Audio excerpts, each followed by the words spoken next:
Get ready for a year of Test cricket like you've never heard before. Hits him hard and high, straight back down the ground for 6. That's an amazing shot. 12 months, 20 Test matches. New Zealand at home over summer. The 3 most iconic overseas tours. The 150th anniversary Test under lights at the MCG. And it all begins August 13 with Australia versus Bangladesh on ABC Listen. ABC Sport. On ABC Sport, this is the AFL. A well-trodden path. Lockett, Hall, Franklin, and now Curnow. The grass is greener at the SCG. Back, relax, witness the greatest. Don't get better than this. On his left, he couldn't bang through a third, can he? You bet he can! Hits from 45 on the run. And they've made it 6 in a row. What a goal. Nick Dacos takes the advantage, eyes the goals and kicks it. DNA doesn't lie. Want it down. Socket off the ground by Will Ashcroft. He's a freak. That is just that. Freakish. Welcome to the 2026 AFL Premiership season on ABC Sport. On radio, on digital and ABC Listen. You take a seat because it don't get better than this. Essendon return to the scene of their second win of the season a fortnight ago, but now sit 18th on the AFL ladder following Richmond's victory over the West Coast Eagles from the MCG. Well, the Crows arrive in Melbourne with a different looking side from the team that lost to Collingwood last week. 2 debutants as they look to try and stay in touch with the top 4. A big win and percentage this afternoon would keep them clipping on the heels of the Brisbane Lions and potentially what happens with the Demons as well. Great to have your company from Docklands. It's a Sunday footy on ABC Sport. It's the Bombers taking on the Crows. Matt Clinch with you. The teams have just come through. There's no late changes, so we will see a couple of debutants for the Crows this afternoon, and the intrigue as to how they try and bounce back after the disappointment of last week. Ben Cameron to call the action alongside me. Welcome to you, Benny. Hello, Clinchy. Great to be here. It's good to have Carl Hooper, a.k.a. Bob Murphy, with us on a Sunday afternoon. We'll get to that in a moment. Daniel Harford as well. Marty Vinyl's going to be with us as well. But the 2 teams here today, for Adelaide, it's all on offer for the Crows here today. If they can win and make up 1.2 percentage points, which is, without putting the cart before the horse, a real chance when you play Essendon, they can move into the top 4. So there is a great opportunity before the Adelaide Crows here today. They've won their last 5 at Docklands. And can we just see something out of Essendon? The way they want to defend. Nate Caddy kicking a bag. Something for their fans to go away with and build on for next season. So the 2 debutants this afternoon, 18-year-old, 197 centimetre, Archie Ludowick from Sandringham Dragons, picked 50 in last year's draft. He's a forward who'll make his debut this afternoon for the Adelaide Crows, and the intrigue as to what role he will play alongside Oscar Ryan, a 21-year-old, 187 centimetres. He comes from Shepparton, a defender who's been on the Crows list for a couple of years. He finally gets his chance after being picked 27 in 2023. You've already alluded to the back row, which is bringing its own colour and energy this afternoon. Bob Murphy is with you. It's a late shift for Bob, but we are very fortunate to have his company. Bob, thank you for joining us. It's lovely to be in your company, gents and team. Looking forward to what is hopefully a good game of footy. Clearly, there's a bit of a class differential, but we will pick the eyes out of it, and hopefully the Bombers supporters have something to cheer about. And, well, I mean, I'll introduce Daniel Harford because I think we're all pretty keen to get to a major talking point of the afternoon, which is my outfit. Good afternoon to you, Daniel. Good afternoon, good afternoon all. Great to be with you. I'm a bit distracted. I must admit, I came in here fully focused on trying to see what the Bombers are going to do to improve, see if the Adelaide Crows are fair income and legit top 4 sort of contenders that you touched on, Ben. I knew you would be too. But I pounced on that vulnerability. You did. I walked in. I'm normally wearing some really elite footwear. Yep. And I thought, well, Bob never comes with me, so I just left the elite ones at home, just brought the runners in. And then I walk in, and I sit down and I see my man Robert in Carl Hooper's 1987 World Cup pants. They are maroon with white trimmings down the side, the pleat down the front, which you get on your cricket pants. 87. Unbelievable. Take yourself back to 87. That's exactly this is not. This is not 3:15, Bob. This is 4. This is ready for bed as soon as we're done. This is a different version. It's a different version. I'm not sure what you'll get from me today. I'll blow both of your minds. But the shoes are an homage to you. So the shoes are the white Jordan 5s, Nike Air Jordans. That Michael Jordan was, as men of similar age, this was peak pop culture. Oh, yeah. When Michael Jordan was rocking these numbers out in the United Centre for the Chicago Bulls. And the 5 was a great shoe. Now, we're up to about 114, I think. Yeah. They've lost their way. They've lost their way. But the 5 was a significant shoe. Yep. And we never had the cash to buy them when we were kids. No. So, as old men, we are reliving our youth by buying them. I've got a pair of pink DJ Khaled collabs. Yes. We the best, that my son bought me for my birthday. And I was going to wear them today, but I thought Bob won't come with me. And here he is rocking the Jordans. And I'm inspired, but I'm distracted and I don't know where I'm going to go from here. It's an homage. It's an homage to you, Half. The growth that you and I have shown over these past few months calling on Sunday afternoons together. Can I please blow both of your minds? Carl Hooper, the great Carl Hooper, resides in South Australia now, often listens to us. What? So works with us on the Test cricket commentary, but during the footy season, he's actually a Collingwood fan. Is he? I think he's a Collingwood fan because his wife... You should have left Constance, that bit out. yeah. I mean, I love Carl Hooper. I'm in the West Indies kit today, the pants, and I do a pretty good Carl Hooper backyard off-spin impersonation. It's one of my early go-tos if we're playing backyard cricket. So if Carl Hooper is listening, 0437 774 774. We love you, Carl. We could probably do it at the Collingwood stuff, but the rest of it, we're all in on. I lost it when he told his story that he came out here to visit Constance, his partner, the lovely Connie, and he said he went to a game, Collingwood and Essendon, and he said Matthew Lloyd kicked a bag, and I thought, how good is this guy? And I thought, I cannot believe that my worlds are colliding, that Carl Hooper is talking about is how much he idolised Matthew Lloyd kicking a bag of goals. So there you have it. Did you fill him in on Blighty and some of his exploits? He lives in Adelaide. He knows the legend of Blighty. He would. I used to take him off when we were bowling outside, the Carl Hooper. Yeah, it's a nice action to imitate, and it's not too taxing on the legs or shoulders either. And he was also, which I loved with a passion, a floppy hat wearer. He was a floppy hat wearer when he was batting with the floppy. And geez, next week. You know how cool you are. What if I came in next week? Floppy. Just don't set the bar too high that you can't clear it each week. But for listeners, the visual picture is Bob is in a black denim jacket with a black jumper and then bright maroon pants with the very signature Jordan wheels in which Daniel has described. He is an icon this afternoon. He's bringing his best, as I'm sure the rest of us will try, if we can, to try and follow. If he falls asleep at some stage, what do we do? Just give him a nudge, like Grandpa in the corner. Just remind him that the alarm's going to go off tomorrow morning, so let's get to the finishing line. As the Adelaide Crows, we're keen to do so. They'll want to come here and try and get the 4 points and move on to next week. As it stands, they do play Essendon and Richmond in successive weeks. So it's an interesting challenge for Matthew Nicks as to how he tries to handle the exposure last week from Collingwood and the frailties that maybe came as a result of the pressure in which Collingwood were able to apply. As a coach half, how do you try and address that with your playing group? And he started by giving a couple of opportunities today. Yeah, and I think that's one way you do it, and particularly because of the pressure that's on them to win a game in September, get to September and win a game after the straight sets exit last year. I think it's not a bad time to be able to just make a bit of a call on a few players. This isn't what we're after. This isn't what we need. So we'll throw some young kids into this and see whether they're up to it and they want the challenge in front of them, but sending the message to the rest of the group that, okay, it's time to really start to screw things down here and get ready for the back end of the season. I think it's the perfect time to have a moment like this for Adelaide. It's as you touched on before, Benny, without putting the cart before the horse, it's a game they more than likely will win. So you get good reward, you get good lessons learned, and you get the right vibe on the back of it. And I think that's the perfect way to do it for Matthew Nicks. And all the heat is on him. All the heat is on him in Adelaide to get something done in the postseason. So it's not a bad time to do it 4 weeks out. They love playing here too. I get the sense that Adelaide love coming here to the Docklands. I'm not sure if there's been an interstate team who loves playing at the Docklands more than this Adelaide team. Why does it suit them so well? Beautiful kicking team, big forwards. I have said a couple of times, and I don't even mean it as in a derogatory way or to sledge the Adelaide Crows. They remind me a little bit of the West Coast Eagles just before the Eagles got really good. So I mean like the 2015 Eagles when they lost the grand final to Hawthorn.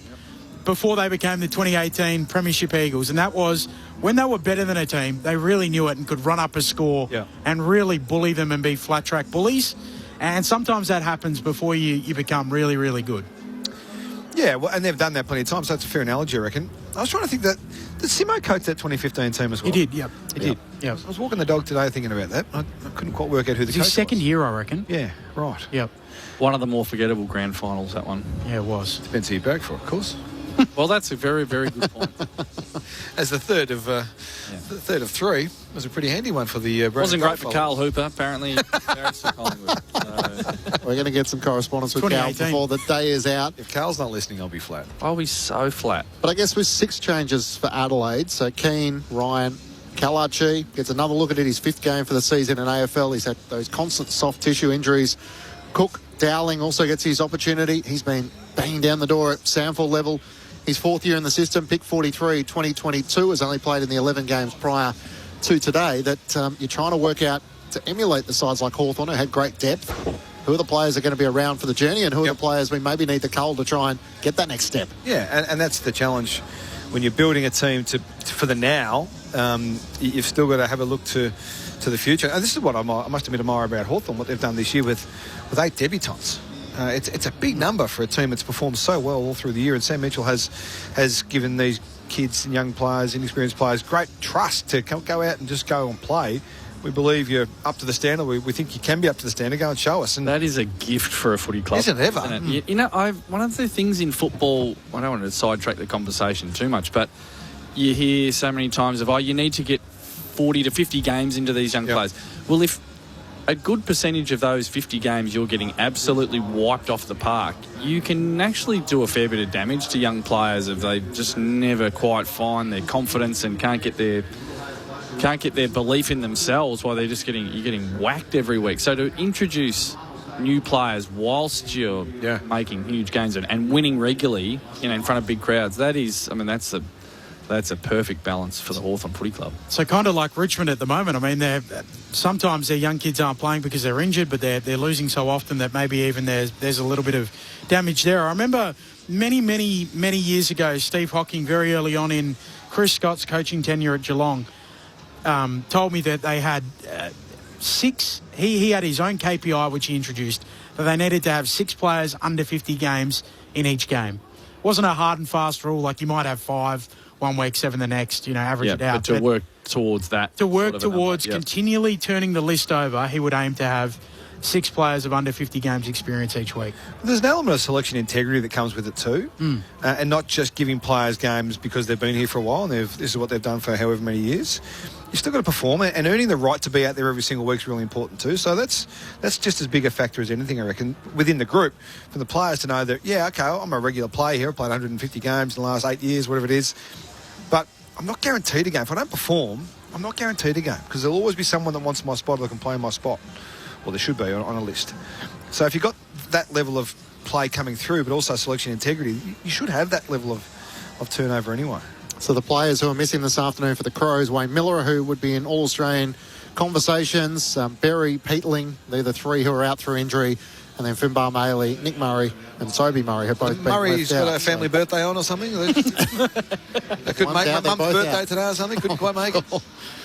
But, the players it does open the possibility for is Josh Rochelle, who's been their leading goal kicker so far this season with 32 goals, but the question of whether he spends more time in the midfield. And the big push locally in Adelaide is to try and get Dan Curtin to spend some time in the centre square. So are these the weeks where Matthew Nick says, right, let's give him a crack and see if his numbers can stack up to justify it? Yeah, well, he's a much talked about player, isn't he, Dan Curtin? Even back to his draft year where there was a lot of talk about whether he was going to be a key position player, or Hawthorn looking at him as a key position player, I think, back in the old days. And then he's playing on a wing, he played on a half-back flank, he plays a bit inside. What is he? And I think Adelaide is still trying to work out exactly his best position too. And looking at their numbers coming into the game, I'd love to see him around the ball a bit. They really have battled. For a team sitting with a chance to be top 4 by the end of the afternoon, they've really battled around contest and clearance this year. And it's what we talked about a lot, Bob, is that they've probably 1 or 2 real class midfielders short of being a real premiership threat. What do you think's his best spot? Where would you like to see him? I'd like to see him on ball more, just to see what happened. So that's your curtain call? Yep. That's my curtain call. Yeah, I like it. I like it. What about for Riley Thilthorpe? I mean, the possibilities on a day like today for him. Do you limit him to the goal square a little bit? No second ruck today, just try and have a day out? It's a career day. He could kick 15 today, Riley Thilthorpe. I'm still fresh from seeing him dominate the Western Bulldogs 18 months ago under the roof here. It's primed for these Adelaide forwards, and they've got some damaging forwards. I don't know if any of them are quite as imposing as Riley Thilthorpe when he's in full flight, and that's with no disrespect. Taylor Walker's an absolute star, but Riley Thilthorpe, the best version of him, with this beautiful kicking team that they have. If they can find a rhythm today, Adelaide, the Bombers will have more than a few headaches down back today. The Crows a few moments away from breaking through the banner as they just emerge at the top of the Docklands race here. Sunday footy on ABC Sport. Matt Clinch and Ben Cameron to call the action. Marnie Vinyl down on the boundary for us this afternoon. Daniel Harford and Bob Murphy, your experts, as Jordan Dawson leads the Crows through the race and up through the banner. And probably one of the most curious figures at the very back of the group is Murray Davis, who's involved with the Adelaide Crows in terms of their coaching crew, but also one of the candidates for the Essendon coaching job. So he's got, a foot and a half, Cam? Yeah, he'll be watching closely today, I would imagine, Muzz, who's very highly regarded. All the people I talk to that know Murray have very high regard for his football reputation, his credibility, but also his capacity to lead a group. So who knows where it all ends up. I've been hearing that if Matthew Nicks was going to get the chop, he was going to be the one. Wow. He was going to be the one. So he's obviously branched out, got another opportunity. His wife, his partner, who's come down from Brisbane. She's the footy manager of the Brisbane Lions, AFLW. Yep. Bree, who's a gun as well in footy admin. So she's hanging out with the Crows these days as well. So who knows if there's another move for the family coming. It was our man, Corbin Middlemass, on Midweek Tackle who broke the story that Murray Davis was in the race to interview at Essendon. And a lot of people, and I don't mean this disrespectfully at all, said who? Yep. Like they didn't really know who Murray Davis is. So it's not insignificant that he has then gone all the way through to the Final Four, as has been widely reported now. So he was at Brisbane when they came from all of the way at the bottom of the ladder to where they are now as part of a dynastic run. So I'd imagine he'd be pitching to Essendon. Look, I've been through it. I've done it once before. I know what it takes. It feels like it's getting better, but it is still one of the great blind spots in footy, I think, for a lot of people. We know so much about the senior coaches, and we look at them and we dissect them, and we're body language and their press conferences, but the amount of influence that assistant coaches have at AFL clubs is significant, and we only ever get to hear about these batches of them really when coaching positions become vacant. We go, oh, Murray Davis, oh, well, what do you know? That kind of hit me at your 2016 Premiership reunion. Who were the assistant coaches for you guys that year? Stephen King, Daniel Janser-Accuser, Rowan Smith. Ash Hansen was a development coach, yep. So it's like a pretty good core group that have all kicked on, and you go, oh, well, that kind of stands to reason. Like, sure, they would have learnt a lot under Bevo and learnt from that year, but they were probably doing a pretty good job as young assistants then, and that's why they've been able to kick on. And I suppose like Hawthorn with their success under Alistair Clarkson, we don't know a lot about some of these individuals until they do get that opportunity. You think of Chris Fagan, David Noble, who went from the Brisbane Lions to eventually end up coaching at North Melbourne, and trying to work out what the right success model is to try and put someone in that position who's ready to take on the opportunity with all the experience in which you need to manage what is a large organisation. And the reality is that regardless of the resume, it's a huge leap of faith to appoint someone who hasn't been a senior coach to a senior coaching position, because you just don't know what the big chair is going to do them. It's a very different dynamic. You can take the reins in the pre-season every couple of years or every year and have a week of running the program. It is nothing compared to running the football department week in, week out in a cutthroat business like this. It's just a totally different pressure. Just before we move on, where would you have Matthew Nicks on the pressure radar as it sits right now? No, I would have him sort of in the middle somewhere. I don't think personally should be under much pressure at all. Could it? I think it's just regulation pressure for Matthew Nicks. Now we're in, we're sort of paddling the deeper waters here. But if it's another finals failure, it could get pretty dramatic, couldn't it? There will be pressure, no doubt. And because Adelaide's such a pressurised football town, it depends where they fit. Like if they finish in a top 5th or 6th and play a wildcard team and lose, that's bad news. Yeah. What if they finish top 4 and then go out in straight sets again. That will be hot. That'd be problematic, but it's still a top 4 team. Like it's not easy to finish in the top 4. The second week, if they could finish in the top 4, and that's a tough ask. Say they finished 4th, went over to Perth, lost to Freo. No shame in that. That's a tough ask. The next week, in the semi-final at home, that would be so hot. The lead up to that game in Adelaide. Just starting to think about the teams you don't want to get. You don't want to get Collingwood. You don't want to get Geelong. You probably don't want to get Carlton if they get there. They certainly don't want to get Collingwood if that's the case. Yeah. They wouldn't be playing Collingwood the Adelaide Oval. Just on Murray Davis and the Essendon coach search as well. I think Eddie Maguire basically put it that as good as Murray's experience is in his resume, he said Essendon's a different kettle of fish. Like he's not the right guy for Essendon. He just feels like the coterie groups and the club will lead him alive. Is that accurate in your mind? Like, is Essendon a different kettle of fish? To my knowledge, yes. To my knowledge, it's similar to Carlton. Carlton's a different kettle of fish. I feel like Essendon is kettles of fish at the moment. Siloed. Yeah. Yeah, that's probably fair. And then you hear a guy like Lee Matthews talking yesterday about the fact that he thinks it's driven too much. The agenda's driven too much by one person being the president, and that's the biggest red flag of all. And it's avoid. That it's not being handed to the delegates of the footy department, the leaders of the footy department. It's the head honcho, the president of the footy club, Andrew Walsh, is making too many calls, and that's a bad sign. Did Lee say he didn't know who Murray Davis was? No, that can't be true. I think you said. Yeah, because he said Brisbane. I only saw that second hand, so I apologise if that's been misrepresented. He did say that he knew Murray. Say he didn't know him very well, but he knew him through Brisbane. Yeah, okay. If you've upset Lee, and Lee... He's the greatest player of all time. If Lee barges in here, we will not be jumping in front of you to protect you, Ben. That was actually... I actually apologise. I saw that second hand. I shouldn't have raised it. The Bombers, as you've heard in the background, have made their way out onto Docklands, led by Andy McGrath, so they are chasing a third win of the season, but with a victory for the Tigers earlier over the West Coast Eagles. They're down to the bottom of the ladder, 2 wins and 17 losses, and the changes have taken place there as well. 5 changes for a side coached by Dean Solomon, with Jordan Ridley out through injury, Ben Mackay, Blackiston, Roby and Cox making ways. So the question was put to Dean Solomon at his press conference during the week as to whether they might look to Harry Jones to try and fill the shoes of Jordan Ridley. Yeah, absolutely is. And he's made the switch from some forward wings to being a defender the last 6-7 weeks and started to play some good footy at VFL level. He's getting continuity in that position. We've also played Langford down back at times as well. He came back and played obviously last week as a forward, just on balance for the team, but he's an option as well. So we know how potent their tall forwards are, and even they're small. So there's a massive challenge there, but we'll post-training go through that as a coaching group and finalise the team.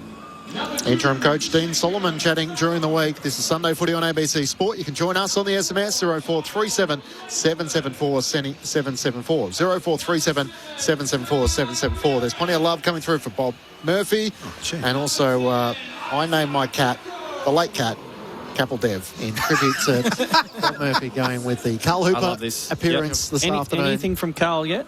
Nothing as yet, but also a question coming through from Jacinta Half on the SMS, 0437 774 774. Is Rama doing another warm-up speech? The last 2 he has done for the Bombers have resulted in wins. Well, that's a good point, actually. That's a good point. I would suggest they don't ever invite him back. He's got way too much to say. And they get bored. Apparently the players get bored. It's actually not true. He's as much as I'd love to get stuck into Rama, I thought it was too brief. So he spoke to them before the Sullivan Roby debut in Adelaide. They won, gather round. Yeah. And he spoke to them before the challenge game about his battles with cancer, and they won. He's busy out there with his finger in the air. Licked his finger. He's in the left pocket, just seeing if the breeze is going to play a part in that vortex pocket. No, we don't want too much of Rama. I don't think anyone needs too much of Rama. Certainly the ABC don't need too much of Rama. I reckon we're getting the right amount. Right amount of Rama. Cheerio to Rama. If you're listening, he's got a couple of teenage boys. He knows exactly how to straighten them up before the game gets underway. But the curiosity for the Bombers is, what can they try and achieve through the remaining couple of rounds of the home and away season? Dean Solomon has spoken about his desire to try and be the coach full-time. James Hird has spoken about his desire to be the coach full-time. So there's plenty who want to put their hand up. Yeah. The question is, the broader one in which you've tried to address, Half, is what's the right combination for Essendon moving forward? Well, I tell you, I've done a little bit of research, not just a suburb as we know, and coming into this game, the last 5 weeks, because we've wanted to see some transition from what wasn't working for the Bombers, that inevitably led to the sacking of Brad Scott, to this new generation, new evolution under Dean Solomon. Now, we know it's been a challenge for Solomon. It's more than 5 weeks. But in the last 5 weeks, in terms of just the data out there, they've gone to 17th in disposals. They've gone down in disposals, down in kicks and handballs, obviously, as a result of that. Inside 50s, they're down 10%. Contested possessions, they're down to 18th in the competition. Uncontested possessions, they're gone down. Intercept possessions down. Centre clearances down. Marks inside 50 down. Scores from turnover and scores from stoppage both down. Transition from D50 to F50, they've gone down.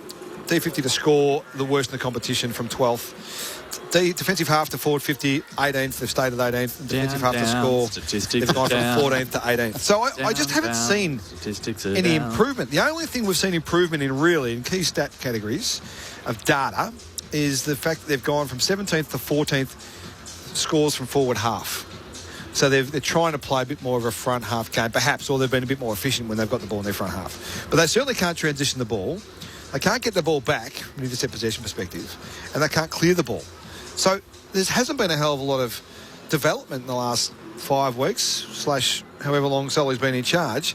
So that's what I want to see. I just want to see what they're trying to build. And that's what we've talked about a couple of times here in the last couple of weeks, Murph, that we just haven't seen the DNA of what this next generation could look like for Essendon. Yeah, there's bad performances and there's teams that get themselves into a rut. And then there's teams like Essendon this year where it's so rudderless that it's hard to know where to start. Okay, well, what do we actually fix first? How do we fix anything when there's 60 options here? Nothing's working well. You just outlaid the numbers there. So someone once told me to tell a big story, you can tell a small story. So just with their ball movement today. So when we were here a couple of weeks ago, I was watching Isaac Kako, young forward player, and he was trying hard, but he had no real reference point of a key forward. So he's trying to chase, and then he's trying to lead for the ball, then he's trying to get front. So you can't be everything to everyone as a second-year forward pocket. His tank isn't there. His body isn't up to it yet. So what I am looking for today is Peter Wright and Nate Caddy are both in the team. Isaac Kako just using those two as a reference point. He doesn't need to lead for the ball. Almost like put a line through that, Isaac. Yep. Don't worry about that. But you need to get to the feet of that crumb when Peter Wright and Nate Caddy present and compete. And if I was involved at Essendon, if their ball was like, that's something just to stiffen them up a little bit with their ball movement. You've got two tall targets. That's your reference point, Isaac. And players with the ball, give them a chance to run and jump at the footy and put the Adelaide defenders under a little bit of pressure. I think along a similar line, Bob, they spoke about Hussein El-Ashka and what they were getting out of him. He maybe played his best game at AFL level in terms of disposals and goals, but his defensive pressure wasn't there. So they dropped him, went back to the VFL, I think, had a couple of tackles. Then the next week he had 8 or 9 tackles. They brought him back in, and then in that win, he had a number of defensive efforts in the left forward pocket at the Lockett end of the ground that led to a goal that helped them win the game, and they highlighted that and said, that's what we want out of you. So Isaac Kako, the way it reminded me a bit of, I spent a lot of time playing on Craig McRae in those glory years of that Brisbane team. Right. And he would just wander up. He wouldn't lead, but he would drift up, and all he's doing, he's looking back, where's Brown, where's Lynch, where's Bradshaw? Knowing that the ball will be kicked to one of those three. And he would just get to the front of that contest every single time. Yep. And I'd take care of him, of course. He wouldn't be able to get there, his of course. You wouldn't be able to get there. You'd block him out with your physique. Yeah, I upper-bodied him out. Not on my watch, Craig. But it was he just knew and understood his role, and it was as much about restraint as it was effort. Yeah. I can see Isaac Kako trying. He's trying to do everything. Well, at his stage of development, he just can't be everything to everyone just yet. Yep. It's a small example for maybe a broader story for Essendon. Yeah, that's something to keep an eye on this afternoon, the roles in which the various players are trying to execute for their teams this afternoon. Bob Murphy and Daniel Harford, your experts. Matt Clich and Ben Cameron to call the action. The final member of our team is sitting in the front row this afternoon. Marnie Vinyl, welcome to you. Thank you. Afternoon. It was such a nice day outside, but now I'm under the roof. They've shut out all the sun. Essendon's Andy McGrath did win the coin toss, so at least Essendon have won one thing today. They will be kicking towards the Coventry end. And you were talking a lot about Essendon people and coaches. I did actually pass James Hird on my way down here. Wow. So nice that he's in the crowd because the Essendon cheer squad could use a bit of a lift. Thanks, Marnie. Looking forward to your contributions throughout the afternoon. Redmond's gone to Dawson in the middle. Here we go. Well, Dawson kicked 3 and had 14 the last time he was here in the first quarter against the Bulldogs. Brian and McAndrew, neither decisive, coming through Durham, fighting after the footy. Picking it up, McAndrew. Gets a quick kick out towards Neil Bullen. Gathers the footy, swings a handball inside 50. Rochelli's onto it. Dinks a kick to the pocket. Chopped off there by Langford. Back pocket for the Dons. Not a big crowd in attendance. Be able to spot James Hird out there. Penny will go and see him. As rolling by, Roberts kicks it short to Merritt. He'll get it back here. Young Archie kicks around the city wing. Up to a contest. Caddy launching at it. Hand to it. Doesn't take the mark. Nankervis coming through. Gets the handball out. Redmond squeezes a kick forward. Durham takes it. Not the required distance. He can look inside 50. He cuts on his right. Tries to drive it long inside 50. Clark had it spoiled away from him. And ricochets down low for Rochelle. Gathers, ran into Clark. Lost the footy. A chance here down low for Cumming, who tries to knock it clear. And the umpire's going to say he's holding the ball. The players set upon him in the end, and it's going to result in a shot on goal for the Bombers. And just a little fumble there has proved costly. And it's Angus Clark who laid the initial tackle, who is going to be rewarded. It was the one-arm tackle, and the Adelaide player, I can't remember who it was, couldn't get rid of the ball and held onto it, just sat there holding it while the one arm was being held by Clark. And that's why the umpires paid the free kick. Pretty clever, wasn't it? Yeah. Just to grab a hold of the wing. Clark looking for the opening goal of the game for the Bombers for the dream start and to give them something to get excited about. Clark celebrates amongst his teammates in the forward 50, and it's the Bombers who strike first with a warning shot inside 90 seconds. They're 1 straight 6 to Adelaide yet to score. We've only had the 11 disposals for the game, but it's the Bombers who strike first. Daniel Harford and Bob Murphy, your experts on ABC Sport. Like the energy too after it went through. A lot of teammates got to him. A lot of high-fiving, as they should. Been a long year for these Essendon players and for their supporters, but they're out of the blocks. Boy from regional South Australia, a wood chopper. Chopped wood for a number of people to try and earn a little bit of money for petrol money to drive to the Big Smoke to play in the Sandful. How much wood would a wood chop? They say if you've got 10 hours to chop down a tree, you should spend 9 hours sharpening the axe. McAndrew taps it down onto it quickly though. Dyson Sharp hurries the kick into the pocket for the Dons. Bouncing ball, Keane tracking it back. Tumbles out, throw in left forward pocket. Here for the Dons, doing all of the early attacking. Did you see James Hird with an axe down there? 1 straight 6 to no score. Nearly 3 minutes played. Sunday footy on ABC Sport. Just asking. Brian and McAndrew again. Brian lays it down to the front. Onto it quickly, Sharp. He's tackled by Nankervis, and another ball up. A lot of numbers around this stoppage. As the umpire throws it up. McAndrew wins down the tap. Rankin on the move. Lost it. Redmond gathers. Just shins a kick towards the goal mouth. Daywick over the top. Trying to knock it clear. Dawson goes in for the Crows. He's held up. Peter right over the top of him. He and Kako try and wrestle it clear. And the umpire will ball it up just 25 metres out from the Bombers' goal. It's good energy early here from the Bombers. Yeah, a lot of directing as well. Yeah. 10 disposals to 3 the way of the home side. It's Bryant trying to get it down to Caddy. Taken in the end by Saligo. Can't clear the congestion.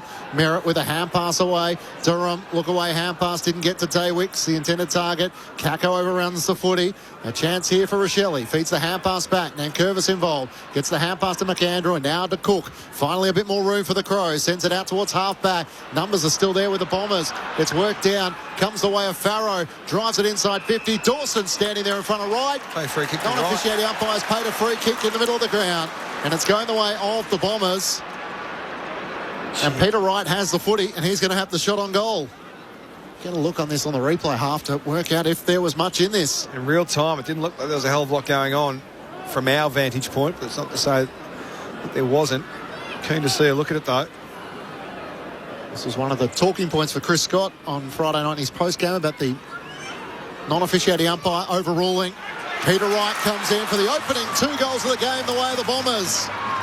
They're up and running under the roof, and Adelaide haven't left the blocks yet. 2 goals inside 5 minutes for the home side, the Bombers. They're 2 straight 12 to Adelaide, who have had just the 9 disposals and haven't got it past halfway. Daniel Harford and Bob Murphy, your experts on ABC Sport.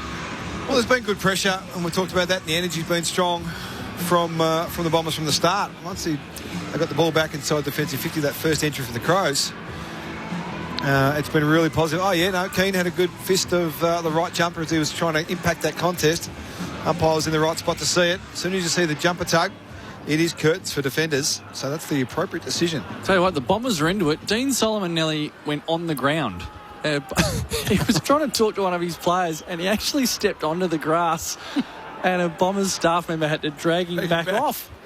Coach, you can't do that. First 2 goals of the game going the way of the Dons. Last 11 games at Docklands that Peter Wright has kicked a goal. Archie inside 50, and Thilthorpe for the Crows. Bursting in a lead, he takes the mark. 25 out, slightest of angles left of centre. So Reed's got the match-up on Thilthorpe for the Bombers fans out there. Now, he's got nothing to do with that defensive movement because he had no chance with the way the ball came in from the centre bounce there, but that's going to be a critical match-up. I touched on him before whether or not he could fill his boots. If the ball comes in like that, it should be too big a problem. It's a perfect pass, wasn't it? All Australian last year, 1 of 2 for the Crows. His drop punt is a major, and the Crows do respond. Through the thrill seeker, Riley Thilthorpe. 2 straight 12 Essendon, Adelaide 1 straight 6. 6 minutes travelled opening term. Sunday footy on ABC Sport. Well, that shouldn't dull the energy and competitiveness of what we've seen from the Bombers early, because it spurts out of the middle. Archie takes a clean mark, and under the roof, that is a delightful pass to a pretty imposing key forward. So there's not much you can do about that. We'll see if they can regroup here, the Bombers. But their energy and their appetite to direct one another off the ball has looked different to what I've seen of them in recent weeks. Riley Thilthorpe's 25th goal for the season, now second behind Josh Rochelle. Back in the middle of the ground, it's volleyed forward by Jordan Dawson, trying to get it to half forward. McGrath in the end, got a hand to it, couldn't gather though. It's taken away by Neil Bullen. Hand pass away to Cumming, kicks around his body, inside 50. Neil Bullen couldn't claim the mark. Hand pass to Archie, hand pass away and taken over the boundary line. Cumming, and a boundary throw in just inside the 50 for the Adelaide Crows. The Bombers 2 straight 12, Adelaide 1 straight 6. 7.5 minutes gone. Sunday footy on ABC Sport. Essendon have only led it quarter time 3 times in 2026, including in both of their victories. Short boundary throw in. Neither ruck gets to it. Archie out after it. Right there with him, Setterfield. Coming in, Isaac Rankin. Setterfield holds it to him, carries him out. Throw in 55 around from the Crows attacking goal. So Curtin started inside. He, Rankin and Jordan Dawson, the starting mids for Adelaide Crows. It's pretty high-class Adelaide Crows midfield at the minute. Good throw in. Andrew and Brian go at it again. Brian taps it back boundary side. Dawson out after it. He gathers just in the field of play, runs an arc, gets around a couple, kicks up to half forward. Here is Curtin. Didn't mean it. He marks 51 out, looks inside a congested 50, sets it up towards the hot spot. Getting back, punched away by Artemis, and then eventually it's worked out by the Dons on the last line. And a clearing kick for a leading caddy runs under the footy. Racing back after it as his ball lays. In the end, it's Clark who got there first. Hand pass to Caddy, kept it alive around the boundary line. Hand pass too sharp for the intended sharp in the end. And it's taken back by the Crows. Max Michaelani, hand pass away to Nankervis, sidesteps a couple of would-be tacklers, feeds the hand pass to Cook. He got around Clark, then looks to drive Adelaide back inside 50. Thilthorpe in the pack. Archie goes up as well, crashes to the back. Thilthorpe's first onto it, dragged down by Setterfield. And the umpire says holding the ball. Essendon take it back in the left back pocket, with the Bombers leading by 6 points. I wonder if they get too Thilthorpe focused this afternoon. They've looked for him every time they go inside forward 50, and there's a couple of players sitting on the fringes that could have got easier ball. Contest kick from Setterfield. Caddy gets a hand to it, brings it down, and then Sharp turns tackler. Another ball up. So on the City side of the ground, it is a light crowd. I'm sort of thinking, are we talking 15,000? 18,251.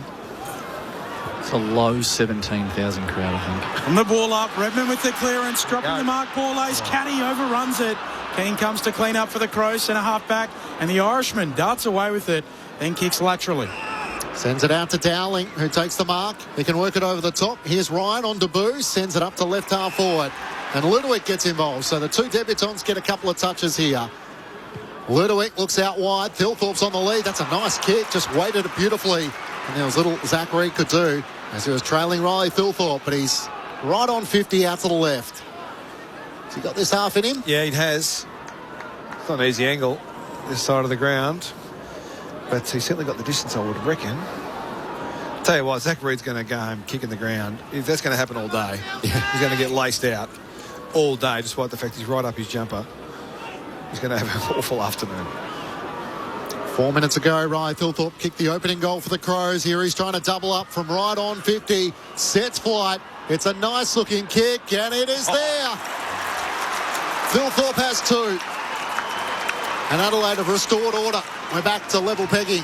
2 straight 12.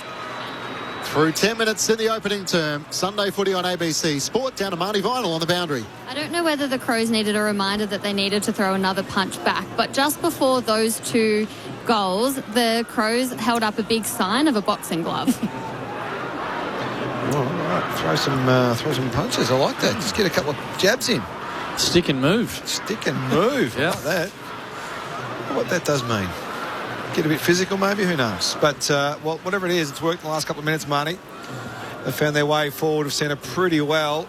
Been able to lock the ball in their forward half a lot as well. I mean, Caddy overrunning that ball at half forward was a disaster for the Bombers. That was his timing's out a bit, Caddy. He's run under one. He's run around one. Hopefully the third one. What about the Crows' emergencies? They've come and sat in the box next to us. Get him in for a thought as we move through. McAndrew wins the tap down, but Essendon take it away through Durham. Out to Setterfield, kicks inside 50. Ball ace, punches it away. He's been good this year. Arguably Adelaide's best defender, sees it out in the throw-in. 55 around from the attacking goal for the Dons. Better not be eating my sausage roll. Half time, I'll give you a tip. I think you're safe. Catering's not for the players. Boundary throw in. Brian works to the front, slaps it inside 50 for the Dons. Loose ball to be won. Sharp wins it to Setterfield. Hurries the kick to full forward, but they're back there. Ball ace. It was touched, so he's called to play on. Gets rid of it away towards Keane. The Irishman again spots up Curtin. The Crows in their back pocket. Scores level 12 minutes in. Dan Curtin sends a kick up the wing in the direction of Ludovic, but had it spoiled away from him. Durham's first onto it. Hand pass into the middle of the ground for Pryor. Sends the Bombers inside 50. Not a great kick for El Ashkar, and Worrell taps it to his own advantage, and then eventually it rolls out of play in the right forward pocket for the Bombers. 2 straight 12 after the Bombers kicked the first 2 goals inside 5 minutes. Adelaide with the last 2. Correspondence on the SMS 0437 774 774. Gav from Perth says Bob can't be wearing Carl Hooper's 1987 white World Cup pants because they were white as opposed to the maroon. Maybe it was the Benson and the Hedges, the one-day cup, the Tri Series. Inside 50 to McGrath, to Setterfield, kicks it around his body. Wright's outnumbered in the goal square against 3 Crows in their white tops tonight and shorts. Sport away, Day Weeks keeps it alive, gets the hand pass away, looking to centre it. Farrow finds Sharp, he's just inside 50. The Rising Star nominee fires on goal, and he misses to the left-hand side. It was Artemis, in fact, who had the shot on goal, missing to the left, and it's enough to give the Bombers the lead. I don't know how many gold goblets he was presented by Tony Gregg, Carl Hooper throughout the night. Keane with the kick in, waiting a kick and turning it over. Farrow marks, knocked out of his hands by Billy Dowling. No 50 paid, so Jacob Farrow, 53 metres out for the Dons. Sets it up for a running right. He takes to the sky, doesn't take the mark. At the back, Keane's there, last line for the Crows. To Rochelle, to Rankin, who whacks it out of there. Clear and kick beyond the defensive arc. Jones goes up and brings it to ground, and the Dons win it again. Gets rid of it to Farrow. Now Artemis. He'll go back to Jones, and they're going backwards here, the Dons. Okay. And they might look to switch. Redmond takes the mark, doesn't go all the way back to Reid, which I know will please Bob Murphy. Swings it across half back, and Johnson takes the mark. You know me well, Clinchy. Looks out, has Angus Clark in space. Keep the opening goal of the game. He runs to right half forward, sends it in the caddy direction. He sets himself. Thilthorpe's got back off hands. It's gathered by Curtin. Hand pass into the pocket. Keane under pressure. Got it away, and then the pressure came from Elachka, holding the ball. Mats Michaelani had nowhere to go for half a moment. I think the advantage was trying to be taken by the Bombers. It won't be given, and we'll have to come back. It was Caddy. Yeah, what? Tried to have a flying shot. Why wouldn't it be given? Even the fans over the fence are saying, don't do that. It's unusual that it wasn't continued once Caddy decided to play on. That was unusual, but Bombers taking the advantage and misusing it was quite on brand. Elachka looks to step out, curl it around on the left-hand side, and that is a superb finish. The small forward making the footy talk as he worked through the tight angle. And the Bombers answer back after 2 quick goals for the Crows. And they take back the lead by 7 points. 3-1-19 to the Crows, 2 straight 12. 15 minutes gone, opening term. Sunday footy on ABC Sport. You're with Bob Murphy and Daniel Harford. I like the way they've kept the ball in their tried to get the ball in their forward 50, Bob. It's been a really vibrant forward half of the ground when the ball's in there. It's almost a bit St Kilda-like from what we've seen the last couple of weeks. Who are some of the best hunters when the ball's inside their forward 50. It's been really positive from the Bombers' start today. I mean, that was a beautiful finish from a really nice forward 50 tackle, but they've had a series of defensive wins of where Adelaide are trying to clear the ball out of defensive 50, and the Bombers have just been more organised. Yeah. They've had the contest sorted out, they've had numbers at the drop of the ball, and then they've been able to get repeat entries. And that quick switch rather than the long, slow switch. Right, knocks it down inadvertently in the ruck contest with Thilthorpe. A secondary ball up is coming. You know when you hit the light switch, Benny, how quickly do you want the light to come on?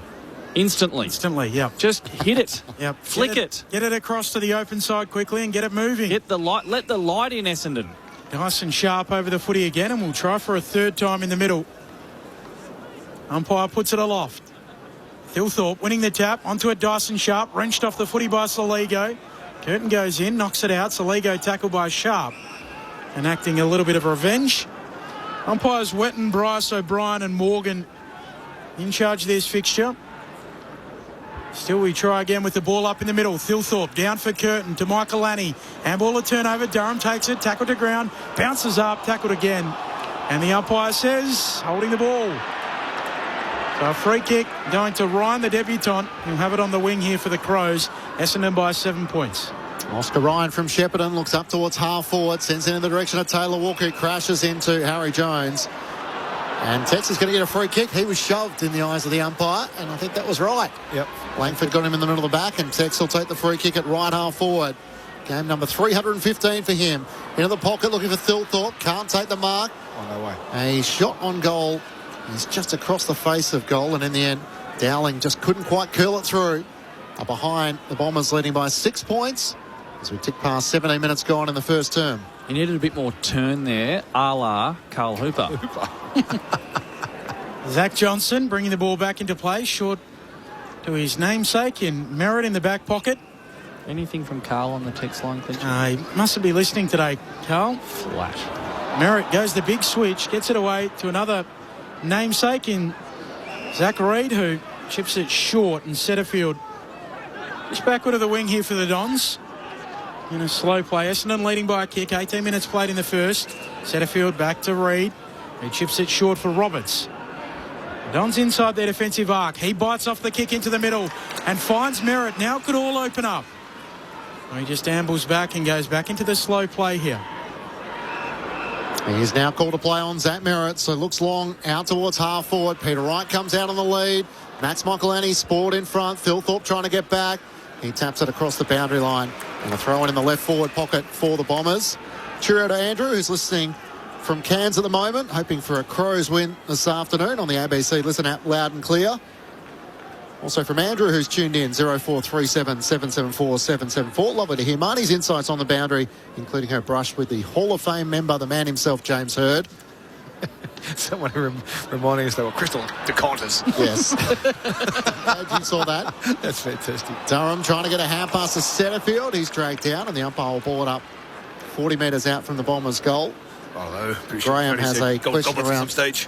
Carl Hooper we'll get to in a few moments' time. There's a bit of Hoops correspondence. Ball up. Thilthorpe hooking it down, follows up at ground level as it rebounds back to him. Stripped in the tackle. Appeals for holding the ball. Sharp goes in. Lays a tackle on Curtin. Essendon bringing the forward pressure here inside their attacking 50. Look how organised they are behind it, though. It's good.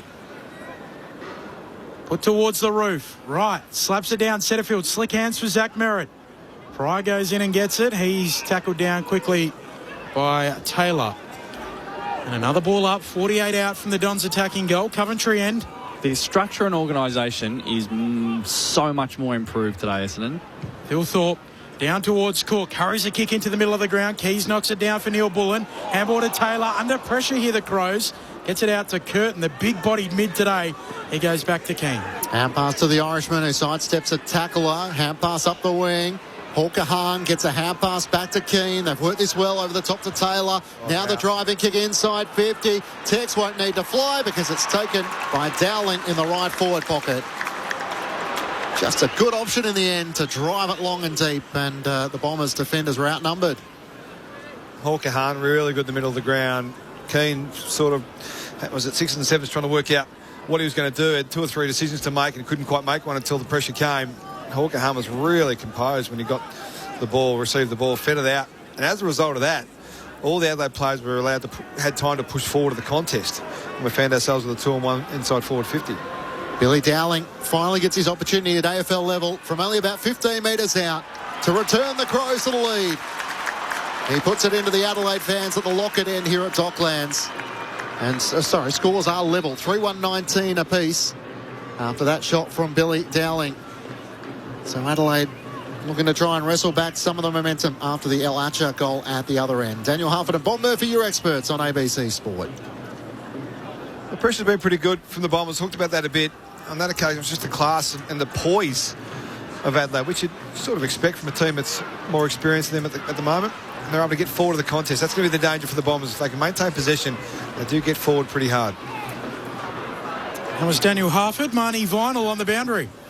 Really not too worrying for the Crows. Riley Thilthorpe had spent a little bit of time just down in the rooms, but he's back and he was just high-fiving all the players on the bench, so it doesn't look too concerning. Hopefully, maybe just a little pit stop for Riley Thilthorpe and all is okay. Back in the middle, McAndrew taps it down for Dawson, holding free kick, going the way of the Crows skipper. The Red Dog's all over him at the moment.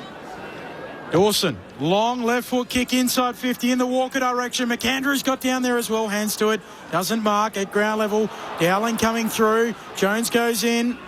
Umpire wants it. Ball up deep in the left forward pocket for the Crows. Scores level. 3-1-19 each of 2. McAndrew slaps it boundary side onto it quickly. Redmond. Don's ball back to Merritt. Snaps beyond the defensive arc. Tumbles out. Lasso free kick. And that will be taken by Nankervis. So a Crows ball just forward of the wing. Scores level, as I said, nearly 23 played. Nankervis looks to quickly come inboard when the mark is taken by Curtin. Has it at left half forward. He's still 2 good kicks out from home. Looks to send into the pocket. Won't get to walk up. 3 Bombers in the end competed against each other in the end. Langford brought it down to the front. That's where Keys tried to get a hand pass into the boot of the Essendon player up against the boundary line. Umpire wasn't having a bar of that. Archie Roberts gets given the signal to throw it back in.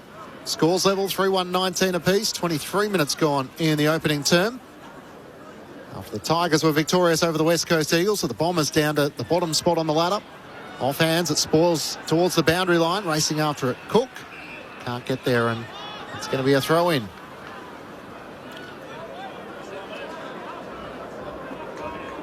Scores level, 3-1-19 apiece. Approaching quarter time. Sunday footy on ABC Sport. Smallish crowd in attendance. Wright reaches over the top of McAndrew. Both share it down in front. Saligo takes it. Kicks inside 50. But Roberts takes it for the Dons. Flicks out a handball to Unwin, and now they're away. He gives the handball off to Kondo Giannis. Off to Jones. Kicks up forward of halfway, and Durham takes it. Now Durham can look deep. Sends the Bombers towards full forward. Caddy's down there. Ball ace with him. And Ball ace gets a fist on it.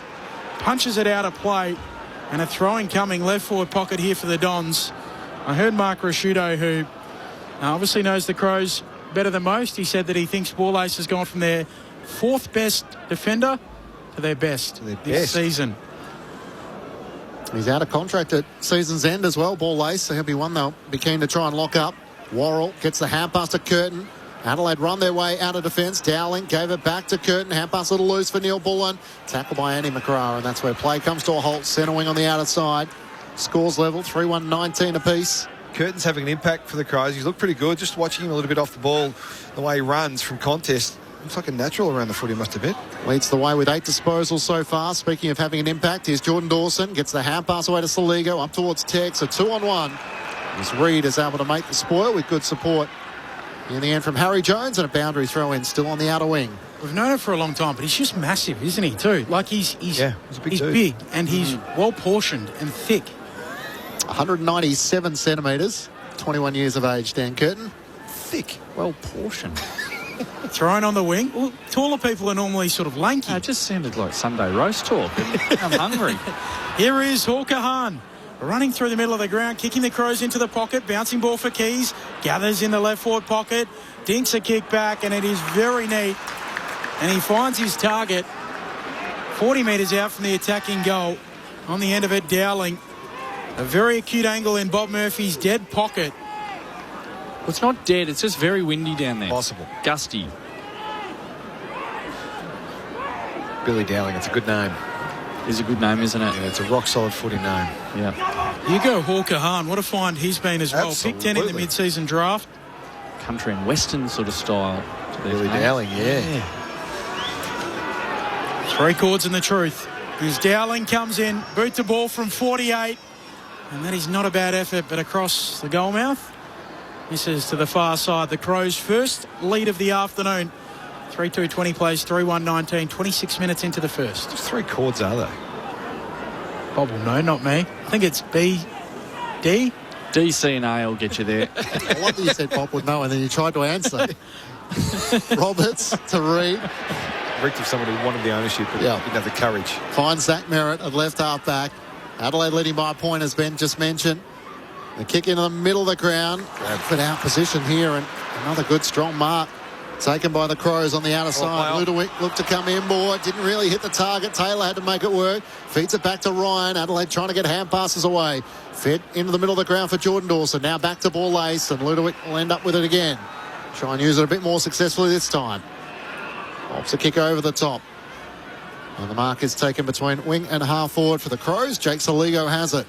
He tries to hug the boundary line with a kick looking for Taylor Walker, who takes the mark just inside. What a great show of strength. For half a moment, it looked like it was going to go over the line, but he knew what he was doing. Kept Zach Reid at bay and just reeled in the mark. Poor old Zach Reid. This will be a tough shot for Tex. He'll be up against the photographers there, who might have to just take a little step to the left. I reckon he's the only guy in league footy that from here could kick at left foot. Tex Walker wastes no time, just goes back and slots it just like that. That's a great kick. What a sight it is to see Tex in full flight, still doing what he does best. And that is something to behold, which is just incredible. 36 years of age, 4-2-26 the Crows to Essendon 3-1-19.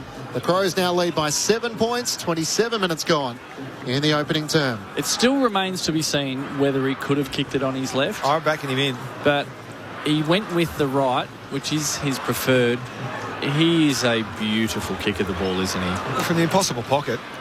It is. Basically in row B. Yeah, for the uninitiated, that particular forward pocket under the roof, there's a bit of a gusty wind that comes up from the car park driveway down there. Tex is a beautiful kick. He's given and a fist bump with the fans in the front row. To the fans. He knew it as soon as it left his boot. Yep. Essendon should win the clearance here. Durham gives it back to Bryner, gives it to Sharp. High kick inside 50. Ball Ace again. Fists it away from right. Right jumps on top of the footy and a ball up. 35 out from the attacking goal. It's funny, that stuff, the high five, the fist bump with the fan. If it was a 15-gamer, you'd be arrogant, you'd be cocky, you're ahead of yourself. Because he's a statesman, it's fantastic. Yeah, good game development. Canberra taps it down to Dowling. Clear and kick for the Crows right into the middle of Dockland. Stillthorpe does well to bring it down. Neil Bullen onto it. He can kick inside 50. Rochelli's running back to goal. Drops the mark. Gathers the footy. Swings the handball. And Archie will run it in. And the Crows are in stride now. Archie kicks it into the corporate boxes. And the Crows have kicked 3 on the bounce. They lead by 13. Closing in on quarter time. 5-2-32 plays 3-1-19. Bob Murphy and Daniel Harford. Sung the praises a few times of the improvement in Essendon's structure. Oh, the ball's been launched into one of the corporate boxes. He's trying to pinch the footy. Yep. He's about 6. As he should. He's pocketed the footy. Yes. This is fantastic. Run, son. It's Carrara specialty, isn't it? There's not a jury in the land that would convict. Off you go. Get out of there. There's heaps of other footies. Let him have it. He's been assaulted by the ball. He should have some compensation. A Crows sort of players, corporate box, family and friends maybe. So might have known where they were going. Oh, emergencies could go and sit in there. Why are they in the box next to us? He's thrown it back. Disappointing. Could have been on eBay. All of a sudden, Adelaide have kicked 5 of the last 6 goals in the game to take control of this contest. Free kick going which way is it going, umpire? If you point, well, no. Zach Merritt is saying, is it mine or is it against me? And I think it is going the way of the Crows, so it's against Zach Merritt. And it's going to go the way of Jake Saligo in the middle of the ground. He veers out to the right, sends it long inside 50. Walker sets himself. Spoiled away by Langford. It ricochets off Neil Bullen. They race after it in the right forward pocket. Farrow gets there first. Neil Bullen tackles him, dispossessed. And it spoils out of play 45 metres out from the Adelaide Crows goal. They're 5-2-32 to the Bombers 3-1-19. Matt Clinch and Ben Cameron call the action. Marnie Vinyl down on the boundary. Daniel Harford and Bob Murphy, your experts on ABC Sport. Clearances are becoming a problem. 14-9 in favour of Adelaide. The Bombers were level pegging there for a long time. McAndrew just laying it down for Dawson, who has Redmond for company. Wins the footy. Handball knocked back to him. Now jams it on the boot. High kick inside 50. Bouncing ball. Farrow fumbles. Allows in Walker.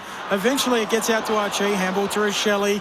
Coming through Taylor. Handball back to Archie. Dumps it on the boot. Offline with the snap. Out of bounds on the full. So Essendon to get it back through Dyson Sharp in their back pocket. Crows lead by 13 points. Essendon kicked the first 2 goals of the game. As Clinchy mentioned, Adelaide have then kicked 5 of the next 6 to open up a 13-point lead. The Bombers from the last line of defence from Mason Redmond. Can't clear half-back. Jordan Dawson takes a great mark in the pack. He looks into the pocket. Thilthorpe's on the move. On the bounce, he can't take it cleanly. It's gathered by Zach Merritt. Gets the hand pass away. Harry Jones' kick is smothered. Rochelli trying to get back onto it. It spills out. Bombers desperately defending. And Harry Jones taking a hug to his chest. The umpire will ball it up in the left forward pocket for the Crows. Umpire Wetton puts it towards the roof. McAndrew tapping it down boundary side. Onto it quickly. Condo Giannis holding the ball. Isaac Rankin swooped on him and had him pinged. Holding the ball deep in the left forward pocket. And the highly skilled Isaac Rankin will go back a very acute angle. Snap. Will he snap it? The snap generation? Yeah. I think he's just finding out how long's left in the quarter before he runs around. Very high IQ. Yeah, that's good. Certainly snapping. It's a bit stiff, Condigianis, I must admit. Starting side on, runs around, snaps it on goal, and that was never missing. Like shelling peas for Isaac Rankin. And the Crows are out by 19. Last 4 goals in the game. 6-2-38 plays 3-1-19. We're 19 seconds away from quarter time. Sunday footy on ABC Sport. It was a sharp start from the Bombers. They were on their toes. They were organised. And as the quarter has progressed, the class and the experience and the system of the Adelaide Crows is just coming to the fore. Isaac Rankin, he's just one of many Adelaide Crows with just delightful foot skills. And this snap generation that like to use that snap motion from just about anywhere for a set shot these days. But that was one of the more prettier versions of that. If you're a Crows fan, you'd be pretty happy with the response so far. Rankin trying to get the clearance. Kick was smothered by Zach Merritt. Spills out to Jordan Dawson. Possession number 10 for him. Sends it high to half forward, and Archie underneath it was able to claim the mark. He's at right half forward. Is there time for one more? Philthorpe's the deepest target. Got rid of Reed. Takes the mark on the quarter-time siren just before. And Riley Philthorpe will get the last word here. A chance to go back and put through his third goal. And for Adelaide, this could be all of a sudden a 25-point lead. Well, it could be 7 of the last 8 goals in the quarter. The quarter that's given us hope. Well, for Adelaide fans, takes 10 goals. 7 of the last 8 going their way if Riley kicks this. He was the player who loomed large and he could have a presence this afternoon. And Riley Philthorpe, after the quarter-time siren, looking for his third. He pokes it through. And the Adelaide players come to celebrate with him.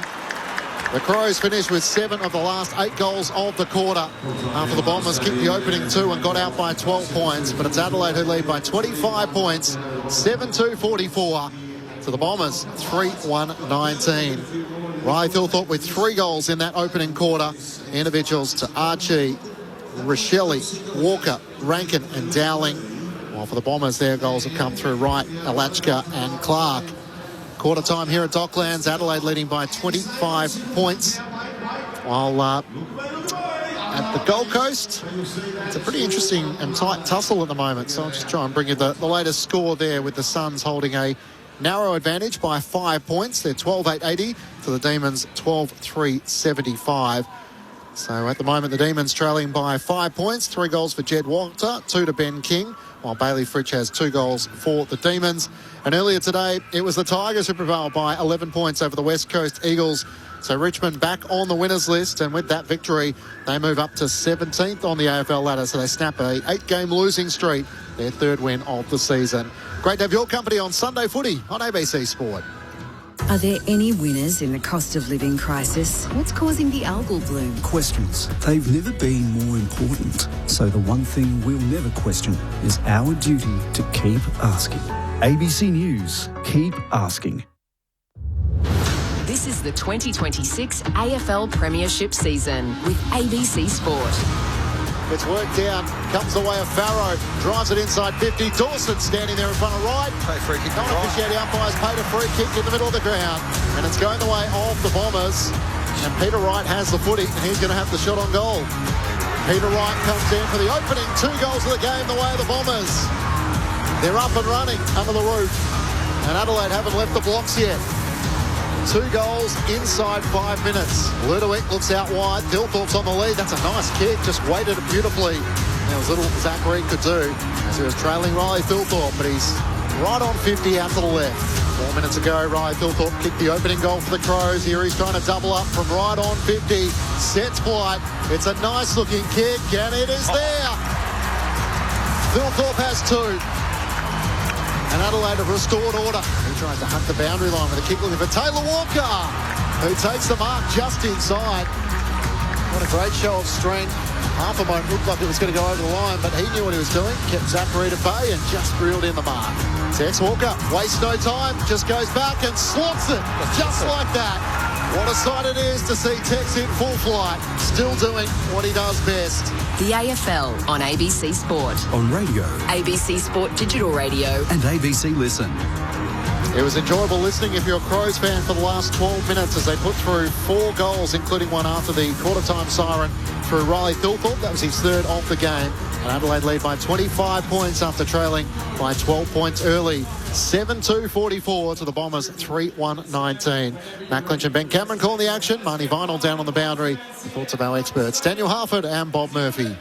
Well, the margin for error for Essendon's defensive system is pretty small at this stage. For the first half of that first quarter, they were right on it. They weren't giving the Adelaide Crows much space at all. And because they were organised and because they were up for the intensity of the battle, it kept them in the game and it kept them on the scoreboard. And at the 20-minute mark of that first quarter, I thought, I wonder if this improved structure will lift their tackle numbers, and it had. They were on 20 tackles at that point of the first quarter, which for Essendon fans following this year, that's quite a big number. And then it stopped. They started getting stepped through the middle of the ground. And once this Adelaide team is given a bit of space and they get that forward momentum and the handball out the back, as you touched on, Half, then it's good luck. And your undersized defenders are in for an absolute torrid afternoon with the likes of Walker and Thilthorpe doing their thing down there. Yeah, it was a rough second half of that quarter for the Bombers. Great for the Crows. I mean, they really got on top. Centre clearances 6-3. Clearances overall 17-9. It was 8 apiece at one stage, and they've absolutely dominated the back end of that quarter. 17-12 inside 50. 6 marks inside 50-1. They scored 5 goals from stoppage in that first quarter. That's a ridiculous number. Now, we talked about the class of the Adelaide midfield, Curtin and Dawson and Rankin, and it wasn't necessarily those guys kicking the goals, but they were causing the havoc around the contest to create the opportunities for their teammates to be in the chains of possession forward of the ball. 5 goals from stoppage in a quarter. I don't think I've ever seen that. So that's a real problem for the Bombers. They've got to find a way to nullify the effect of that Adelaide midfield. They worked hard, 22 tackles to 15 in favour of Essendon, but just can't get their hands on the footy. Too much contested possession going the way of the Crows. Talked about it pre-game. It's an area that they've actually dropped. They've got worse at in the last 5 weeks. The Bombers have gone from 116.8 contested possessions a game to 108.8. So just little things. You talk about small story to tell the big one. Contested possession and clearance of the two, well, largely for a lot of teams, the two major factors in being able to perform week in, week out to a consistent level and nullify opposition. They cannot get that right at the moment. I know that coaches don't necessarily love red time goals. What about Essendon? They entered red time leading by 7 points, conceded 5 goals to zip in red time, and trailed by 25 points at quarter time. Yeah, they got to 25 pretty quick, didn't it? Yeah. Yeah, those last 5 goals obviously hurt, make that happen, but they did show a bit early, so hopefully that's a sign of things to come for the Bombers. They can get back on track. Dawson with 10 disposals, Curtin with 8, while Sam Durham with 8 and Zach Merritt with 8 for the Bombers as we get the second quarter underway, and Merritt on cue gets the clearance, kicks Essendon up towards half forward. Caddy leads out, left the footy behind in the end, trying to tap it forward. Ball Lace gets a hand pass back to Ryan, and now the hand pass to Cumming, who kicks it up the wing, trying to play on McAndrew. Awkwardly got a kick forward to Neil Bullen, and then kicks out in front of Rochelle. Good option, slaps it away from Andy McGrath into the pocket looking for Thilthorpe. Getting back there first, a chance for Artemis. Gets the hand pass away to McGrath. Cuts back on his right-hand side. The Bombers captain up the wing. Big fly from Caddy. He got right into the back of his opponent in Cumming, who's a little worse for wear as a result. Thankfully, both players are now okay, and the free kick is actually going to go the way of Reece Unwin, who's going to take it on the wing for the Bombers. Moves it on to Roberts, who kicks out wide for Merritt. Doing a good job getting his hands up, and in the way, Ryan, the debutant. Ball comes back to him through Neil Bullen. Off the ball, Ace. Crows on their back flank. Our name Curvis cuts a swathe through them and dinks it short. Away to Neil Bullen again. So Crows ball. He moves it to Cumming, the man who was clattered into by Nate Caddy, and manages to get it away to Isaac Rankin. Kicks the Crows inside 50. Thilthorpe, a vice-like grip, plucks it with Langford right there with him. Reid as well, and he'll go back and kick for his 4th. Well, I mentioned Zach Reid a few times in the first quarter. I reckon he had 4 kicked on him in the first quarter, and not necessarily could he have done anything else. And it might be 5. What'd you say, Half? That's 7 marks inside 50 for the Crows. Now, yeah. In a quarter and 90 seconds. Riley Thilthorpe is eyeing a career day against Essendon this afternoon. Could kick 15 today, Riley. Trots in, puts his laces through it, and sneaks through. No, misses right. Looking for his 4th, leaves one out there. They are the number 1 team in terms of goal kicking accuracy this season. The Adelaide Crows, 52.1%. They might get a look at that this afternoon. Roberts' kick a little loose to Harry Jones, and he runs into Thilthorpe, which is not the man you want to cop bare-chested charging into you. He'll get up and try and get his composure, Harry Jones, and in the end, no damage done. Ruck's a little slow to get there. Bryant eventually gets down the tap. Rankin on the move. Can't reel it in. As the ball goes out of play in the right forward pocket for the Adelaide Crows. They're 7-3-45 to the Bombers 3-1-19. 2.5 minutes gone in the second quarter. Braden Maynard, Josh Tracy. Yep. Alex Pearce. They're the sort of guys you don't want to be in that position with Thilthorpe just coming at you full-chested. Rankin roves the tap, gives it off to Dawson, who floats a high kick to full forward, swatted away by Jones. Artemis taps it to Reid. Don's on their last line. Back to Jones. Exiting kick towards defensive 50. Cook spoils it away. Now loose ball to be won. Onto it quickly is Redmond. Tackled by Dawson, who gets into him. Gets one back on the tag up.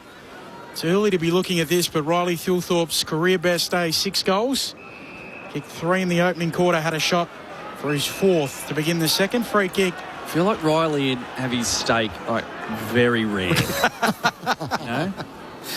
Mustard guy? Blue. I reckon it'd be the cooked blue. Maybe Is a little. cooked? Yeah, just drifts over the flames. And onto the plate. A waft over the flame. 0437 774 774. If anyone knows how Riley Thilthorpe likes his steak. Unwin kicks inside 50 for the Bombers. They've got it up towards the 50 now.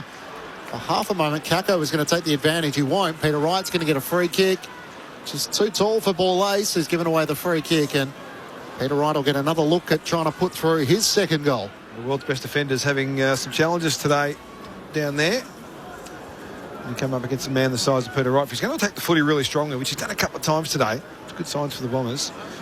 It's always going to be hard to defend. He had kicked goals in his previous 4. Peter Wright, as he tries to get some rhythm alongside Nate Caddy. He likes this off the boot from the right forward pocket. Peter Wright puts through his second. An important goal for the Bombers. After the last 5 goals of the quarter, went the way of the Crows. 7 of the last 8 goals in the game, and the margin is back to 20 points the Adelaide Crows way. 7-3-45 to the Bombers 4-1-25. Peter Wright with his second. Down to Marnie Vinyl on the boundary. I have to say, as a vegetarian, that steak chat was making me feel a little bit unwell. But just then, Sam Durham looked up at the board and saw the tackle difference, 24-16, Crows with the advantage, and he said, "Oh," and then a word I can't repeat on the ABC. Yep, I've spoken a bit about Sammy Durham and the fact that he has this almost visceral response when they're going poorly, Essendon, and it's usually ends in physicality, him laying a big bump or a big tackle or trying to do something to lift the team. Crows by 20, back in the middle. Bryan and McAndrew both share it. Merritt's in there, feeds it out. Sharp kicks the Dons inside 50. Called for a throw, Merritt. Gee whiz, what they're getting away with these days, probably was in the replay. You just about do whatever you like with the footy these days. A bit of a shuffler, that one, wasn't it? As long as you move it. So Ray Chamberlain has spoken to us about the hand just needing to catch up to the plant hand rather than being the propelling force, as Dawson gives it off to Hawker. Hunt kicks the Crows inside 50. Neil Bullen taps it out onto it. Archie Walker centering kick, unselfish, and he finds McAndrew. What a kick! In a central position, 25 out, directly in front, and we'll get a look at the big ruckman and his set shot routine. Well, this is a long way from going through the big sticks, just by the way, from what I've seen of the big fella with his set shot routine. I hope it goes through for him. How many goals has he kicked in his career? Wouldn't have been. Has he kicked one yet? He's kicked 6. He's kicked 6, I think. I've seen him 2 actually, half. He's kicked 6 wobblers. Is that what you? Well, the ones I've seen him miss I'm excited to see have these. been sideways. I want to have a close They've look. gone, Oh, look at this. he's side on. He's done his little skip approach. His drop punt is... Told ya! Don't doubt my research. It's not just a suburb. He started looking at us. Crows by 21, 6.5 minutes into the second term. Question is, how did he get 6 to go straight? Oh, my Lord. Oh, Roberts out of defence, up to the wing, and Keane takes the intercepting mark. That excitement from Bob Murphy when he came side on was the same excitement when Daniel Harford rocked up and saw Bob in his pants and trademark runners this afternoon. Who says this isn't a blockbuster today? Pryor for the Bombers up the wing.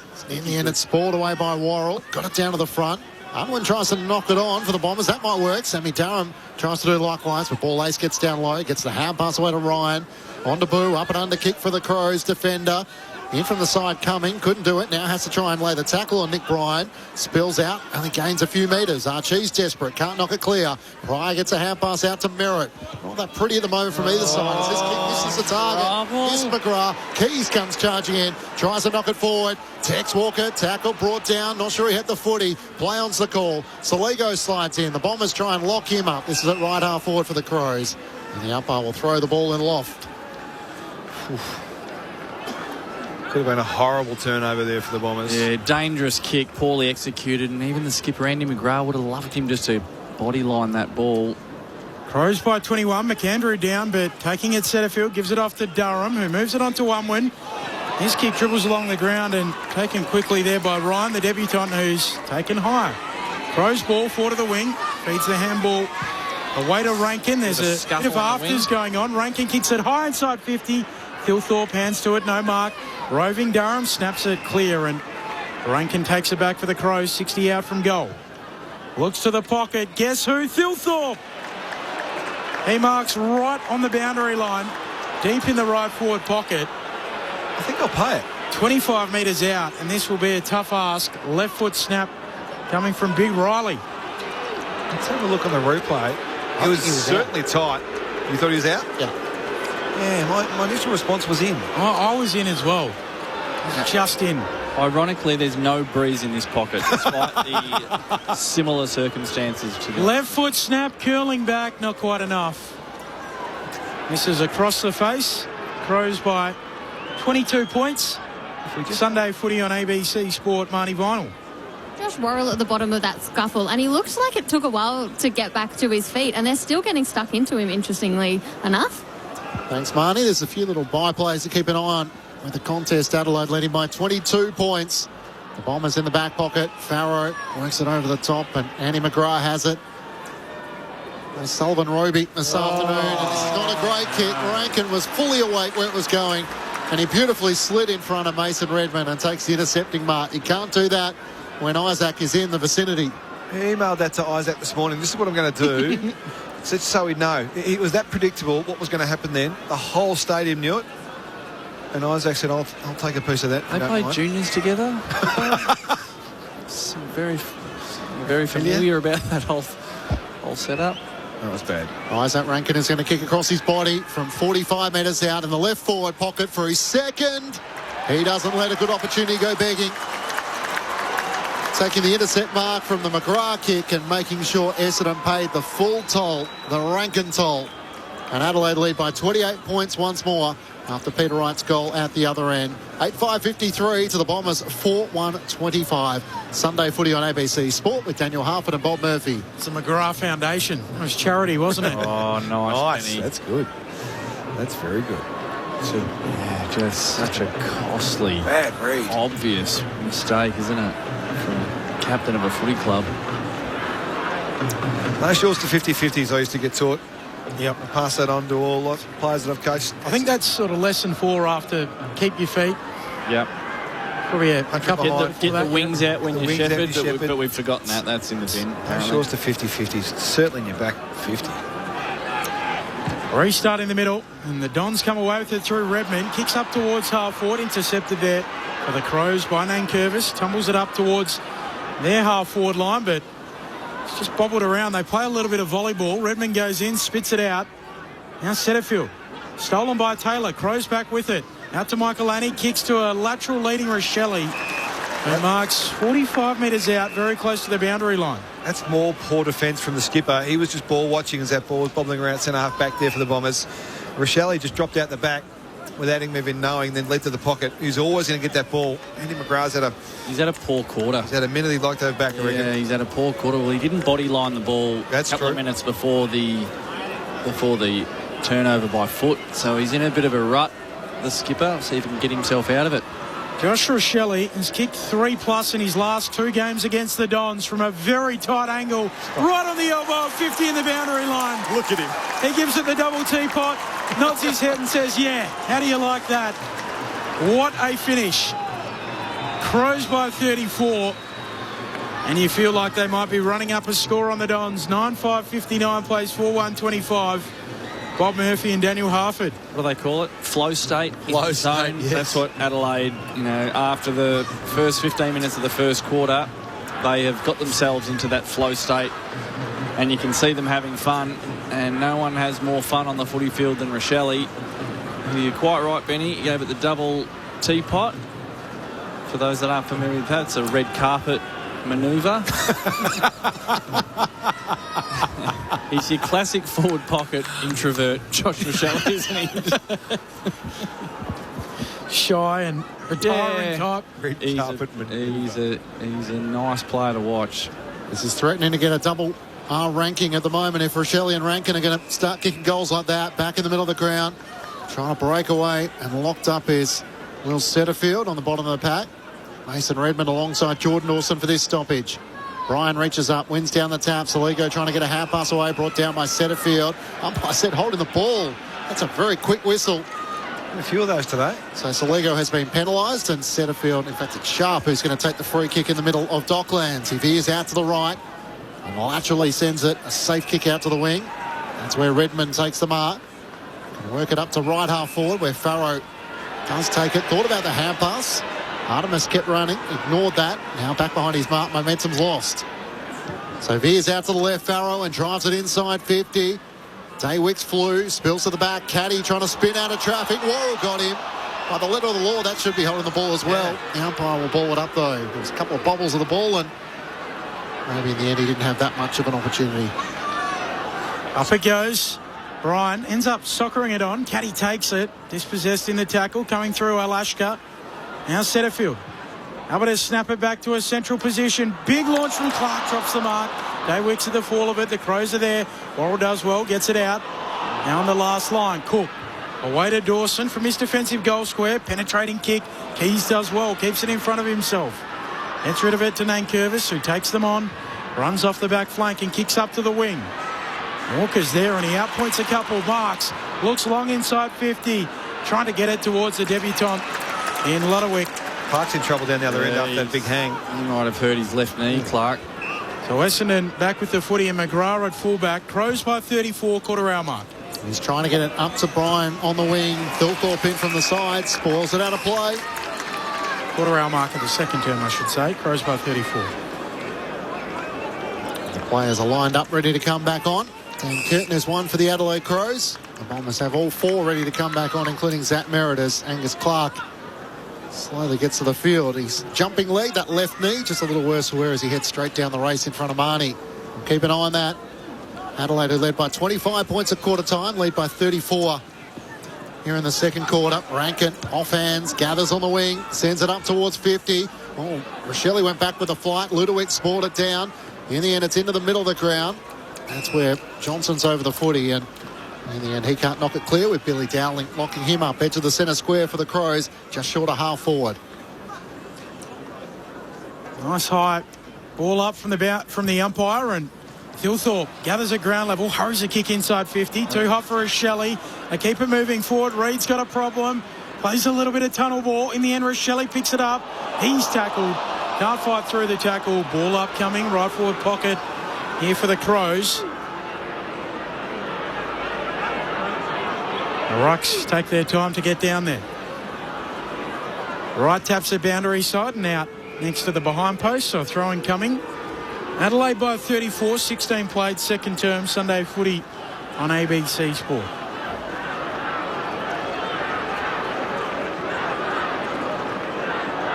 And here the Crows, travelling army.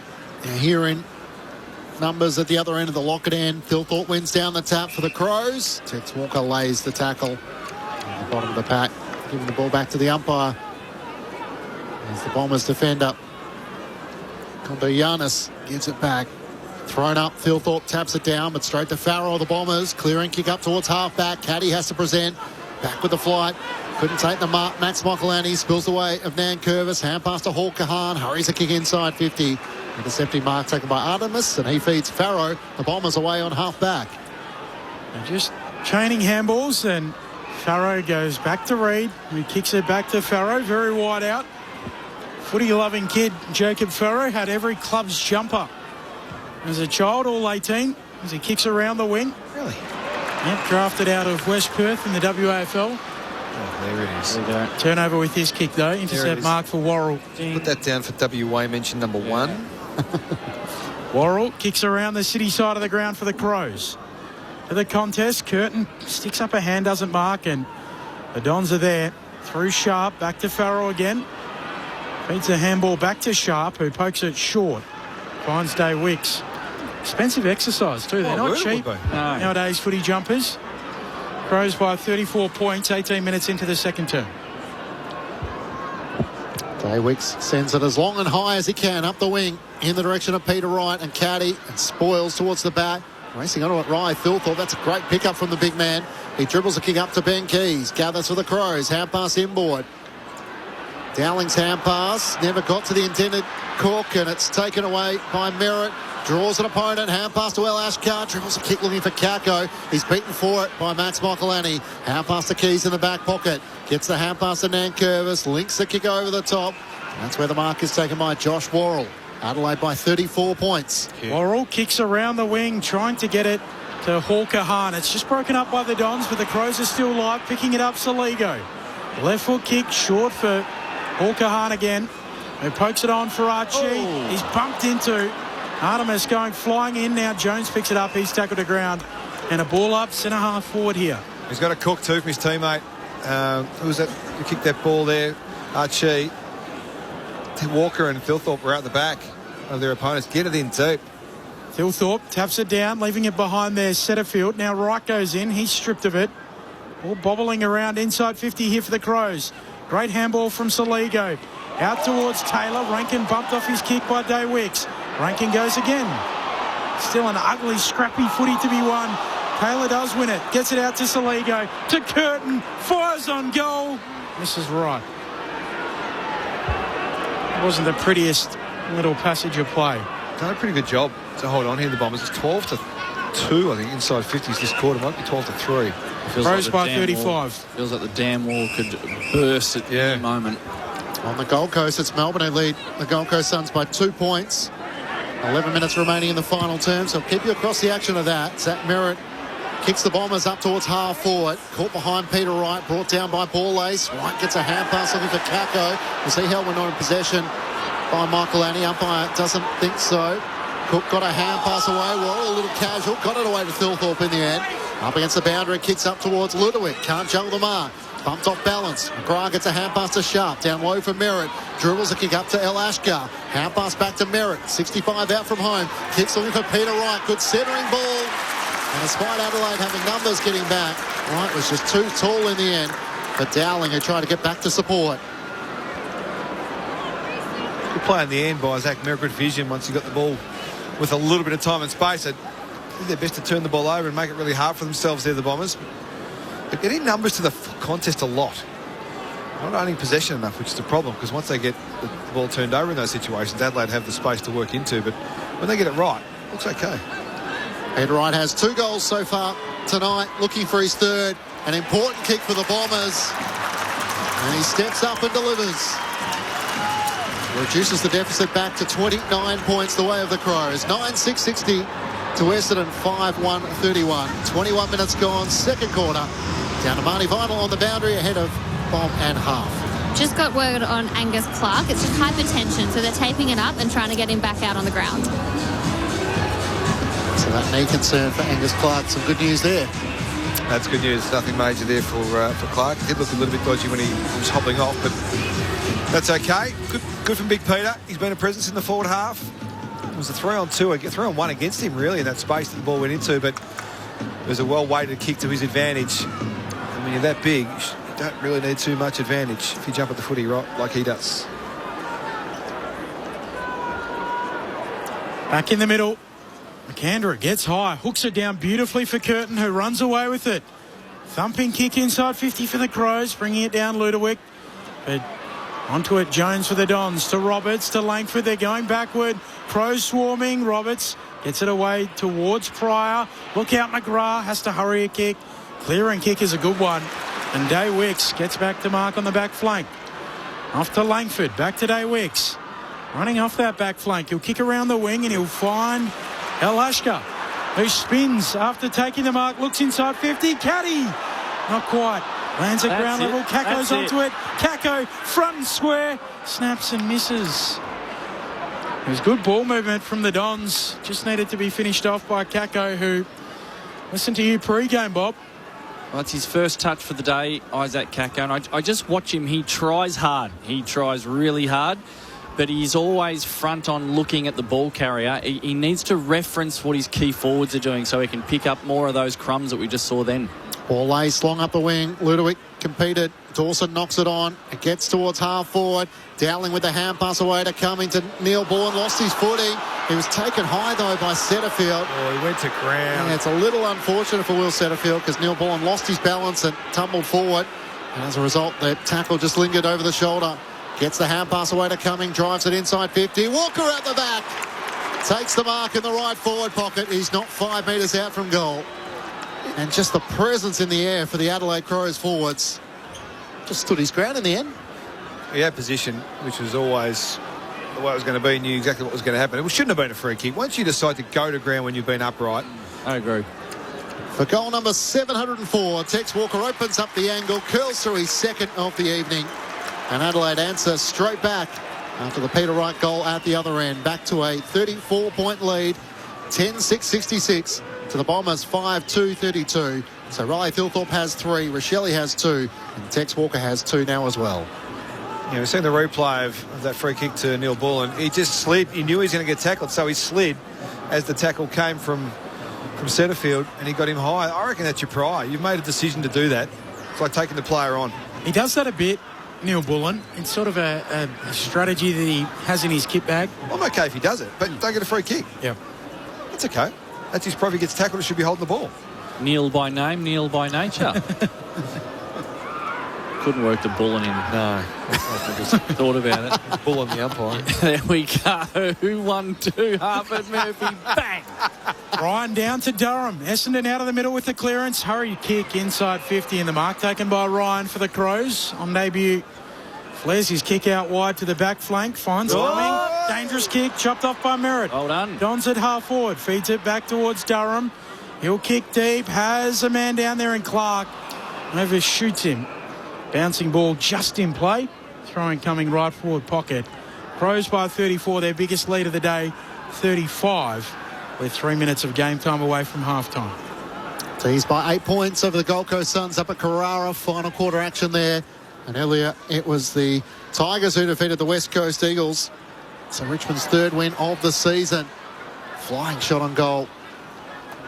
After McAndrew tapped it down, Sharp got the hand pass away to Redmond, but his shot is across the face of goal and he's just squeezed it in from behind. So 33-point lead the way of the Crows. Another one of these Dons from regional South Australia, from Millicent. The Crows just chip it around inside their defensive 50. Sounds like a nice place, Millicent. Just the name. Archie at fullback. Exiting kick. Punched away by Jackson Pryor. Reaching over the top. In fact, Kondo Giannis is the man who came through and punched it out of play. So a throw in. 80 around from the attacking goal here for the Dons, who have held up well in their second quarter, as Bob and Half have mentioned. Sunday footy on ABC Sport. Ryan and McAndrew. They share it in the ruck contest. No room to work as tackled to ground very quickly is Sammy Durham, always scrapping, fighting, trying for the Dons. Thrown up, Bryant wins down the tap, looking for Durham. He thought he was held when not in possession. Now he lays the tackle on Curtin. Did he have prior opportunity? Umpire just waves play on in the end. Bryant squeezed the kick inside 50. Kako back with a flight, can't take the mark. And Cal Archie gathers for the Crows. Hand pass out to Cumming on halfback. Feeds it back to Ball Ace inside the defensive 50. Chips it back out to Cumming. He's corralled by Farrow, so turns and just chips it back to Ball Ace. Archie had the whole corridor with numbers and decided to go short and sideways. They find themselves now at the end as we see an injured player being attended to. I think it's Clark again. Clark. Yeah, he's in the wars at the moment, isn't he? I think he's got a head knock now. He's rubbing the back of his head. Might have been a bit of friendly fire with Isaac Kako. Yeah, coming back with the flight. So he got that left knee strapped and then has come back onto the field, and I think in one of the first passages plays he's been involved in, he's got one on the back of the head, and the umpire rightfully has stopped play as the doctors have come out, and he's going to go off for a HIA assessment now. So rubbing the back of his head. Got the arms. Oh, yeah, it was in the replay. So trying to get down low, Clark, with that ball inside 50, and Kako's hip has got him to the head. Yeah, the side of his head too, so real neck pain as well as back of head pain. So the umpire now can give the ball back to Mark Keane, and the Irishman can chip it to Hall Kahan. Adelaide leading by 33 points after leading by 25 at quarter time. Bombers started with the first 2 goals of the game, but have only managed the 3 goals since then. Isaac Rankin working inside the defensive 50. He looks to swing the ball into the back pocket. Finds Keane, who plays on. Runs away from 2-metre Peter Wright. Gets the hand pass away to Archie, who sends it out to Ball Ace. But we're back where we started at left half back for the Crows. which is at least a good sign for Essendon. They're the easiest team in the comp to move the ball against. So defending well here as ball ace kicks around the city wing off the hands of the pack. Littlewick goes in and wins a high free kick. On debut, Archie Littlewick, picked 50 in last year's draft, still just 18. He gives it off, and the long kick from Isaac Cumming goes up towards half forward at the feet of the pack. Roberts wins it for Essendon. He gives it off to a teammate, Aaron Johnson, who kicks up around the wing, and the Crows will take it back through Ryan. Another one of these debutants for the Crows today who's been impressive. He'll go back to Archie on the back flank. Crows by 33, nearing half-time. Sunday footy on ABC Sport. And the D's leading by 9 points in Carrara. It's the Crows maybe have put the cue in the rack. They're happy just to chip the ball around inside their defensive half. Just a bit of match simulation here in a game. Max Michaelani has it in the back pocket. A little simple, the population of 4,760. Yep. 2021 census. 2026 is coming up, too exciting. I think he comes from a lobster farming family. Kondianis looks to drive the Bombers inside 50. Nate Caddy flies from behind. Can't come down with the footy. Just the one touch for him. As the ball is gathered by El Ashkar. Gives it to Caddy. Gets a touch here. Hand pass to Unwin. One way then the other. Back to Caddy. Has to cut around a couple of defenders. Kicks to the goal square. And waiting for that was Dowling. As the halftime siren sounds, Adelaide leading by 33 points. 10-6-66 to the Bombers 5-3-33. So in that quarter, the Bombers at least quelled some of Adelaide's scoring. The Crows managed 3-4 to Essendon's 2-2. And after leading it by 25 points, the Crows at quarter time, they now lead by 33. 3 goals to Riley Thilthorpe, 2 goals to Rochelle and to Tex Walker. Individuals to Archie, Rankin and Dowling. While for the Bombers, 3 goals to Peter Wright. Individuals to El Ashkar and Angus Clark. Half-time here at Docklands, and it's the Bombers who trail by 33 points against the Crows, while 4.5 minutes to go, and it's the Demons who now lead by 15 points at Carrara. The thoughts of Daniel Harford and Bob Murphy, your experts on ABC Sport. Yeah, relatively well-balanced quarter from the Essendon perspective. Anyway, I'm sure Adelaide would like to have extended their lead, but I think Essendon got themselves back on track in a few key areas. They were able to absorb a bit of the pressure in the Adelaide forward 50 and not enable them to score as often as they did in that sort of the last 7 or 8 minutes of that first quarter. But they sorted out their clearance and contest game. They were -8 for clearance in the first quarter, +4 clearance in the second quarter, -9 contested possession in the first quarter, +5 in the second quarter. So they went to work on the 2 areas that we talked about at quarter time, Bob, contest and clearance. And as a result, you're able to get territory, able to put the opposition team on the back foot, make them defend, and put them under a bit of pressure, which the Bombers did a little bit. So I think Dean Solomon would be relatively pleased with how they responded after that first quarter. He might also be relatively worried about whether they can go the distance as well, because currently the Crows' kicking efficiency is 81%, and their inside 50s are 32. So if we get to the end of the fourth quarter and that is inside 50s of 64, and they can keep that disposal efficiency at above 80%, it could be a walloping, because they will go the distance, and it's whether the Bombers can hang in there for long enough. Earlier, an 11-point win for the Tigers, 12-12-84 to an inaccurate West Coast Eagles 9-19-73. Sam Lawler booted 3 goals in the win for the Tigers, their third of the season, which sees them move above the Bombers, who are now 18th and the bottom of the table. Jack Williams and Jack Waterman both kicked 2 goals for the West Coast Eagles, but Andrew McWalter, the chance goes begging, and match at Carrara, the Demons have taken the lead there, and they currently lead by 14 points with a couple of minutes to go until full time. Make that 15 points there at Carrara. So we'll bring you some reaction as well, including the latest from the Commonwealth Games. But for the moment, let's take you to the latest from the ABC Newsroom.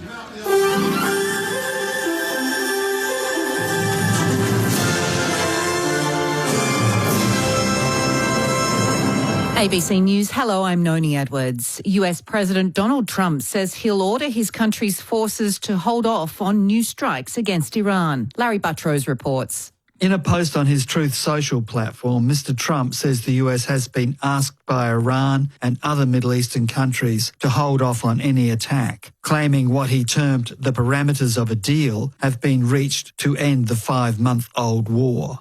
He says the deal would include an end to Iran's nuclear threat and the immediate and complete reopening of the Strait of Hormuz to commercial shipping. The US has been threatening severe attacks on Iran in recent days over continued Iranian strikes on shipping in the Strait. He says Israel joins him in the commitment. There's no comment yet from Iran. Police in the US state of Idaho say they're trying to identify a person and determine a motive after a gunman opened fire at a fast food restaurant in the state's south. Multiple people were killed and several wounded in the attack. They say the gunman involved in the incident at the Twin Falls In-N-Out Burger is among the dead. Australia's sending aerial firefighting assets and teams to support French firefighters battling major wildfires across parts of the country. Nearly 250,000 people have been driven from their homes and holiday sites in France as fires devastated 42,000 hectares of forest west of Bordeaux. Emergency Management Minister Christy McBain says the government received a request for support from France last week and is happy to reciprocate, given the help Australia received from France during the devastating bushfires of 2019 and 2020. We work really closely with a range of our international partners in emergency management. What they're after is a Chinook helicopter and a reconnaissance plane, which will assist. It has capability to continue to fight fires during nighttime operations as well. So we'll be sending those 2 aircraft along with 25 personnel. Police in Victoria have charged 5 young people after a serious assault on a 60-year-old man who came to the aid of a retail worker in Melbourne's West. Andy Yu has the details. Yesterday afternoon, the group aged 12 to 15 went into a shop in the suburb of Sunshine and allegedly stole some items. Police say a worker at the shop became involved in a scuffle with them over the theft. A 60-year-old man who worked nearby went to help and was allegedly attacked by the group. He was taken to hospital and is in a critical condition. Police arrested 4 teenagers shortly after the incident and later arrested a 12-year-old at his home. Each child has been charged with affray, violent disorder and intentionally causing serious injury. Australians with some rare types of incurable brain cancer will now have access to cheaper medication. The drug Voranigo has been listed on the Pharmaceutical Benefits Scheme for the first time and will now cost no more than $25 per script. Health Minister Mark Butler says the listing will save sufferers tens of thousands of dollars a month. Without the listing on the PBS, it would cost as much as $28,000 a month, obviously well beyond the means of most ordinary Australian households. This is truly going to give great new hope to this group of patients dealing with this highly debilitating form of brain cancer. ARIA award-winning Yolngu rapper Baker Boy has received a warm welcome home on the 3rd day of Garma Festival. Nate Woodall reports from East Arnhem Land. Dozens of adoring fans swarmed Yolngu artist Denzel Baker, better known by his stage name Baker Boy, for his homecoming. He's among a wide range of Yolngu artists taking to the main stage today, including descendants of fellow East Arnhem Land musical royalty Yothu Yindi. The political forum has also seen a cultural exchange between delegates from Australia's Pacific neighbours, representing Fiji, Tonga, Timor-Leste and Papua New Guinea. The final Bungal dance ceremony of the weekend will take place shortly before hundreds gather for this evening's musical entertainment. Sport now in the NRL. Cronulla's cemented its spot in the NRL's top 4 and dented South Sydney's charge with a 32-16 win. The Sharks conceded the first try and had a player in the sin bin early before scoring 5 tries to consolidate a 5th straight win at home. Sharks halfback Nico Hines set a new club record for the most consecutive goals with 32 in a row. And Australia's Rhiannon Ifland has officially become the greatest cliff diver of all time, winning the penultimate event of the season in Bosnia and Herzegovina. The 34-year-old from Newcastle arrived at the historic bridge in Mostar, knowing that victory from the 21-metre platform would seal her 10th World Series title in a row and 48th victory of her career. The win came via a stunning inward 3-somersault half-twist tuck dive into the Neretva River, moving her ahead of Englishman Gary Hunt in the all-time wins list. You're up to date now with ABC News. What's really in the food we're eating? A lot of the labels are not true. A major Australian food investigation yields shocking results. Duped, a 2-part special from Four Corners. Streaming now on ABC iView. This is the 2026 AFL Premiership season. On ABC Sport. AFL. On ABC Radio. On digital. And ABC Listen. Look for the AFL button.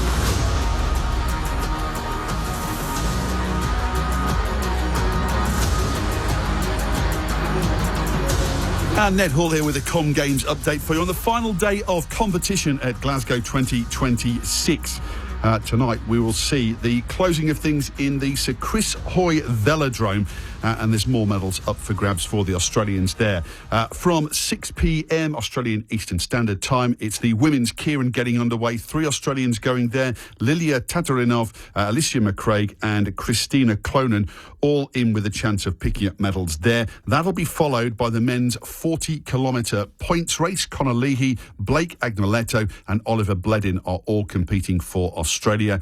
And then a little later on, Gordon Allen will be racing in the 3,000-metre individual pursuit qualifiers in the men's C1 to C3 category.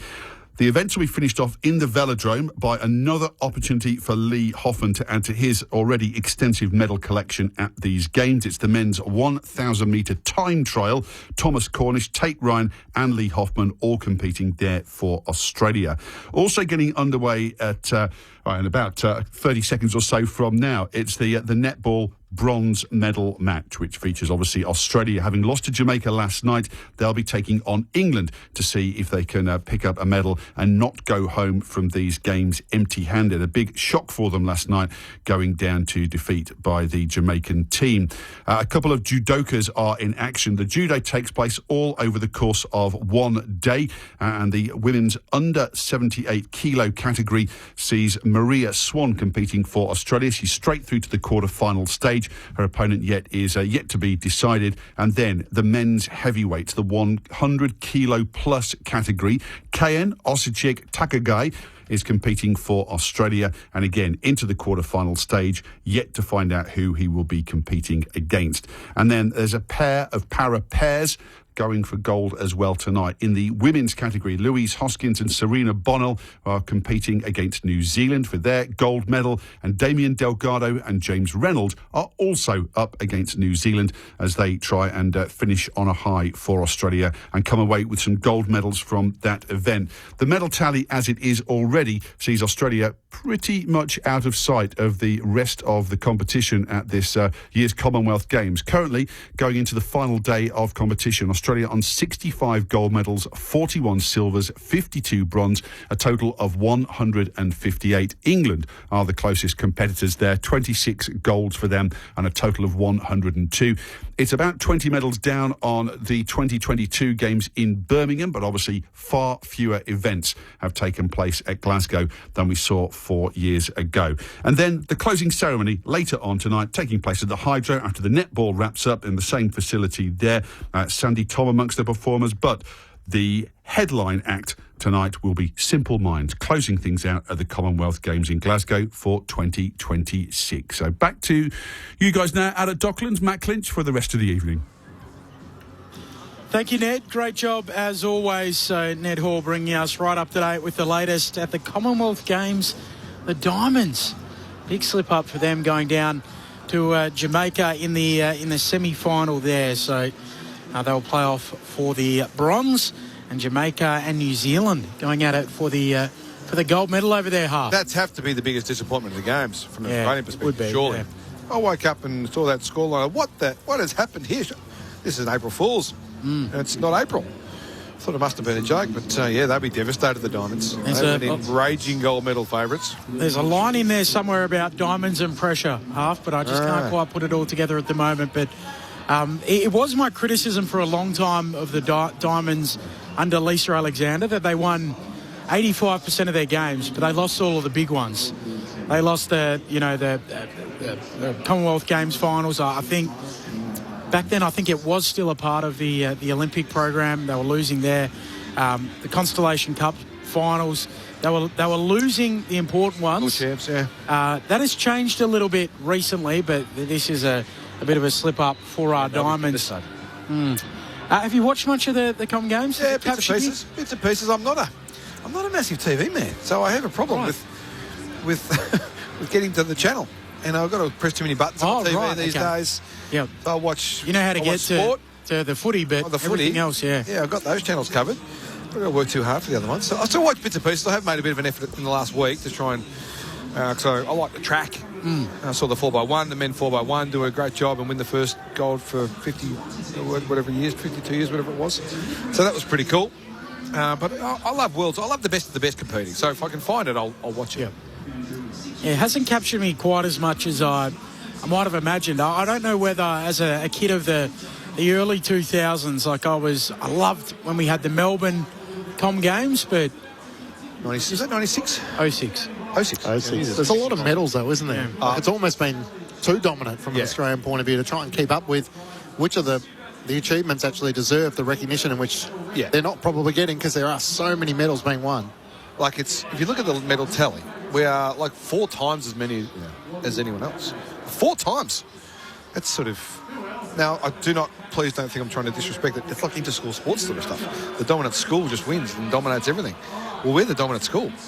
Yeah, we are. Half-time here at Docklands. It's the Crows who lead by 33 points. Matt Clinch and Ben Cameron. Marnie Varnell down on the boundary. Daniel Harford and Bob Murphy, your experts. The Blues and their big win last night over the Brisbane Lions. What does that say about Josh Fraser and his prospects to whether he wants to take the job or not? But certainly everyone else is falling in love with him, and then the prospect of maybe pushing into the top 10 with a 8-point game against St Kilda next week. I'll tell you what, it's hard to not think, if he wasn't the number 1 seed, that last night's performance doesn't put him into that position. Whatever happens from here. But you'd have to think that his case is pretty strong. Well, in an interesting environment. Yes. Oh, yeah. Like, it's a very different environment, of course. And you go through the game. What are they, 9-2 now under him? 9-2 under him. So you go through the games that they won. That was the one, though. That's real the one, shuffler of like if you were Josh going through the process. Exhibit A. Here it is, panel. He's 150 against the back-to-backers. Yeah. I did have to go back to the ABC AFL Daily podcast from the 5th of July when one Daniel Harford said, look, the way this will play out is Josh Fraser will say, I'm not interested. He'll miss all of the early parts of the early interview rounds. Then he'll get a tap on the shoulder. And they'll say, come straight through to the final round of interviews.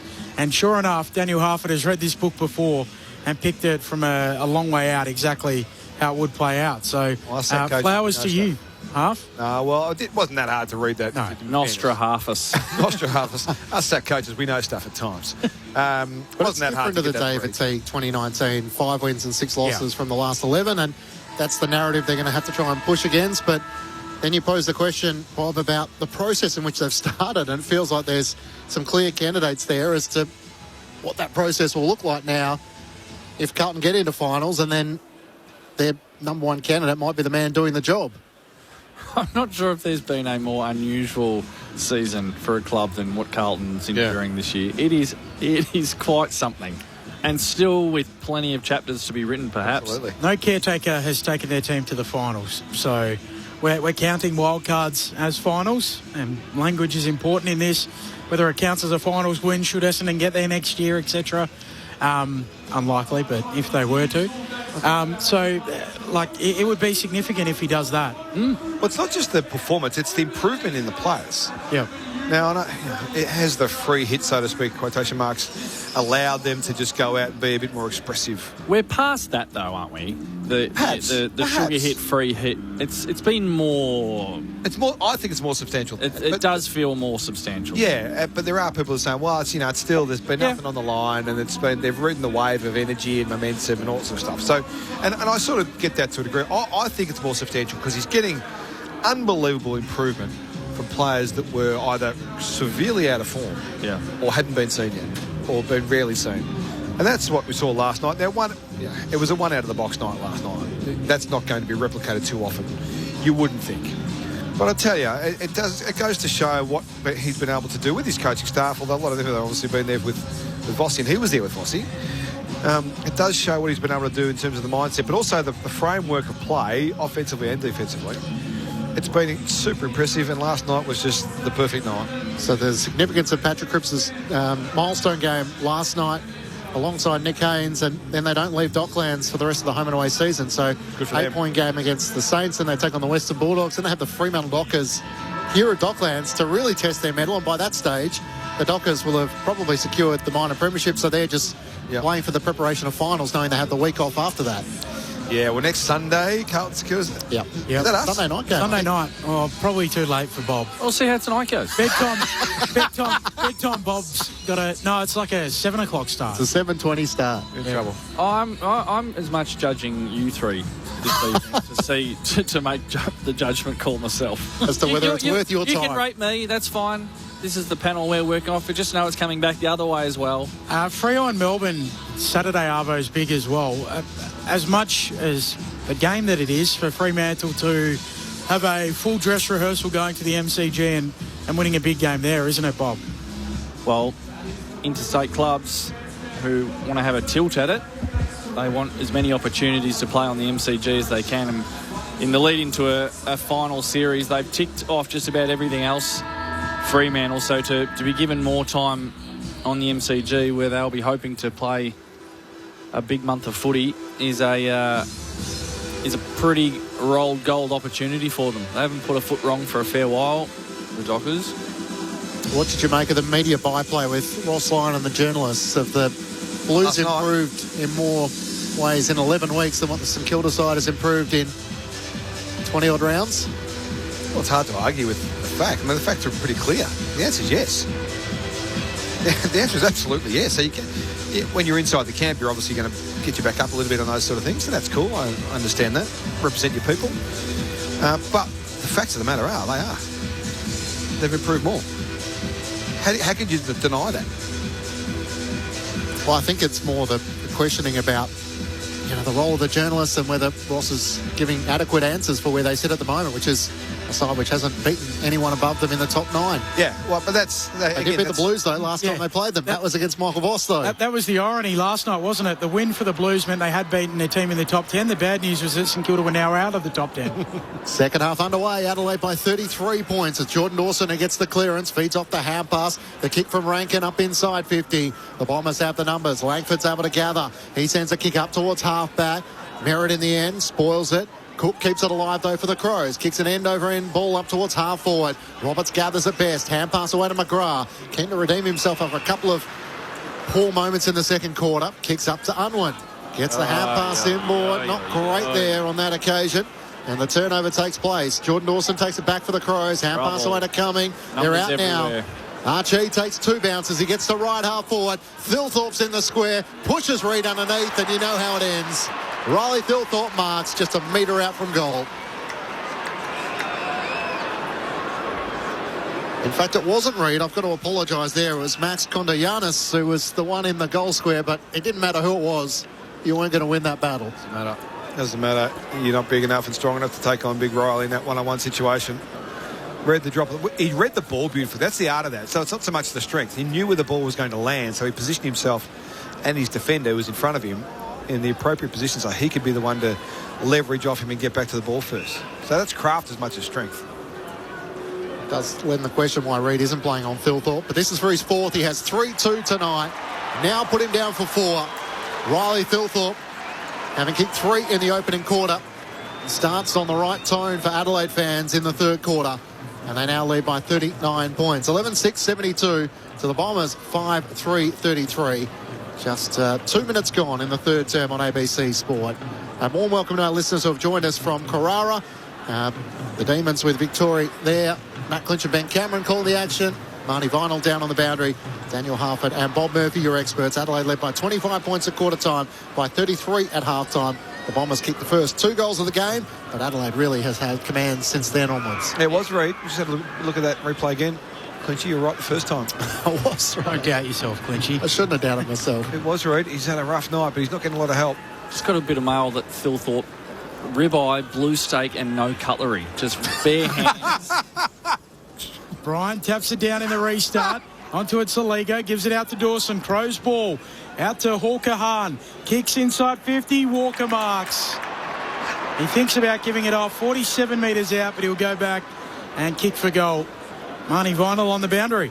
Things not looking good for Angus Clark, who is officially ruled out with concussion. So not good news for Bombers fans who look like it might be a rough second half. Tough day for him. Yeah, rough. Hyperextension of the knee and then little knock to the back. Well, not little. A pretty heavy knock to the back of the head now with concussion. Taylor Walker from range, not his best kick. Yuck. It floats very wide and right. Like a flower bag. Yeah, the old flower bag. It's The exactly old flower bag. Crows by 40 points, 3 minutes into the second half. Sunday footy on ABC Sport. You used to kick rolled up socks through doors. Yes. I did, yes. That was the best. The sliding door where you, just to tighten the angle. Yeah.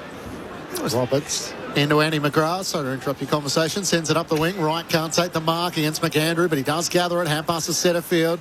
Away to Merritt. Works it over the top. Setterfield gets it back. Centre wing on the outer side. He has Day Wicks at half forward. Worrell did his work early. Crashed into him and takes an intercepting mark. It's a little worse for wear, though, as he has it at right half back. Winded himself, I think, maybe. Tentative kick inboard for Neil Bullen as he's down on all fours, and a trainer will come out and just check he is okay. Inboard to Keane, who has it at centre half back for the Crows. Adelaide by 40 points. Dinks a kick out to right half back. Barely 15 in the end. I haven't been winded for a long time. Really enjoying this part of my life. Hall Kahan works it to Saligo, sends it up to half forward. Langford takes it back for the Bombers. Hand pass to El Ashker, out to the wing. Not a great hand pass from Day Wicks. They might still make it work, though. Setterfield's hand pass to McGrath, looks out laterally, and Peter Wright marks it right half forward. It's been the shining light for the Bombers with 3 goals so far. He looks into the pocket. Caddy's on the move. He looks up, presents and marks. Too strong on this occasion for Worrell. And he's still not quite 100%. But Caddy, who's tried hard, he's had just the 3 disposals, but finally gets a look at goal. Well, Worrell, he didn't really want to make body contact after that problem he had across ground 2 minutes ago. Didn't look like he ever really wanted to make body contact. That's exactly what he would normally have done. Still a bit uncomfortable. He's still grimacing. Yeah, something's wrong. A fortnight ago, Nate Caddy missed the Bombers win. Had to go to hospital with some unusual heartbeat. He comes in and misses to the right-hand side here from 35 metres out. The rhythm of the heartbeat was what I was trying to say, but a minor score for Nate Caddy. So he didn't get to sing the song. Adelaide's lead is 39 points. Kick in from Keane. Finds... Arrhythmia. Yeah. That's the word I was looking for. Just wasn't confident I'd spit it out. Dowling kicks it to Walker, who marks on the wing, dribbles a kick forward. Langford able to gather the footy. Back flank for the Dons. Clever bouncing handball. Finds Kondo Giannis. Sweeping handball out wide to Day Wicks. Day Wicks gets rid of it to McGrath, who goes zigging and zagging through them on a slalom run. He'll kick inside 50 here for the Dons, and Cook can mark. And Peter Wright leading at him directly 20 metres away and just chose to kick to a 2-on-1 against. Bad option. Intercept mark as he moves it out wide to Michael Annie. So the Crows in possession. City side of the ground, kicks around the wing and knocked down off hands there from Brian, and the Dons back with it.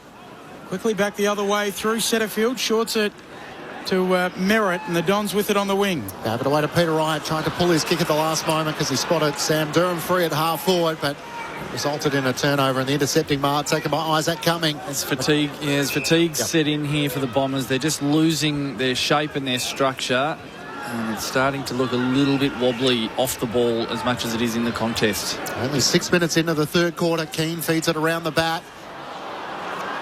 Rankin with a long kick looking for Rochelle. He's worked out of it by Roberts, who races back after it. Hand pass away to Langford. Just arched the back, got away from Archie. Kicks out boundary side. He was a good kick that found Mason Redmond and just relieved a bit of the pressure. That was that. Yeah. Great kick into the middle of the ground for Artemis. Keep going outside. Artemis, and you'll give off the handball to Kondo Giannis. Now Artemis on the logo, chips it short. Kako marks. Crows by 39. Kako kicks to a leaning right, drops the mark. Coming through Artemis, gathers the footy, steps around a couple, kicks on goal. It'll go to the goal square. Caddy drops the mark, time to recover, steps a couple, snaps and goals. No, he misses to the right-hand side. I wanted him to goal. Yeah, it would have been a great goal. He turned 2 of them inside out. The goal umpire went scurrying to their left, and he just couldn't quite finish. 2 behinds for Nate Caddy. It's like the Moomba Masters when they shorten the ski rope on the slalom. Adelaide's just lengthening theirs defensively in transition to Essendon, just allowing a fair bit of space through the middle of the ground for them to come back at them when they get the ball back. They just start shortening it as they're getting further into the repecharges there at the Moomba Masters. Kahan into Rankin, up to 14 disposals. He kicks up towards half back. Keys thought he had the arm chop. The umpire didn't agree. As it's balled out of play by Johnson of the Bombers. Adelaide 11-7-73, leading the Bombers 5-5-35. 8 minutes gone in the third term. Sunday footy on ABC Sport. Mac Lynch and Ben Cameron calling the action. Marnie Vinyl down on the boundary. Daniel Harford and Bob Murphy, your experts. McAndrew wins down the tap. Shoved away by Zach Merritt. Got it down to Sam Durham. Drives it inside 50. Clears Kako and a couple of the other small forwards. Wright tries to knock it out. Unwin gathered. Nice sidestep. Hand pass to Peter Wright. Got it away. Alaska into the open goal. And he kicks it truly for his second. Bombers just kept the ball alive, and in the end, were able to finish in front of goal. And one against the trend after Riley Thilthorpe kicked truly in the opening 2 minutes of the third quarter. The Bombers answer back. The margin is 32 points. 11-7-73 the Crows to the Bombers 6-5-41. Well, again, they've been good at the source this quarter so far. Outside that first couple of minutes where Thilthorpe kicked that goal, they've been pretty good at the source. And their transition run back at Adelaide has made them defend. And they're getting ahead of the footy a little bit. It's a forward handball. Yeah, the ski rope is pretty long there. Yeah, they've got it too long, the Crows, at the moment. They need to just tighten it up. But good by the Bombers to keep pressing.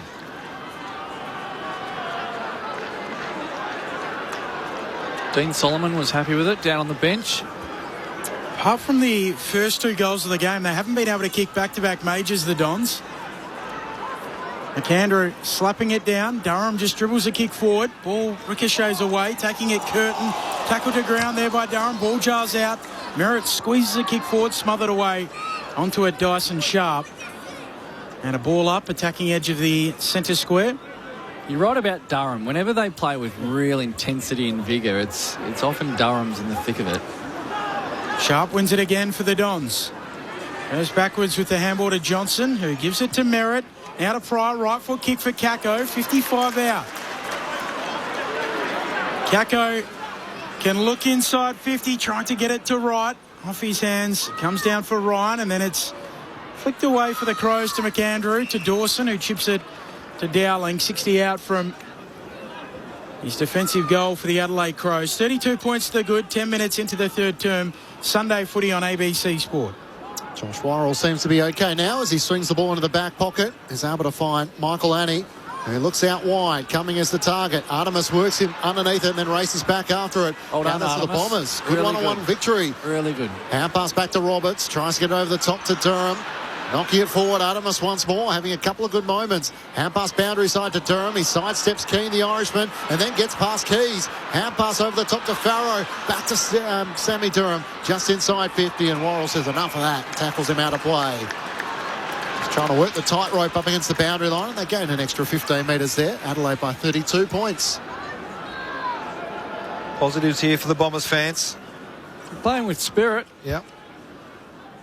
And a little bit of system, I reckon, around the contest. They're spreading much better. Winning the ball, importantly, and then being able to spread and get ahead of the Crows. McAndrew tapping it down. Get another ball up. 60 out from the attacking goal here for the Dons. Adelaide by 32. McAndrew hooks it down.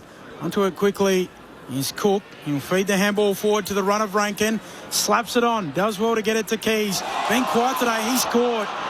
Holding the ball, and the free kick going the way of the Dons, and good defensive effort from Zach Merritt. Good chase. Something we've always been able to say about good chase from Merritt. He stepped up in this third quarter. He's been very good.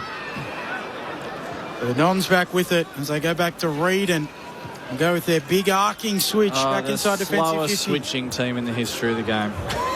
Oh, Langford to Redmond, and then the kick was over the head of Artemis, and that'll be a lasso free kick, which is the ultimate when it's a skill error in a level of footy where you should be a bit better than that. Neil Bullen takes the free kick, veers out to the right, sends it in the direction of Thilthorpe, and Langford at the back takes the mark.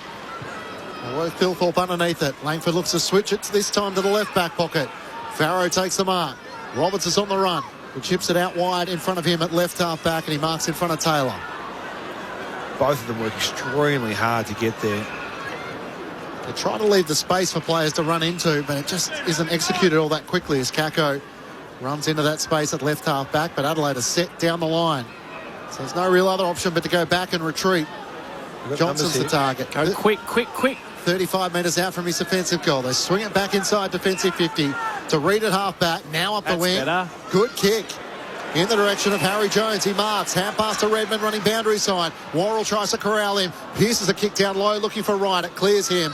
Bounces off Ryan for Adelaide in defence. Gathered by Rankin. Works the hand pass back to Michael Annie. Caddy just corrals him. Michael Annie with no other option but to blaze it long. Dawson the target, and he just rises and takes the mark in front of McAndrew. The skipper takes the pressure away. Dawson kicking up towards half forward. Thilthorpe plucks it and he moves it on quickly. Dowling, he's got a man on inside 50 and he moves it on to him now. Littlewick marks, moves the handball. Keys fumbles, dribbles it through. All too easy for the Adelaide Crows. And they're out by 38 points. 12-7-79, plays 6-5-41. 13 and a half minutes into the third term. Well, a couple of contested marks was the difference there, wasn't it? It was Jordan Dawson first at half-back. He saw Thilthorpe have a mismatch. He didn't have Zach Reed on him. Had a really good one-on-one opportunity. Who was it? It was Johnson, Zach Johnson. He's nowhere near big enough. And then from there, it was just off to the races. Every Adelaide player saw what that matchup was, and they just got going. Really took off to the races, and that's how they got numbers ahead of the footy. Good awareness. I mean, that's just good awareness of what's happening in the game from his teammates, from Thilthorpe. Over that run, it was curtains from there for the poor old Bombers. They've been the better team this quarter, but they've just lapsed in some big moments. Adelaide with 2-1 in this third quarter. Got out by 40 points earlier in the quarter. Thilthorpe into the ruck up against Brian here. Spills down the way of Saligo. Tries to knock it forward. Curtains in there. Can't knock it clear. It's taken by Sharp of the Bombers. Chips it out to Zach Johnson. At half-back, he sidesteps around Taylor. Drives the Bombers inside 50. Where's Caddy? Comes in from the side. Michael Annie was able to spoil it and bring him down. All stuck underneath a couple of Crows, and the Bombers player on the very bottom of the pack is Harry Jones, who gets to his feet. Adelaide leading by 38 points. Thilthorpe brings it down. Curtin able to gather the footy. He'll then thump it up towards the wing. Marking contest. Walker's there. Push. Littlewick was there too. There was a little shove, and the free kick will go the way of Redmond. The Dons want to take the advantage, but it will come back. Crows by 38 points. So Redmond with it. Kicks up towards Day Wicks. Centre half forward here for the Dons. He'll look inside 50. Sets it up towards the pocket. Looking for Caddy. Thilthorpe's down there. Off his hands. The Crows through Michael Annie. Back to Thilthorpe and a clearing kick. Tex tries to come up to make a presence. It's spoiled away from him in the end. Didn't get to him. Saligo hand pass away to Hawker Hahn. Tackled and stripped over by Redmond, holding the ball. And Essendon take it back at left half forward. Now Redmond has Zach Johnson in the middle of the ground. If he spots him, he doesn't. He sends it to the pocket. Caddy against two. Thilthorpe supports Max Michael Annie. Sees the ball out of play for a throw-in. Left forward pocket for the Bombers half. Sorry, Clinchy. 10-6 inside 50s this quarter in favour of the Bombers. So they're getting the quantity, but Zach Johnson with his arms wide out, they just don't instinctively look to the open side of the ground nearly quick enough to give themselves better quality inside 50s. They've had an extra 20-odd disposals, the Bombers, but they have switched the ball across half-back a lot more. Adelaide gather through Saligo. Hand pass a turnover though. Farrow gathers. Hand pass to Sharp. Centering ball. Daywicks one direction. Coming the other. Coming makes the spoil. Spoils out to Artemis at half forward for the Bombers. Nice. Chance to reload. Johnson, nice sidestep. Got around Rochelle. Eyes lit up and skews it out to the left. Missed badly. Missed everything in the end. Out of bounds on the full. No change to the score. The Crows by 38 points. Nice balk though. Yeah. I expect a better finish from a Parade College first 18 premiership winning captain. Cook with a long kick up to the wing. Off the hands of the pack, down in front. Coming through Taylor. Onto it, Roberts. Back feeds the handball to Redmond. Redmond kicks infield and finds Johnson. Johnson with the forward handball here for the Dons. Away to Roberts. Caught holding the ball. Caught cold. Taylor picks it up. Kicks the Crows up to half forward. Rochelle can take it. He's got men on inside 50. Ignores a couple. Gets onto his left. Makes it difficult for himself. Beautiful. And he finds Hawker Hahn. 45 out directly in front. And he will go back and kick for goal. I did see Connor McDonald, Hawk, in the house at half-time as I was getting a few refreshments. I said, what are you doing here, C-Mac? He said, watching my friend Noah Hawker Hahn. Sorry, Hugo Hawker Hahn. Hawker Hahn's the singer. Both elite. You're tight with Connor, are you? Running with No, C-Mac. C-Mac's pretty tight. It's pretty tight. I think I said Connor, but I just said C-Mac then. Was it a handshake or a bro shake? Or No bro shake. No, nothing. Did you bring it in? Hugo Hall-Kahan. He crosses the Great Divide from outside 50. He thumps it through. And the Crows lead by 44. And they come from everywhere to celebrate with him. His first goal in AFL footy in game number 8. What a find he's been out of the mid-season draft. He was on Sydney's list, went back to Williamstown and has earned a second chance, and he is taking it. Marnie Vinyl before Bob Murphy and Daniel Harford. Just a bit of a curious one. James Wallace hasn't played any minutes yet this quarter. So he's just been sitting on the bench. It's not as if the Crows are under a lot of pressure in their defensive half, but yeah, I'm not sure what's going on there. I'll see if I can find out. Good pick-up, Marts. Very good pick-up. So he did play all the first quarter and 29 and a half minutes of the second quarter. So yeah, is that rotation or is that an injury that we're not aware of? Thanks, Marnie. Back in the middle of the ground. It is a free kick going the way of the Adelaide Crows. Wright gave it away against McAndrew. He gives it away to Hall-Kahan. Having kicked his first goal in footy, he wants to add to this, driving it inside 50. Free kick for a hold as Archie took the intercept. Took the mark inside forward 50, but he ragdolled Pryor. And the umpire said that was before the ball was in the vicinity. Do you reckon it was there, Bob? On first look, it looked like Archie may have been penalised for just being too strong. Too rough. Not something I can speak a lot to, but just eyeballed it. Although Craig McRae felt the rest. We know that. Fly. Give us a text, Fly, 0437 774 774, just to confirm my dominance over you. Pryor kicked up to Peter Wright on the wing. Back inside defensive 50 to Wright.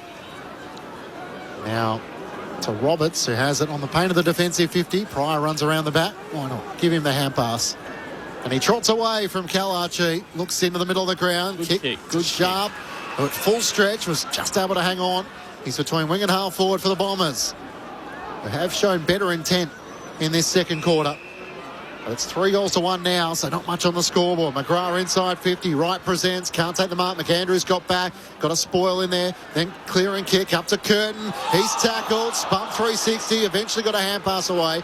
Back to Worrell. Hand pass away.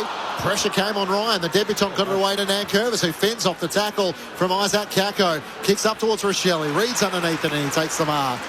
The Bombers defender across half-back with Adelaide leading by 44 points. Good mark from Reid. It's been a tough day for him, but that was a mark of timing and courage. Reid wants to switch it to Redmond, who moves it on to Kondo Giannis. Crows by 44 points. He'll kick up to half forward.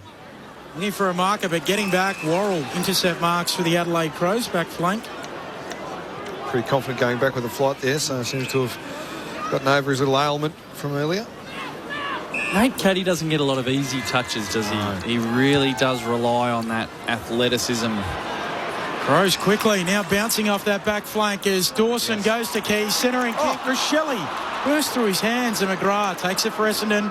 1-2 with Setterfield running off the back flank, runs a long way, handball back to Setterfield, handball to Kondo Giannis.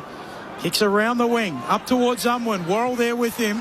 Both miss it out the back it goes. Shepherding free kick, and it will go the way of the Crows. So a free kick going the way of Worrell between the back flank and the wing. Adelaide by 44 points, 22 played. Third term. Only had 4 goals kicked, only 4 minutes away from three-quarter time in terms of game time.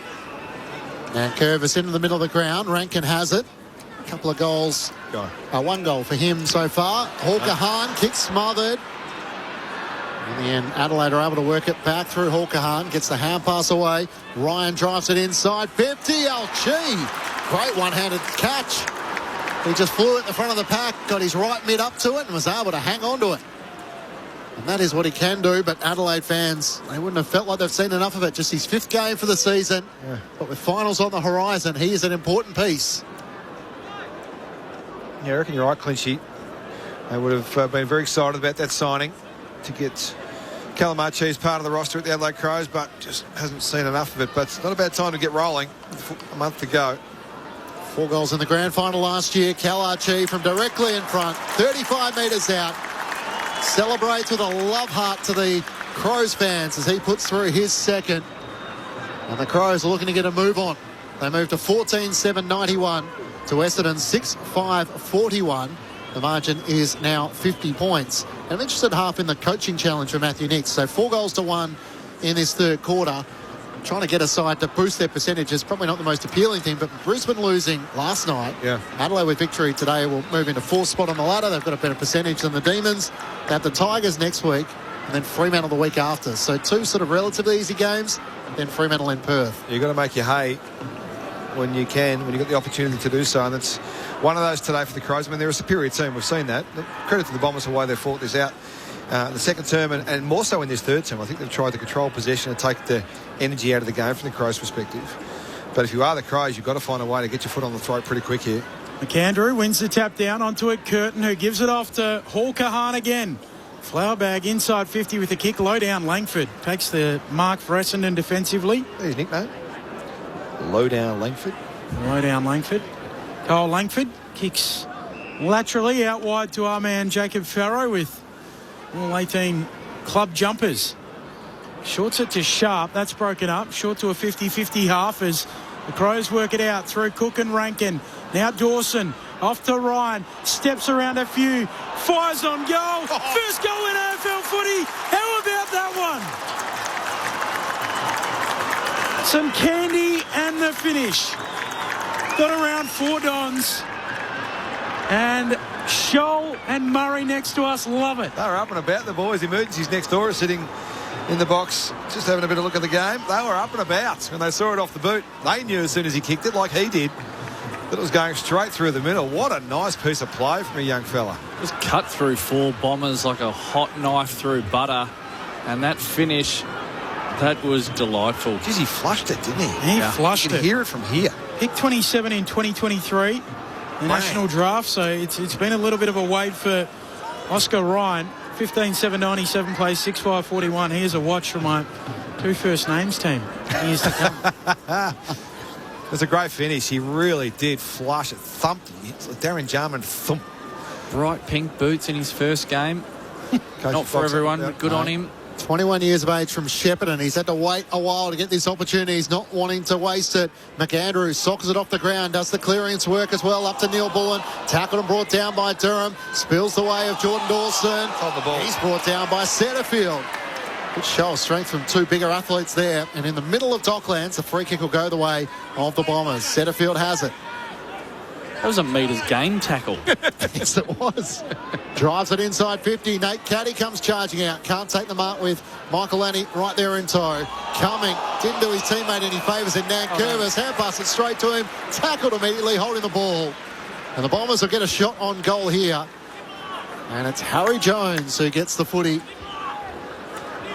And really, that's not what you need from your teammate under the pump in the back pocket. Good tackle by Jones. He really meant it. That's how we used to tackle the tackle bag on the Thursday night. Juniors, not always on the weekend. It is much bigger. But Harrison Jones fully committed to that one. So the 6 disposals, Harry Jones. Has had 5 tackles as well. So trying to get his season up and running. A goal would help. Out to the right. 35 metres out. He does that nicely. Puts through his first goal of the night. And importantly for the Bombers, breaks a run of 4 consecutive goals for the Adelaide Crows. Jones with just his 2nd goal for the season in his 5th game. He's one of those Bombers who signed till 2027. He's had 3 or 4 years of terrible injuries. It's been an ankle recently which has troubled him, but nice to see him back and contributing. Yeah, I remember seeing him emerge a couple of years ago, and you think, oh, they've found one here, the Bombers. They have found one. Probably wouldn't hurt getting another couple of kilos on him at some stage, but yeah, I'm a fan of Harry Jones. We just haven't seen him out there enough. He's had no confidence or continuity to show us how good he is. Money Vinyl on the boundary. James Wallace does look done for the day, and it's hamstring awareness. Ooh, righto. It was the Crows who brought that phrase into vogue back in 2017, their grand final year. Who was the player? Can you remember? No, a lot of them had hamstring awareness. I remember Mitch Cleary used to come on the show that I was working on at the time, and it was the Crows who used to speak about players missing weeks, not with a hamstring injury, but with hamstring awareness, and it's really entered the lexicon since. Free kick for Essendon in the middle, out wide to Kondo Giannis, who moves it up to Kako. 51 out from goal, chips it into the pocket, looking for right, hands to it, out the back. Alashka darting through, fumbles the footy, and Michaelani comes through and pinches it. Crows ball back pocket. Hurrying a kick out of there, Dawson. Bouncing ball from McGrath. 3-quarter time. And the Crows will lead by 50 points at the final change. 15-7-97 plays 7-5-47. The goal kickers still thought with 4. 2 to Rankin, 2 to Walker, 2 to Archie, singles to Keys, Rochelle, Ryan, Dowling. First goal in AFL footy for Hugo Hawker-Hahn. Ryan's was his first on debut as well. Then for Essendon, 3 to Wright, 2 to Alashka, and singles to Jones, as well as Angus Clark, who's out of the game with a concussion. Earlier today, it was the Tigers who recorded their 3rd win of the season, 11-point winners over an inaccurate West Coast Eagles, 12-12-84 to the Eagles, 9 goals, 19-73. Sam Lawler booted 3 goals to the Tigers, who snapped an 8-game losing streak and lifted themselves from 18th on the ladder up to 17th, giving that responsibility now to the Bombers. While the Demons were victorious over the Suns, they had to fight hard, though, to prevail by 9 points, 18-16, 114 to the Suns, 16-9, 105. So the Gold Coast Suns now have lost their last 10 games. While here at Docklands, it's the Crows who lead by 50 points at 3-quarter time. The thoughts of Bob Murphy and Daniel Harford in just a moment. This is Sunday Footy on ABC Sport.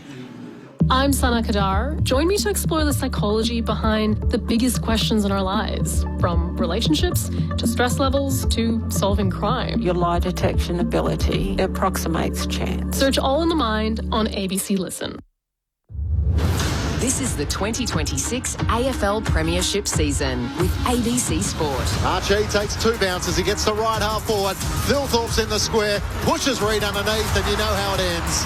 Riley Thilthorpe marks just a metre out from goal. This is for his 4th. He has 3-2 tonight. Now put him down for 4. Riley Thilthorpe, having kicked 3 in the opening quarter, starts on the right tone for Adelaide fans in the 3rd quarter. Drives it inside 50. Clears Kako and a couple of the other small forwards. Wright tries to knock it out. Unwin gathered. Nice sidestep. Hand pass to Peter Wright. Got it away. Alaska into the open goal. And he kicks it truly for his 2nd. Bombers just kept the ball alive, and in the end, were able to finish in front of goal. And 1 against the trend. Rochelle can take it. He's got men on inside 50. Ignores a couple. Gets onto his left. Makes it difficult for himself. And he finds Hawker-Hahn. 45 out directly in front. And he will go back and kick for goal. Hugo Hawker-Hahn. He crosses the Great Divide. From outside 50. He thumps it through. And they come from everywhere to celebrate with him. His first goal in AFL footy. Crows work it out through Cook and Rankin. Now Dawson off to Ryan. Steps around a few. Fires on goal. First goal in AFL footy. How about that one? Some candy and the finish. The AFL on ABC Sport. On radio. ABC Sport Digital Radio. And ABC Listen. A 5-2, 3rd quarter the way of the Adelaide Crows. They now lead by 50 points, 15-7-97 to the Bombers, 7-5-47. A spot in the top 4 is on the line for the Crows with victory this afternoon, and a couple of individual milestones with Hugo Hawker-Hahn, who was picked up in the mid-season draft from Williamstown, having been previously in Sydney.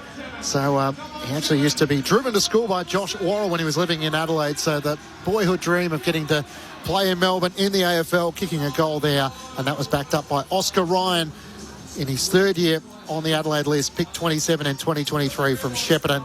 He also joined the goal-kicking list. Adelaide by 50 points. Matt Clinch and Ben Cameron calling the action. Marnie Vinyl down on the boundary. The thoughts of our experts, Daniel Harford and Bob Murphy. Well, they just haven't been able to, this is the Bombers, haven't been able to manage the forward power of the Crows this afternoon, and it's been evident. The marks inside 50 stats, 17-3 to 3-quarter time, another 5 in that 3rd term for the Crows. I mean, they've got out back a few times with speed, just understanding what's going to happen in the game, more time together, more cohesion. It's a big part of successful teams in the modern world of elite sports. So that's a factor as well. But I think, as I said through that third term, Murph, I thought they were the better team. They controlled the game a lot more than Adelaide did in that third term. Uncontested possession, that's 75-57. So plus 18 uncontested possession, plus 4 uncontested marks. As a result, the tackle counts were both two teams were pretty low, 8 and 6. So it wasn't a lot of physical pressure. It was more tactical and the chess game that evolved through that third term, which hadn't happened in the first half. I'm not necessarily sure that's the way they're going to win games of footy going forward, the Bombers. So I'd hesitate to suggest that's the plan to execute for them to try and win games of footy, particularly against good teams like Adelaide, who will get you on transition at some stage anyway.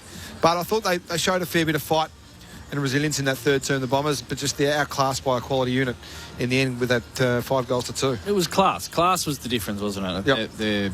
The way they set up, their structure, their effort. I felt like they had a crack, and they might have started a little bit slowly in that third quarter, but they played with a lot of heart in that third quarter, the Bombers.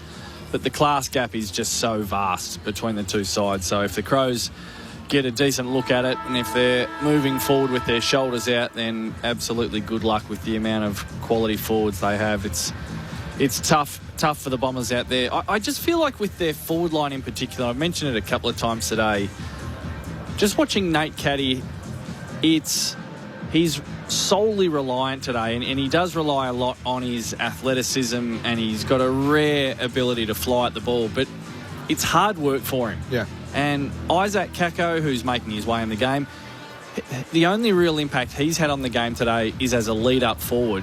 And Peter Wright is 2 metres. He's not 2.5 metres. And they keep kicking the ball over his head with those set play forward entries. And I just think there's something not quite right about that structure. I think Nate Caddy needs to start getting more ball as a lead-up forward, use his mobility and get himself into the game so it's not just reliant on the big fly for the big pack mark all the time. And Isaac Kako, I appreciate that you want to get yourself into the game, but you're not a lead-up forward. I want you to get to the feet of Peter Wright, but kick it to Peter Wright properly.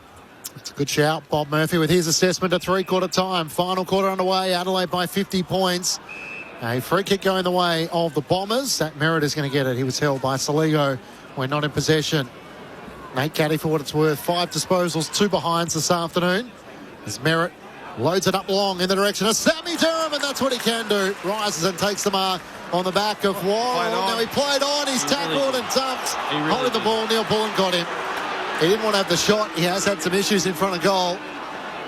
And Neil Bullen, awake to the little step, laid the tackle, holding the ball.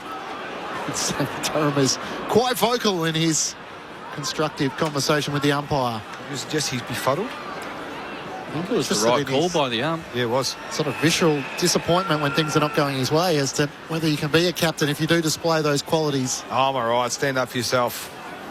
Fight for your corner, you reckon, Half? Yeah, fight for your corner. Saligo's turned it over anyway. Kondianis looks to drive the Bombers inside 50. A shepherding free kick going the way of the Crows. That was before the ball got in the vicinity of Peter Wright. Keane is going to take it in the back pocket. No, he's not. He's going to give it to Isaac Cumming in the back pocket. So Cumming just happy to cruise back. 50 points the advantage the Crows' way. Cumming, a low ball, and it's a beautiful ball. Right onto the chest of Dowling. Dowling ignores Hawker Hart, who was doing star jumps, trying to get his attention. Kicks up to Thilthorpe. 60 out. He'll chip a ball towards Archie in a wrestle with Pryor. Pryor does well. Brings it down. Langford gets there. Coughs it up, though. Archie takes it back for the Crows. Off to Keys. Snap from the pocket. Brilliant. Left footer. Left forward pocket. Bending the wrong way. And Keys unlocks a path to goal. His second. And the Crows lead by 56. 16-7, 103. Plays 7-5-47. How good was that, Daniel Harford and Bob Murphy? That's a ridiculously good finish. Running to the left forward pocket, right of your radio dial, running to the boundary, bloke on his hammer, wrong side for a left footer, and just curls it from the left goal post in between the big uprights. That is not easy to do. Well done to Callum Archie, by the way. That is snaptastic. The snap generation, as you've called them. Archie's attack on the footy, and then the follow-up tackle, and then the ground ball win. I mean, that's what they'll highlight on the review tape. That's quite some finish. Ben Keys is one of 4 Adelaide Crows players who have featured in every game so far this season. And for a 4th season in a row, he's kicked over 20 goals, down on last year with 26. Out of the middle of the ground, high kick from Zach Merritt up towards half forward. It's brought down by Sammy Durham, gets the hand pass away to Daywicks, back to Unwin, who drives it long inside 50. Caddy trying to wrestle with Max Michaelani. It spills to the bat. Merritt can't get boot to ball. Was he taken down? Went on to possession. Umpire ways play on, and Caddy comes charging in.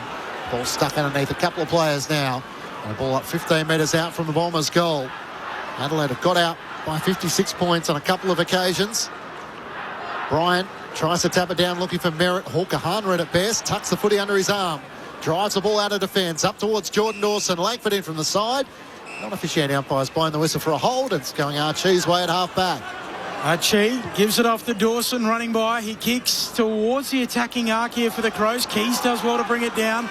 Unwin's there, or Artemis rather, fighting after it. Wins it at ground level for the Dons and feeds it out to Langford. He gives it to the Dasher McGrath. Running along the dockside wing. Short kick, and Kako marks low down. Kako feeds the handball to Johnson. Running forward to the wing, looking for Wright, and he's got it. That's how you kick Peter Wright the ball. Let him have a jump at it. Too many times we see the Bombers look for their very, very tall key forward, and it just goes over his head on that occasion. I mean, that was a perfect pass where it was just sympathetically put out in front of him, and the big man could do the rest. Peter Wright hunched over, now upright as he begins his approach on the runway. His drop punt starts left, fades back slightly right. He's got 4. Crows by 50 again. As Essendon pull one back, 16-7-103, plays 8-5-53. We're just under 5 minutes into the 4th. Sunday footy on ABC Sport.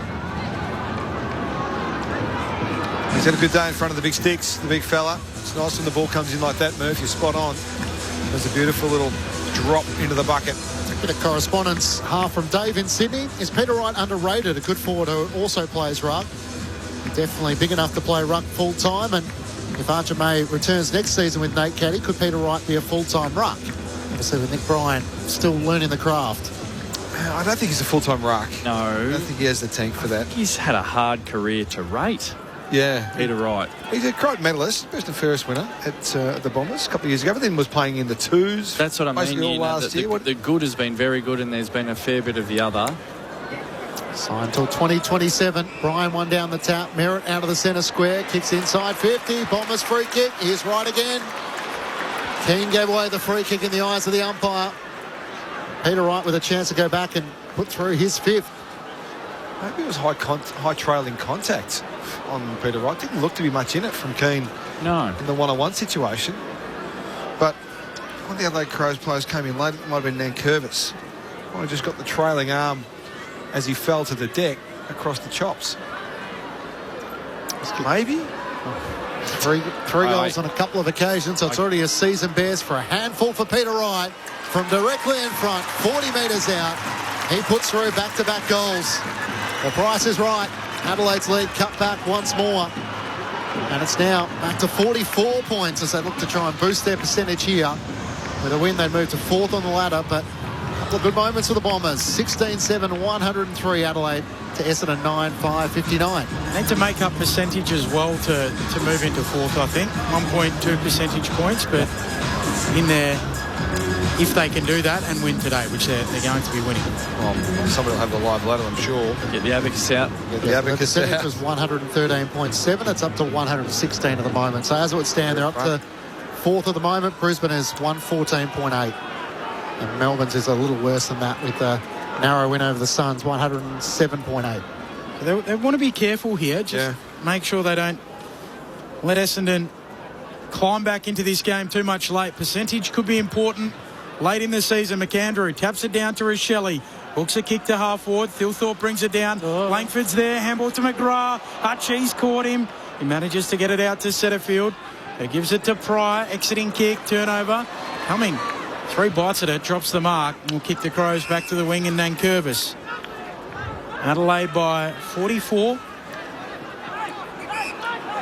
They just need to make sure they keep this lead intact to sit in the 4.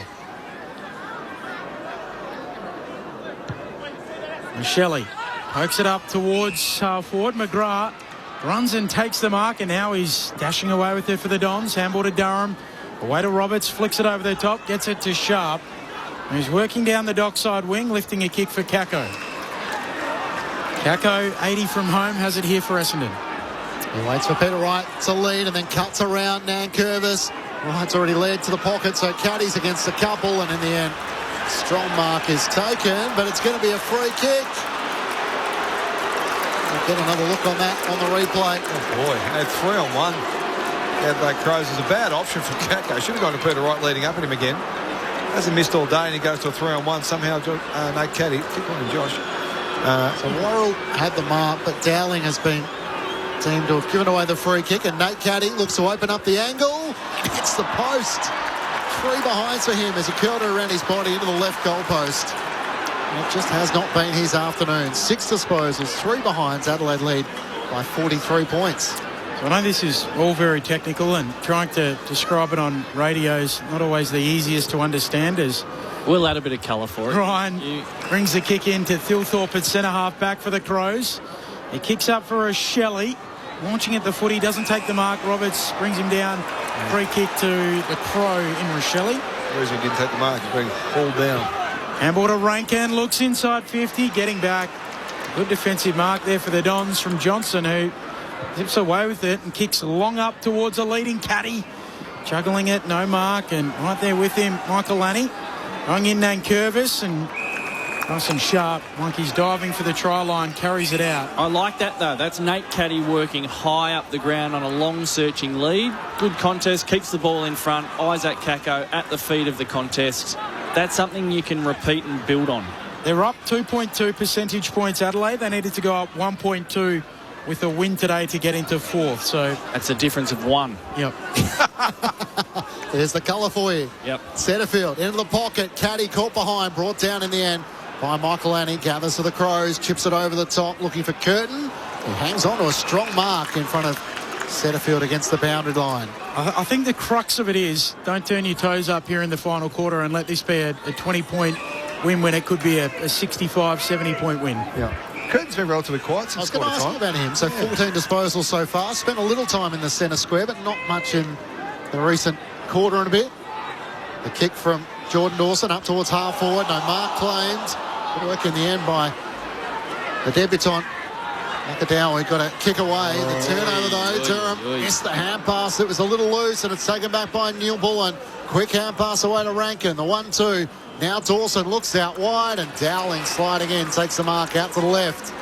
Has great vision, Jordan Dawson. He just knows what's happening around him, what's happening in front of him when he gets the ball or he's about to get it. So there's a defender who's pushed forward. It's Worrell. The kick gets to him on the bounce from Dowling. So he has to give a hand pass down low for Tex Walker. That's not what you want. Back to Worrell. Your problem. Taylor's crawling around on all fours trying to win the footy. Jones gets a hand pass away. Over the top, misses the target. Dowling a chance to redeem himself. Tackled and brought down by Sharp holding the footy. The Bombers take it back at right half back. Sharp short kick to right. Right will kick laterally. Looking for Langford. Who marks on the back flank.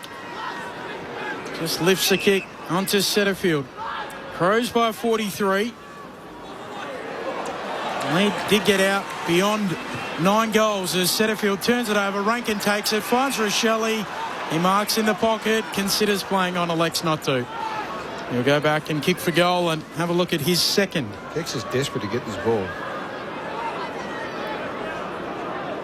He really was. Yeah. He wanted it, and Rochelle was not saying no. Not having it. He had a little look at it, though. Did early. At least pretended he was considering it. Oh, another snap generation. Hashtag.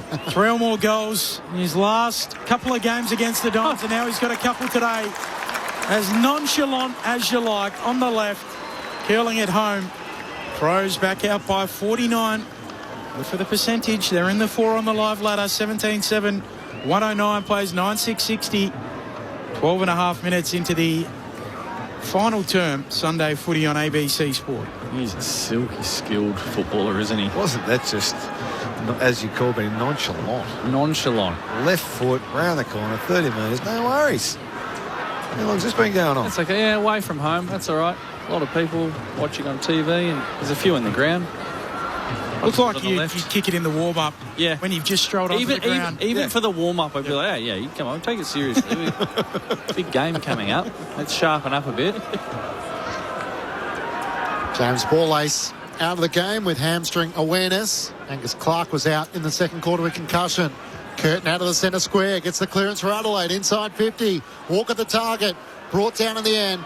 Ludovic goes to work, he's tackled and brought down as if he raced after it.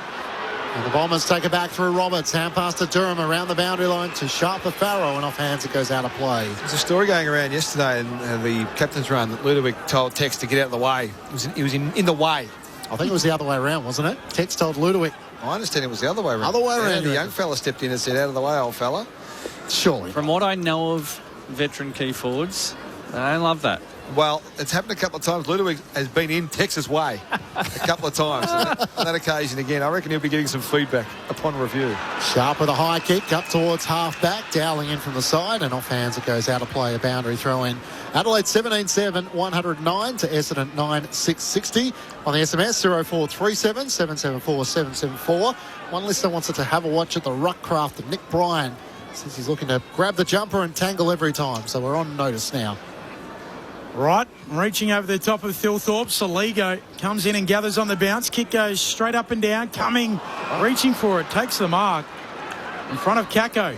Feeds it out to Rankin. Runs through 50 and finishes. Crows out by 55 as they get out towards their biggest lead of the match, which was 56. 18-7, 115 plays 9-6-60. Quarter hour mark, final term. Marnie Vinyl before Bob Murphy and Daniel Harford. Callum Archie is looking pretty cosy on the bench, and I think that maybe they're just being a bit conservative with him now that you can probably safely assume that the Crows have bagged this win as he's coming back from his hamstring injury.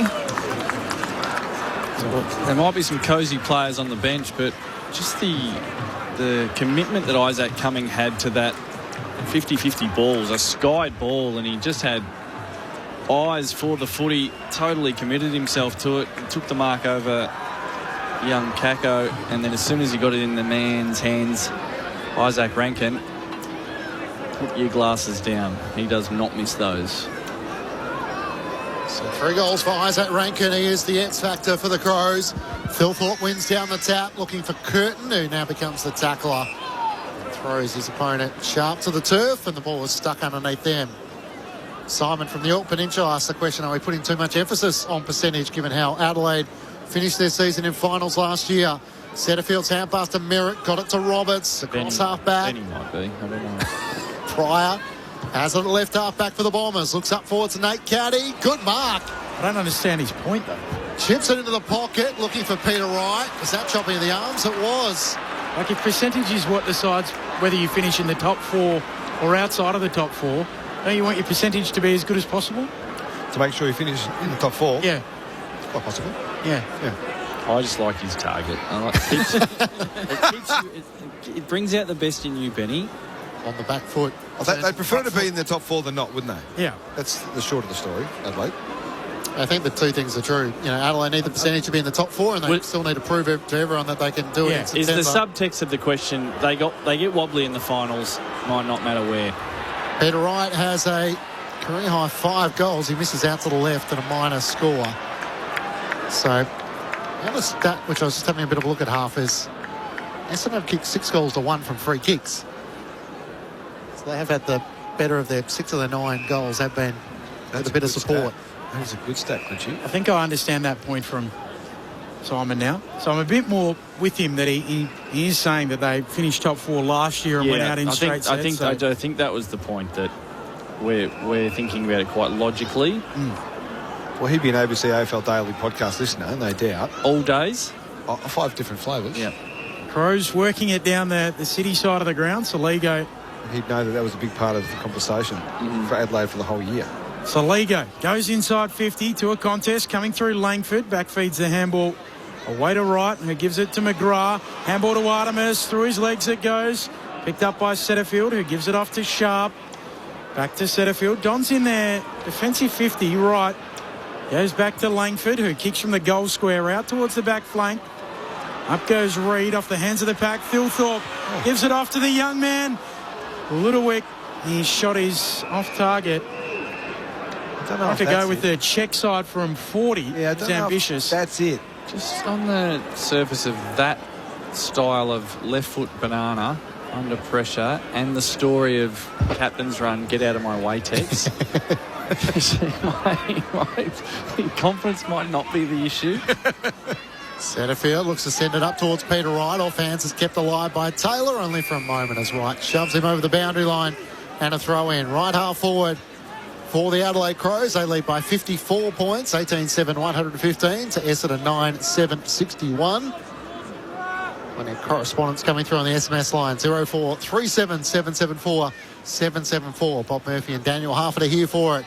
Thilthorpe and Bryan, it clears them. Dawson didn't get boot to ball as he tried to extract the clearance. And now holding the ball. And right half forward, the player who dived on top of it was Will Setterfield and got punished. And Zach Taylor will take the free kick at right half forward. So he looks into the pocket where the lead is on, and that's a nice pass. Ludowick comes leading out. Get out of my way. There we go. And he marks in the right forward pocket. Can he join the first-time goal kickers this afternoon? Hawker Hahn and Ryan before him. He might have had a bit of a word to Merritt too at the end of that little roll. Would be on brand. Seemingly. Yeah. Just building a little mini profile here. I like it. Yeah, I like it. He's towering. Cut of his jib, yeah. Archie Ludowick, 18 years of age, 197 centimetres. Picked 50 last year from Sandringham. Looks like he'll grow in size in the next couple of years. Can he convert his first goal here in the right forward pocket? He loves it off the boot. And the good times continue for the Crows. Archie Ludowick with his first goal in AFL footy. And they all get around him in the forward 50. He does get his moment. And Adelaide put through another goal in this final term. As they're out to a 10-goal lead, 4-2 in the final term. Adelaide 19-7, 121 to Essendon 9-7, 61. Time on in the final term. Daniel Harford alongside Bob Murphy. It was a good moment too. Some really nice forward craft. Timed the lead beautifully. And it was a fair kick, but it was good, strong hands. No wonder he wants that forward 50 area all to himself. Get out of the way, Tex. He knows he can do it. He just showed us. You wouldn't believe who was chasing him on that lead. Poor old Zach Reid. Poor old Zach. He's been working hard for his catch today. 666 warning against the Adelaide Crows, out by 10 goals neat. Restart in the middle. McAndrew, beautiful tap for Dawson. He gives it off towards Saligo, who handballs it to Rankin. Pressured as he kick, goes straight up and down. Sharp takes it, quickly sends the Dons back the other way. Kick smothered, spills to Alashkar, and he finds right. 2-metre Peter, 35 metres out directly in front. He'll go back and kick for goal. Yeah, once they got the turnover, all the Adelaide players, once Dawson got the clearance, or looked like he's going to get the clearance before he handballed, all the Adelaide players from behind the ball, the halfback flankers, had to run forward, just assuming that they were going to get possession and have territory. And on the turnover, they're all caught napping, and the big forward 50 lane opened up for Peter Wright. 5 for the day already for Peter Wright, looking for his 6th. He sneaks it through. Starts counting on the other hand. Grows by 54 points. And that's a small positive for the Dons today and the faithful that have shown up. 19-7, 121. Plays 10-7, 67. 22 minutes into the fourth term. It's been a fair effort. It's been a fair effort from Peter Wright. Did he get into the votes? I would think he's on a short list. The votes have been contentious this weekend after Adam Ramanauskas. What did he do? Oh, not again. Who did he leave out, Lynchy? Nick Dacos? Nick Dacos at the top. Which, again, I think the idea around he and O'Shea Mullen as to who won that battle. Yeah. So he gave neither votes? I think he had Nick Dacos with 2 votes on Thursday night, which was contentious. Great insight. Get my memory back to Thursday night, if we're being honest. Sharp out of the middle of the ground for the Bombers. Drives it inside 50 over the head of Harry Jones. Caddy tries to knock it down. Now Curvis, good composed, gathers. Hand pass away to Dowling. Has got back and helped in defence. Hand pass away to Saligo. Switches it out to Cook. He marks it right half back for the Crows. They lead by 54 points. He plays on. Runs out to right half back boundary side. Looks up towards Ludovic at half forward. Langford did well. Just protected the space. Gathered the ball as it became loose at half back. Turns and kicks inboard to Setterfield. He plays on. Now where to? Kicks off the outside of the boot across half back. The mark is taken by Farrow. So 6 goals for Peter Wright this afternoon. That's a season high for him. I misspoke and said that was his career high. His best is 7 against the Western Bulldogs back in 2021. But a season high 6 goals for him. He had 3 goals previously in matches. But he is providing an avenue to goal for the Bombers this afternoon. Artemis kicks up the wing. No mark claimed. Isaac Cumming got a hand pass away to Keys, to Dawson, looking back for Keys. Runs the boundary line and it's over. Able to keep it in. It's Dowling up against the boundary line and the umpire. Yeah, let's see, free kick or a throw in. It might be a free kick for the Bombers there. A little fortunate. Sharp. Short to Artemis. On the logo. Artemis will go back to Roberts. And Roberts will go with this big long switch that Essendon love. Back to Langford inside defensive 50. It's just so slow. It's like a massive U-turn. It started on the logo. It's gone all the way back to 35 metres out. If it was slowly. If it was yogurt, you wouldn't be able to eat it by now. Yep. It's turned on you. It's curdled. It's got some funky stuff at the top. Roberts moves it up to Durham. Just stir that in. It's fine. Just stir it in. That's why you never get sick. Sharp looks inside. Attacking 50, coming out Keane. He knocks it down at the feet there of Keane. As going in McAndrew. He gets a handball out. Still a little bit of muck here as they fight after it. The ball up. 51 out from the attacking goal here for Essendon. Crows by 54. Match review officer's findings has come through. It's a fine for Harry Dean for his tackle on Cam Rayner. Careless conduct, low impact, high contact. So a $2,000 fine with an early guilty plea.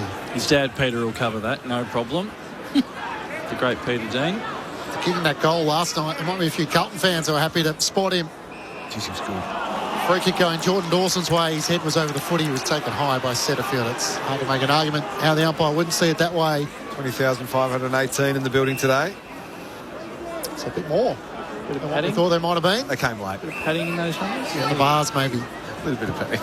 Rankin got the footy from Taylor. Kicks up to Curtin at right half forward. He arches the back, takes a bounce, looks up inside 50. Tex is the deepest forward. Beautifully put a block on. And Dowling came in from the side to take the mark. That's very unselfish from Taylor Walker. Looking after his boys. He'll get out of the way when he needs to. It's clever. It's really clever. Tell me when to do it, Ludovic. I'll do it when I need to.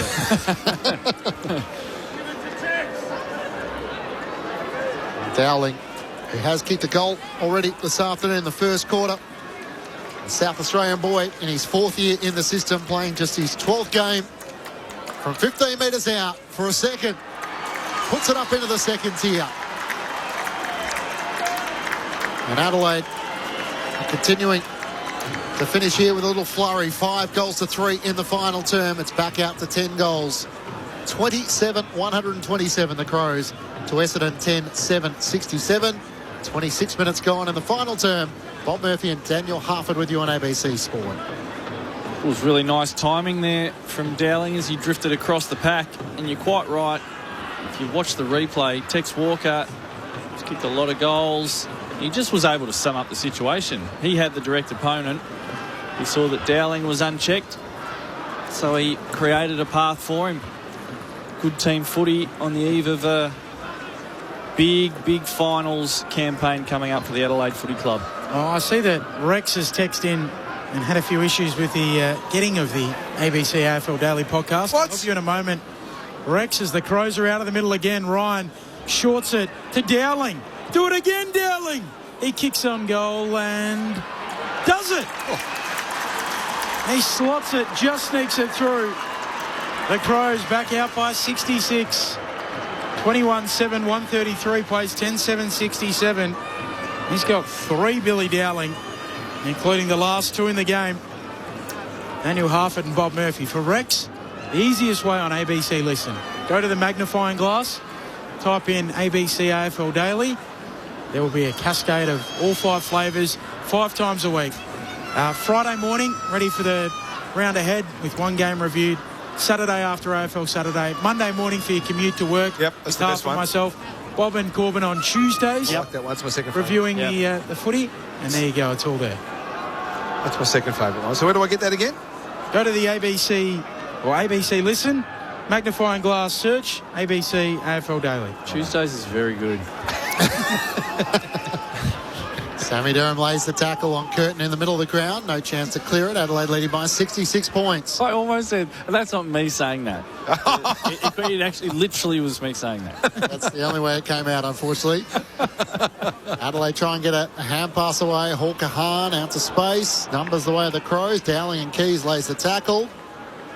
Condo Giannis doing enough, umpire says he was. And a ball up on the outer wing. Thrown up. Brian and McAndrew. This time, Brian over the shoulder. He's looking a little tired. It's McAndrew, former rugby union player, takes the free kick, feeds it around the back. Got it to Dowling, who kicks it inside 50. Thilthorpe bent from the side. The twinkle toes as he just slid in front of the pack and takes the mark with 2 Bombers left in his wake. Zach Merritt is one, Andy McGrath is the other. But that was some great forward craft. Just too big. Ribeye. No cutlery. Just grabs a hold of it. And chomps it. I have visions of this, what he's going to do to that piece of meat. I can see what you're talking about. Rare, blue, very rare. No cutlery, just fangs into it. Riley Thilthorpe has 4 goals 2 this afternoon. He now has a handful. Put him down for his 5th. And Adelaide lead by 72 points all of a sudden. A nice little percentage boost in this last term as they just flick on a few more goals, 7-3 in the final term. And with Peter Wright having kicked 6 at one end, Bob Murphy said at the start of the day there was a big offering for Riley Thilthorpe. He has 5. He moves to 29 goals for the season. And the Crows 22-7, 139. Lead the Bombers 10-7, 61. 30 minutes gone, final term. One of our astute listeners was talking about Nick Bryan holding in the ruck. Free kick to McAndrew there. Good wrap around from Curtin. Get it in. Let's go to work. Let the big fella eat. He's had a good day today. Big Riley. The old salad dodger, Riley Thilthorpe. You don't make friends with salad. Marge Simpson taught us that. I really hope we talk to him post-game now. You can put all this to him. If he says he's vegetarian, we might have to play a song. Shelley fighting after it at ground level, but Essendon get involved through Setterfield, feeding out the handball. Condo Giannis gets it moving forward. El Ashkar, flying shot from 50. Caddy's down there, and he drops it. He might have been infringed, he was. Oh, I think that's a sympathy free. He didn't actually touch him. He didn't actually touch him on the replay. Mark Keane. That does not look good. That's a horrible free kick. Now, we'll get Nate something for the day. He's smirking, Nate Caddy. He knows. He knows. He swings out and swings it through. And Han Keane have a little bit of a chat about it. That's a horrible free. 66 points, the Crows lead. 22-7, 139. Plays 11-7, 73. It's one of those ones where you, as an umpire, you want to blow the whistle because you know what's going to happen normally. Normally this is what happens, free kick. Yep. But he actually didn't touch him, okay? Not a touch. Not a touch. Not a feather. He just fell over because he was near him and because normally you would touch him. Yep. He just paid the free kick. To some extent, Nate Caddy has worked particularly hard, but a little fortunate there. And the margin is back to 66 points the way of the Crows. So back in the middle of the ground, McAndrew wins down the tap. Shark by Zach Merritt. Tries to get the hand pass away. It spills out the way of Sam Durham. It gets it back to Merritt. His hand pass chopped off by Hawker Hahn. Looks up to half forward. Neil Bullen's out the back here. He marks at the edge of the centre square. Chips it inside 50. And Ben Keys takes the mark out to the left. He has 2 this afternoon, a chance to try and put through his 3rd.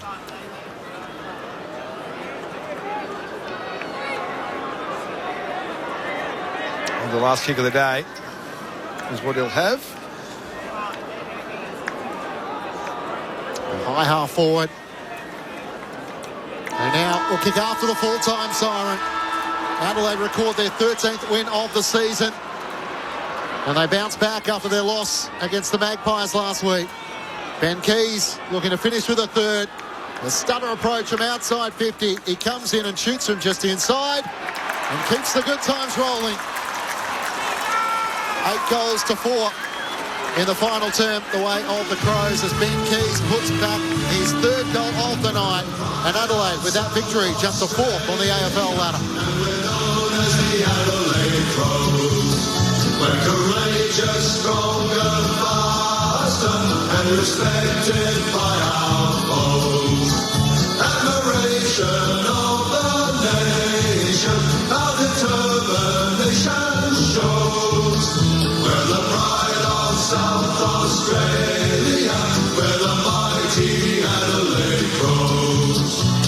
Adelaide led by 25 points at quarter time after the Bombers were the opening 2 goals of the game by 33 points at half time. They never looked back from that point onwards by 50 at 3/4 time. They run out 72-point winners, 23-7, 145 to the Bombers, 11-7, 73. The flag will be our goal. Our skill and nerve will see us through. Our commitment never grows. We're the pride of South Australia. We're the mighty Adelaide Crows. Yes, the pride of South Australia. We're the mighty Adelaide Crows. Adelaide back on the winners list, their 13th win of the season. Their percentage moves from 113.7 up to 117.6. So a nice little boost there, with Brisbane in 5th spot. They're 114.8 on the same amount of points, their percentage, and Melbourne on 107.8. So it is a significant little percentage boost in the end, as they do play the bottom 2 teams in this week and next week. The goal kickers for the winners, Riley Thilthorpe finished with 5, Dowling with 3 to Keys and to Isaac Rankin, 2 to Tex Walker, 2 to Archie, and 2 to Rochelle. And individuals to the debutants, Ludovic and Ryan. Hugo Hall-Kahan also kicked his first goal in AFL footy. And they were the goal kickers for the Crows, while for the Bombers, Peter Wright finished with 6, a season high for him. Alachka 2. Nate Caddy booted 1 goal, 3 individuals also to Clark and to Jones. The Crows winners by 72 points. Thoughts of Daniel Harford and Bob Murphy with you on ABC Sport. Well, a relatively predictable outcome. It was just a matter of how it was going to unfold. We saw the Bombers jump out of the blocks and put a bit of pressure on the Crows, but they kept their nerve and they just got back to work, as we expect a good team to do, a top 4 team to do against the 18th ranked team in the competition. In the end, we've discussed it a little bit through the call. The class of Adelaide was the difference a lot. It's not necessarily all system, but it's just the class of the players they have out there. Great to see some debutants out there having an impact today for them, for the Crows. But they were too good outside of a patch in the 3rd quarter where Essendon tried to take the energy out of the game and the ball off Adelaide by keeping it uncontested marks, short kicks and that type of thing, which was a format I didn't think was necessarily going to help them, serve them well going long term. It really was a game dominated by the Crows. 23 marks inside 50 to 6. Is a big discrepancy. That's a lot. At this level of footy. They just couldn't deal with the big blokes going forward for the Adelaide Crows, and the way they got out the back a few times. Once they won possession centre forward, it was always going to be a score more often than not for the Crows. And the Bombers are on their journey of learning and discovery, and they have to lick their wounds again today after a 72-point smashing. Adelaide are going down to thank their fans at the Lockett End, and there's a good scattering of Adelaide fans who have come along this afternoon, with a lot of the fans for the Bombers have maybe headed to the Isles a little earlier. But that win, Bob, takes them into the top 4 for the first time this season. So while not many would have thought the Lions a couple of weeks ago might have slipped up against the Blues, that's exactly how it's played out, and the Crows have taken their chance this afternoon. There's been quite a few twists and turns already in this AFL season, and there's sure to be a couple more before we're done yet, before we hit the finals. So the Crows, they did exactly what they had to do today. They put the Bombers to the sword. They're a far better team than the Essendon Footy Club. We know that. More talent, more development, and more experience. And they showed that as the afternoon progressed. It wasn't the worst from Essendon in terms, I mean, the bar is pretty low in 2026, but I actually thought their structure and their spacing from one another was an improvement on what I'd seen in recent months. And I thought their organisation, and I thought they actually had a crack. I think they were outclassed in the end. I think there's some issues around role clarity for them, and that's probably understandable when you've had two coaches in the 1 year, and the search for the next coach is still very much alive. So they're in no man's land or limbo a little bit, Essendon, but they tried hard today. They had a crack. They just weren't good enough. So Adelaide's run home. They have Richmond next week, Fremantle, and then the Giants as their final game to close out the home and away season. Now they've got into the top four. Daniel Harford, can they stay there? Well, with that run, you'd like to be thinking that they're banking two of those. Richmond next week at home and then the Giants at home in the last round. You'd want to be banking them. Freo away is going to be a challenge. That's the toughest assignment in footy at the moment. So that's a problem. But two matches, which if you think, well, Hawthorn Brisbane's going to influence, isn't it? Yep. Because that's next week. That's big next week. Isn't it? Brisbane then have the Gold Coast and Collingwood. Brisbane don't win that, they're out effectively from top four. And they'll be 5 or 6. Yeah, they'll be scrambling to stay in the 6 a little bit, yeah. Depending on what other results happen. A big win for the D's over the Gold Coast Suns earlier today. Melbourne by 9 points after they trailed in that third quarter. A 10th consecutive loss for the Gold Coast Suns. But yeah, it is just starting to get intriguing in that spot as the two debutants lead off the Adelaide Crows. Ludovic alongside his fellow teammate in Oscar Ryan. Two very different stories.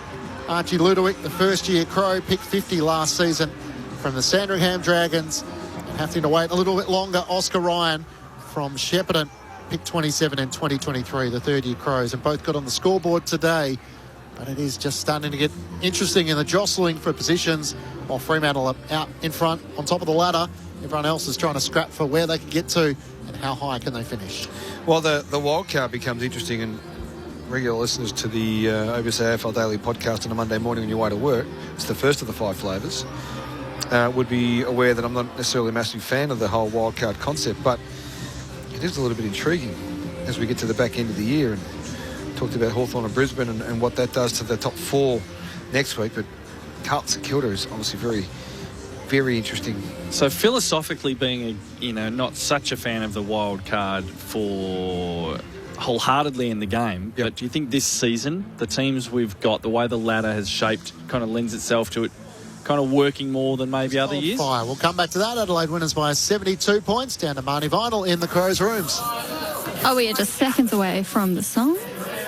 Vibes are very high, as you'd expect. Just getting the Gatorades ready for the debutants. I'll tell you what, I do not want to be sprayed with this, but looks like I'm not going to have a choice.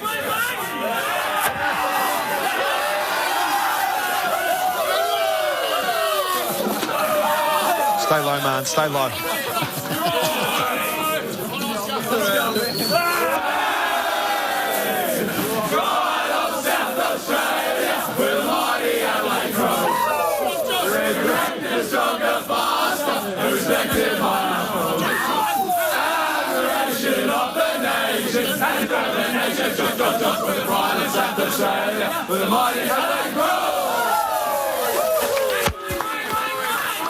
Adelaide winners by 72 points, 23-7, 145. Their 13th win of the season. The Bombers 11-7-73. And with that victory, Adelaide moved from a percentage of 113.7 into a place inside the top 4.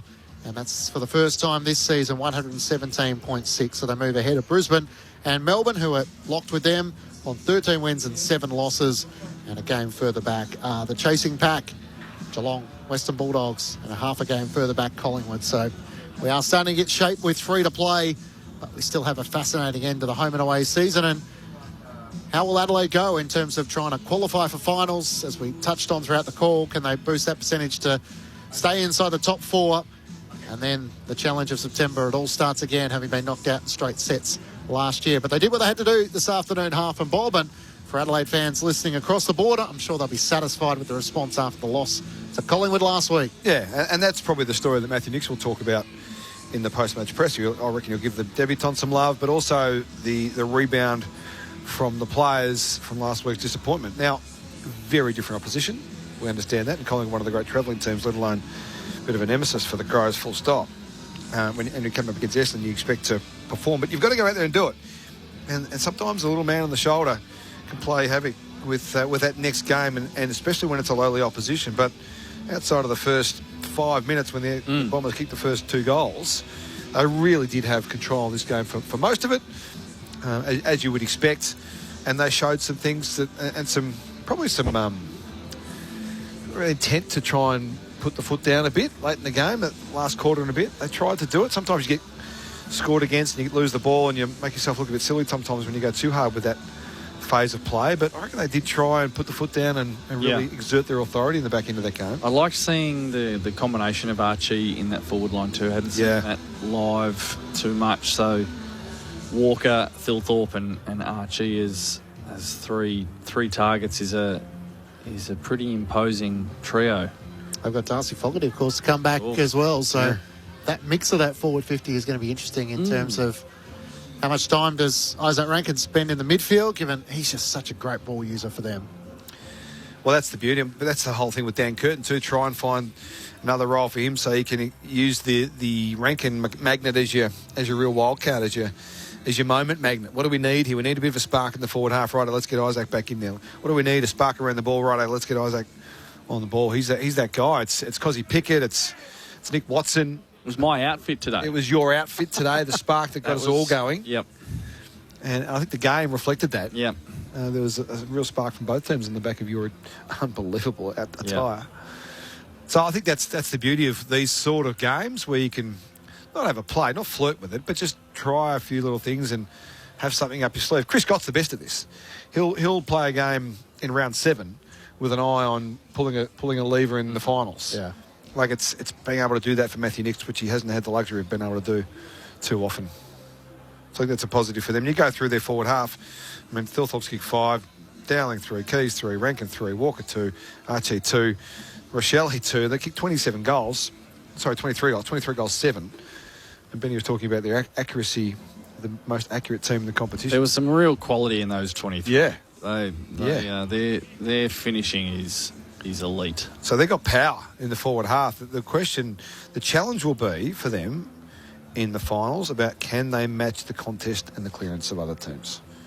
That's going to be their real question mark hanging over their heads. That's what they have to answer when it gets to September. Got a couple of weeks to get there and maybe put some plans in place for that to make it happen. But that's the challenge for them. Their defence is rock solid. Their forward half is powerful. Their midfield is still a bit of a work in progress or a question mark when it comes to finals time.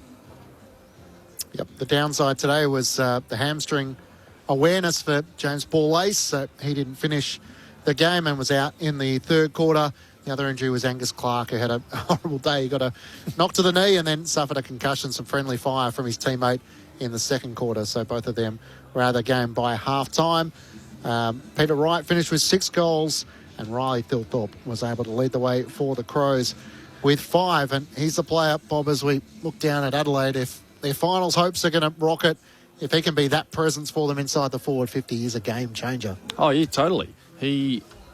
Those key forwards who, it's not just their output, it's the effect they have on those around them. And, you know, I've got some questions around that role clarity that Essendon have in their forward half.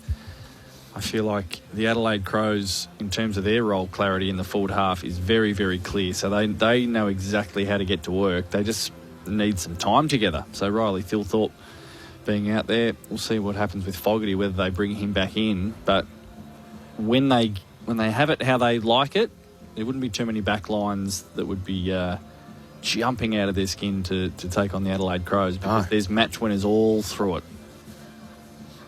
No, absolutely not. 23 goals, 7 as well for the Crows, so they were accurate in front of goal. And the Bombers, with their 11 goals, What did they kick from? Well, I thought they took a few free kick marks. They've given a few free kicks in front of goals. So the stat I had was... Certainly got one late. Yeah, they'd had 4 or 5 from that. You had 6 from 9 at one stage. Yeah.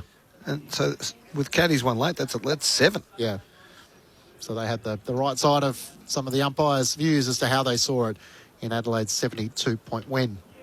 For the Bombers, we're going to head inside the Crows rooms very shortly, so just give us a quick snapshot as to how Dean Solomon and the Bombers fans will feel. A fortnight ago, they were rejoicing having beaten the Giants. Last couple of weeks have brought them back to reality a little. Yeah, well, they are a bit. I mean, you take on the best teams, you're going to get beaten. So what are you trying to do? You're trying to define a system and a DNA for what you stand for as a team. And we've seen them live, 4 of the last 5 weeks, whatever it was. We've seen them a bit.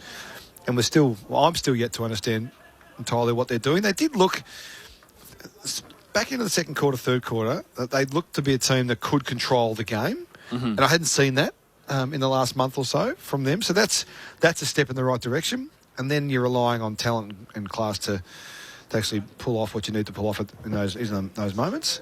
So that was a positive for me. And their defensive and organisation setup that you talked about through the game, Bob, was much better. So there is growth, and how they measure it, how they want to sell that message, well, Dean Solomon wants to sell that message to the players, will be up to him. But there is growth. They're nowhere near the level, and that's the reality of it. But there are some signs that it was a more connected, committed effort today, and it dipped a little bit, but I felt like that there was a real commitment to helping each other out on the field today, which has at other times been glaringly absent. Which is that's as harsh as you can almost be on a footy team. So that's where they've been. But today you could see players, the spacing of it, the communication. They were swivelling heads to try and help and direct one another, and they did try. They played with a bit of heart. They were just completely outclassed. They just don't have the weapons and the skill level of their opposition today. Nowhere near it. I liked Artemis's game. I mean, he's come in as a mid-seasoner and he's looked comfortable at the level. Farrow had some moments. Zach Johnson looked pretty dashing at times. Ball movement and ball use was better than some of his more experienced teammates. Yeah, Alashkar's pressure was good, kicked 2 goals as well. I'm a bit of a Day Wicks fan. Didn't do too much today, but I'm a bit of a Day Wicks fan, and I like Sharp. So there's something to work with on top of the... I don't like the slow switch. I don't know if that came through the call or if it came through the broadcast, but just because they can do it. They can do it. And then other times it's just so pedestrian paced. It's just exactly what the opposition want. I'm just not quite sure why there's not a bit more intensity about getting the ball from one side of the ground to the other. Once you commit, just go fast. Otherwise, you give your midfielders and forwards who are busting their backside to get over to that other side, which is a long run. You give them not a lot of hope because they're just running into a whole bunch of numbers. So they could make life a whole lot easier for themselves, Essendon, but they are coming from a pretty low base. Jordan Dawson, the Adelaide captain, led the way with 30 disposals. He had 9 clearances, 6 centre bounce clearances, 10 score involvements, 4 inside 50s, and 491 metres gained. All that was missing was a goal. Isaac Rankin with 23 disposals. He had 4 clearances, 584 metres gained, 11 score involvements, and 3 goals. The next highest possession getter was 19 disposals. So Dawson with 30, Rankin with 23, Neil Bullen and Saligo alongside Ryan with 19. So just that second or third key midfielder. Dan Curtin played that role at times. He finished with 18 disposals, went to 80% kicking efficiency.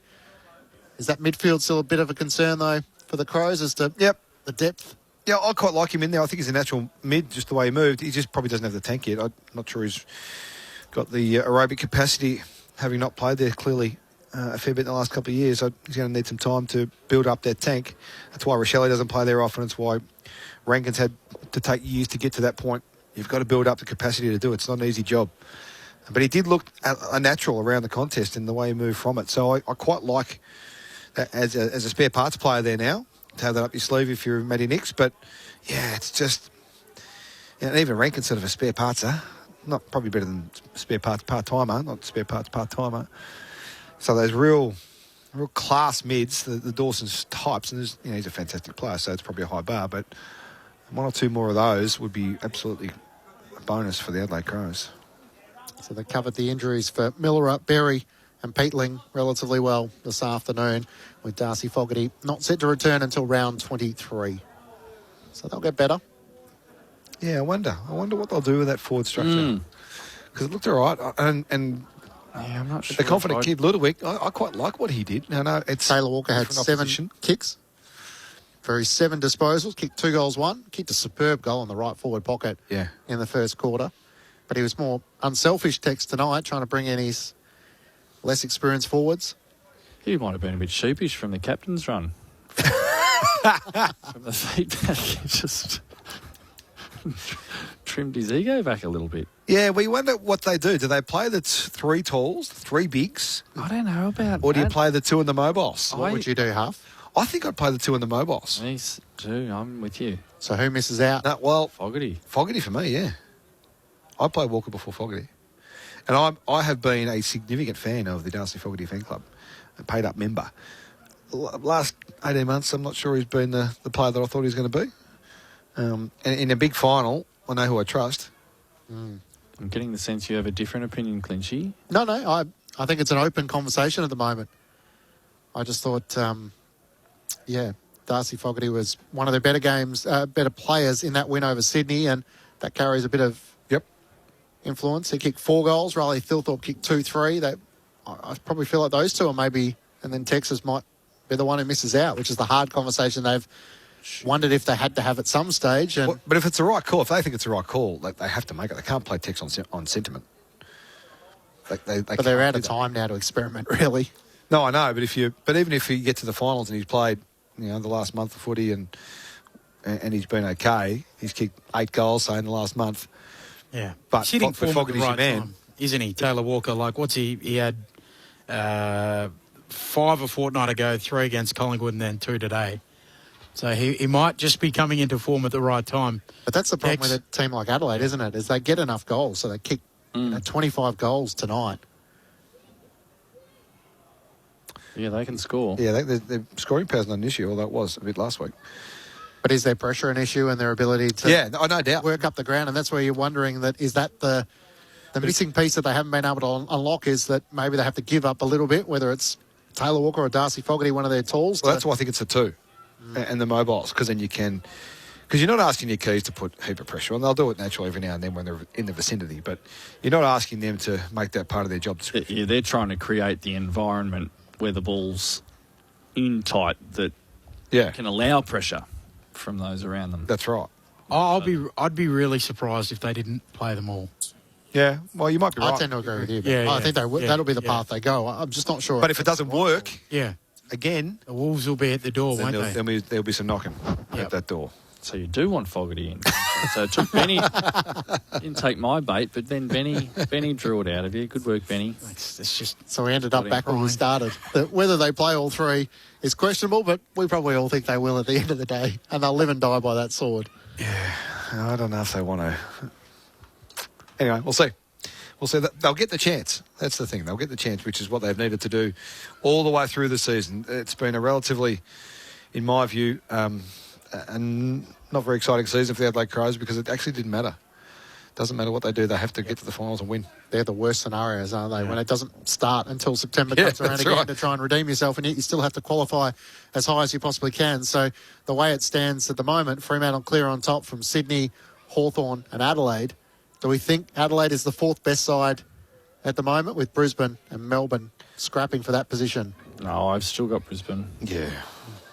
Yeah, it's fascinating around Brisbane with their defensive profile. So Daniel Hoyne from Champion Data has been speaking about the fact that it'll basically be a 1 in 100 year occurrence if they win the flag this year.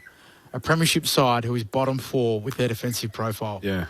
And that is where Brisbane are. So, I'm with you, Bob. I've had Brisbane as my number 1, and Freo number 2. I've said, Freo, I don't want to play Brisbane, but it would be out of the box if Brisbane were to do it with how bad they've been defensively this year, just as a sidebar. Yeah, no, it's a fair point. I've heard him say that, Horny.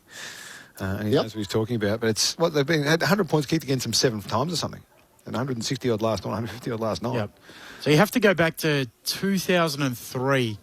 I did the numbers on it today. I think the last time that a premiership team has conceded 150 plus points in there twice in a premiership season. So in the year they won the flag, Brisbane 2003 was the last team to concede over 150 twice in a season. So Brisbane in 2003 conceded 150 points twice? Yep. What the hell happened there? It was a little more of a high-scoring game back then. So the average score in 2003 was 94.2. Whoa, really? Yeah. Like All-Star Weekend. The average score this year is 88.2. So it's only a goal difference.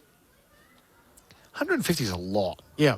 So that was 2003 was the last time. Well, that makes sense. You wouldn't think too many premiership teams are coughing up 25 goals in a game of footy too often. No. So Adelaide winners by 72 points, 23-7, 145 to the Bombers, 11-7, 73. Let's bring you some reaction down to Marnie Vinyl. Down here with Jake Saligo. Now, that's the first time that Adelaide's been in the top 4 all year. Essendon challenged you in parts, but overall, pretty comfortable win? Yeah, we knew they'll come at times, especially in that first quarter. But, it was nice to put a full-quarter performance out there and get the win on Marvel, which is pretty nice. When it gets down to like the third and fourth quarter and you know the percentage is important, is it playing in the back of your mind a little bit?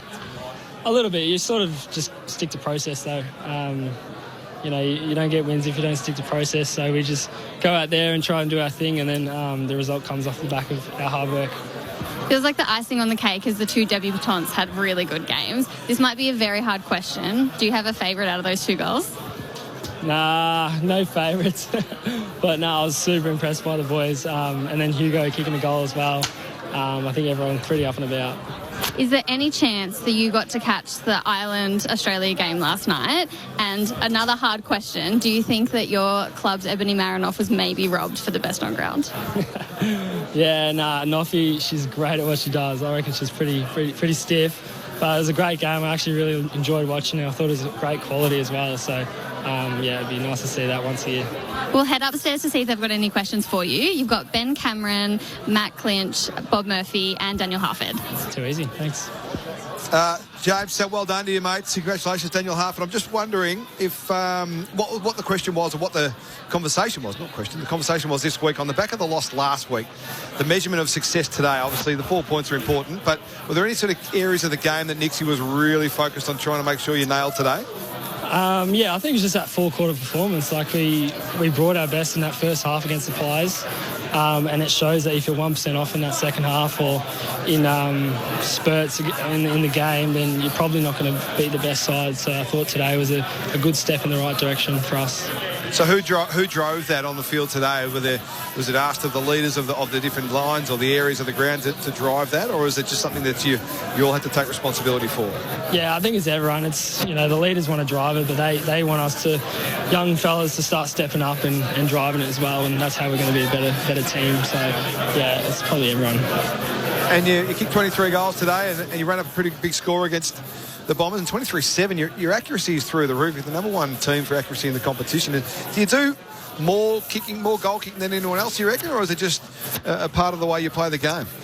It's a good question, but in the pre-season we have a massive emphasis on finishing our work under fatigue and at the highest pressure. So we do a lot of work in the pre-season to nail our set shots, and it's obviously showing nice now. So. Jake, sorry, it's a bit of a bunky line, so that's the issue. You just a bit of static got in the way there at the end of that answer. But I don't mean this in a mean-spirited way, but some of the criticisms from the media have been around the Adelaide midfield and midfield depth in big finals in September.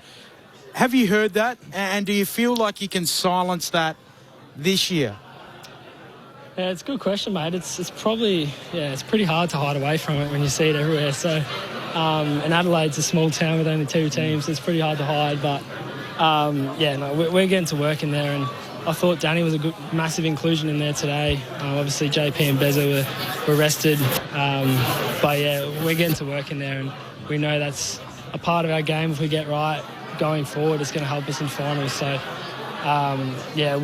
continue work with VB and the coaches to get it right. As we let you go, Jake, was there any conversation? You obviously played the two bottom sides in Essendon and Richmond. It's a chance to boost your percentage, but you have to still focus on the fundamentals and getting the job done. So was there any objective you're trying to get out of these 2 weeks other than just 4 points?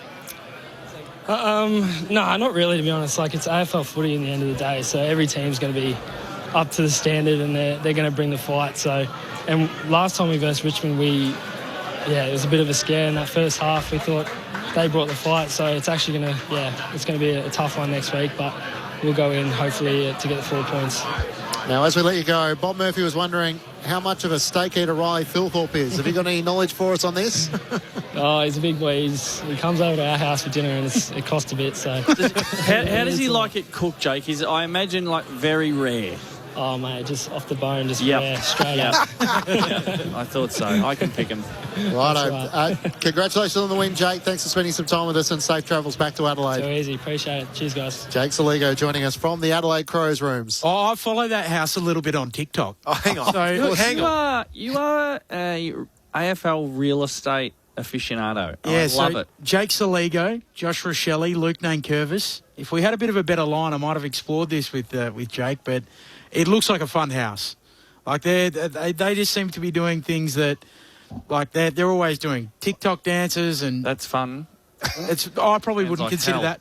I probably wouldn't consider that fun. But it's like hell on earth. I wouldn't consider that fun either, Bob. But modern generation living with two of your best mates in a share house, in the context of time in your life, playing table tennis in the garage or whatever you're doing, that's fun. Did you live with teammates during your playing careers? Ben Dixon lived with me for a year. Oh, right. I like that. Just a little. No, he lived with me. He lived with me. He paid the rent? Yeah, I'm not sure actually he paid too much. I'll tell you what he didn't do. He didn't cook once. Right. In a whole year. Not once. That's hard to do. This is before Uber Eats and all this sort of stuff. It's actually really difficult to do. To not cook once. That's unbelievable. I did a lot of cooking. How did he eat?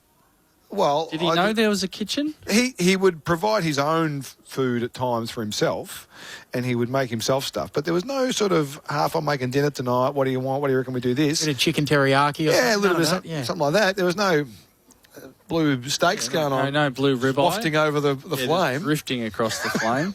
There's none of that. He just ate by himself when he buggered off, or I cooked, or my now bride, who was living with us. Cooked. It was a very unusual system. What about for you, Bob? No, I never lived with teammates. Too smart. Just kept that set. I was getting enough footy at footy, you know? I needed a little bit of that's not bad. Reprieve. Yeah. It's okay. Even when you first came up? Yep. I had siblings. Right, yes. Okay. So I lived with my brother and my sister. Oh, I did live with a friend for a period of time. And we had the table tennis table in the garage, so you couldn't park the car in there. Yep. And we had the big pipe, and we played first to 100 matches, best of 3 sets, 21 each set, and we just mark one down to everyone's name. We never quite got to 100, but we played a lot of table tennis. It's one of the great games, table tennis. Was there any Can you work up thrown into the side walls? Can bring the devil forth. We had a few situations. I was one of 3 kids in our street, and Scott Burns moved into our street, and he was living with 5 teammates. And so we said, righto. The great Scotty Burns. What's that? The great Scotty Burns. Collingwood champion, now involved with the Adelaide Crows. So we got a little summer sort of street game of cricket. So for 3 young boys who love their footy, we're like, this is awesome. How good's this? So he said, Scott, when's the cricket game this year? And he said, bit of news for you. The boys are all out. Just the girlfriend's moving in. We were flat. She didn't play cricket? She was a great team player, but she wasn't interested in playing in the street cricket with us. Didn't bowl offies like Carl Hooper, we haven't heard from. Did Carl...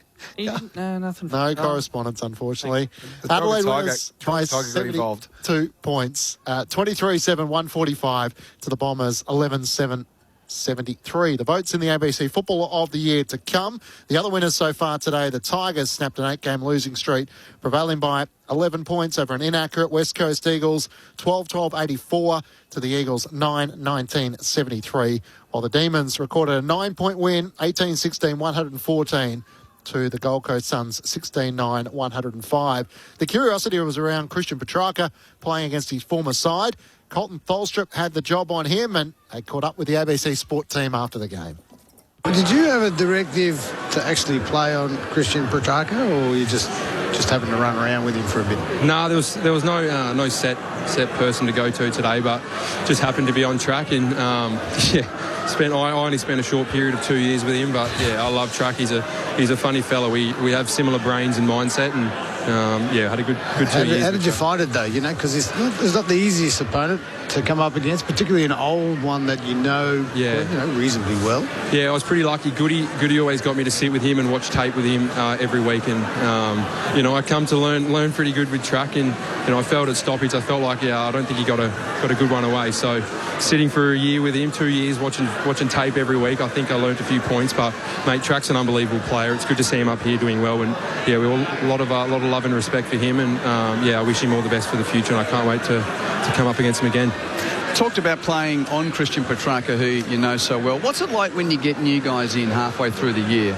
We've loved the impact that Joel Fitzgerald has had with his footy. He's kicked a couple of goals today as well. Moustache.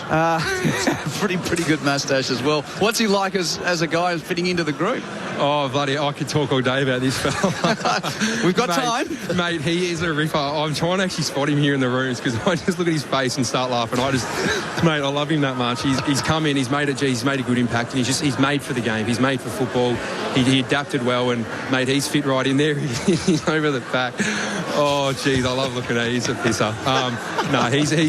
He's fit in well, and as you can see, like in his football, he's just made for it. Full credit to the coaching staff, the recruiting staff, and everyone that got him to the club, because geez, we're a better place for him, and we love him here. And geez, I just love him. Did you have a bit of an existing relationship with him? No, I played on him in my first year, actually. I think we had like a little biff, but Jack Henderson actually got suspended, I think, from him. So they had a bit of a laugh about it, and Fitzy called him a sook and whatnot. So I think there's a bit of stirring up, but mate, he's fit in well, and there's no at all. I bloody love him. He's a bit of a cult figure, Colton Tholstrup. Ben Cameron's a big admirer of him. Speaking about doing his week-to-week review with Christian Petrarca and then playing on him this afternoon. And then Joel Fitzgerald, who's come across from the VFL and fitted in seamlessly into the Melbourne lineup. And those two had a bit of history, and it was all smiles at the end. My man Colton from Esperance. Do you know where Esperance is? Beautiful part of the world.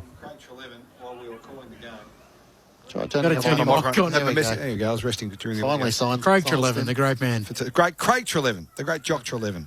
He's from Mantle Zone. He messaged me during the call. He was listening to us over there. I'm not sure if he's in Bunbury or Esperance at the moment. But you'd rather be in Esperance. You'd rather be in Esperance. Beautiful. Nothing wrong with Bunbury. Great. He promised to take. Not as good as Esperance. That's all I'm saying. Jeez, the WA. Look, just bears his He's promised to take me to Esperance. Yes. And show me around. Has he? Yeah, he has. I'm glad. And I haven't taken up that opportunity just yet, but I would like to. Because look at it on the gram, it's unbelievable. Oh, half it delivers. It's unbelievable. It's good on the gram, but it's better in real life. Yeah. Just on that game today, Gold Coast and Melbourne as well, a double win for the D's, because they currently have the Gold Coast Suns first round pick as part of the Christian Petrarca trade. So that is pick 5 at the moment. How good. Oh. They get Petrarca and 5. No, they gave Sorry, up they Petrarca. coughed up. Yeah. They get pick 5 for Petrarca.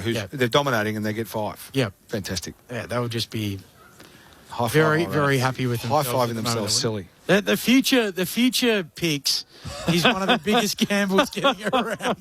Whew. I'm not sure I'd be willing to ride it. I'm very conservative. No one was suggesting the Gold Coast Suns would lose 10 games in a row. No.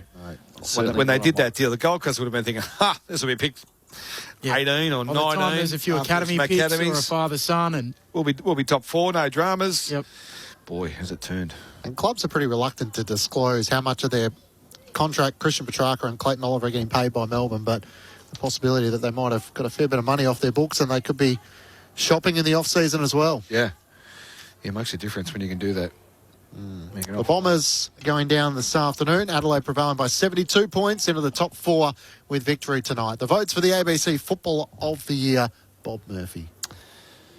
Big job giving votes, as always. I'm sure there will be... I love your preamble. There'll always be some feedback. I've given 1 vote, And apologies. No, let's just apologies stop you to there. James Saligo and also to It's Jake, mate. to ribeye Phil Thorpe. He did. Apologies to Jake. It's not James. Apologies to James and Jake Saligo and to ribeye Phil Thorpe. Bob's bedtime. Jordan Dawson, 1 vote, had 30 touches, had a heap of contested possessions. I almost left him out just because of the high rating and the high expectations we put on Jordan Dawson, but I gave him 1 vote. I gave 2 votes to Peter Wright, who, despite their side being beaten by 70 points, he kicked 6 of their 11 goals and was a genuine presence and took marks on lead, took contested marks and finished his work.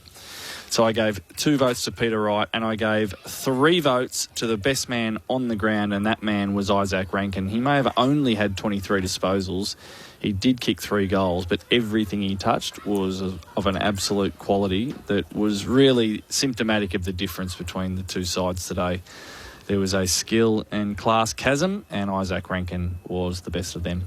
3 to Rankin, 2 to Peter Wright, 1 to Jordan Dawson from Bob Murphy in the ABC Football of the Year in Adelaide's 72-point victory over the Bombers. So Fremantle are 3 games clear on top, 18 wins and 2 losses. Sydney 15 wins and 5 losses. Half a game further back is the Hawks in 3rd spot. Adelaide moved to 4th with a percentage of 117.6. They're in front of Brisbane and Melbourne, 13 wins and 7 losses. The Cats, a game further back, they're 12 and 8, as are the Western Bulldogs. Half a game back is Collingwood in 9th, and the Blues jumped above the Saints from 11th to 10th.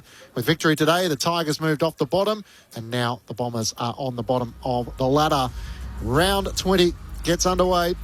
Round 20 is completed. Round 22 gets underway on Thursday night. The Western Bulldogs taking on North Melbourne. And on Friday, it's the Brisbane Lions taking on the Hawks. It's time for me to go to bed. Bedtime. Bob will hear you on ABC Radio Melbourne tomorrow. Might do an all-nighter. Straight through. Thank you, Benny. Thanks to Marnie Vinyl. Thanks to Jules. Thanks to all the team. To Jules back at base. In the end, it was the Crows who were far too strong. Winners by 72 points.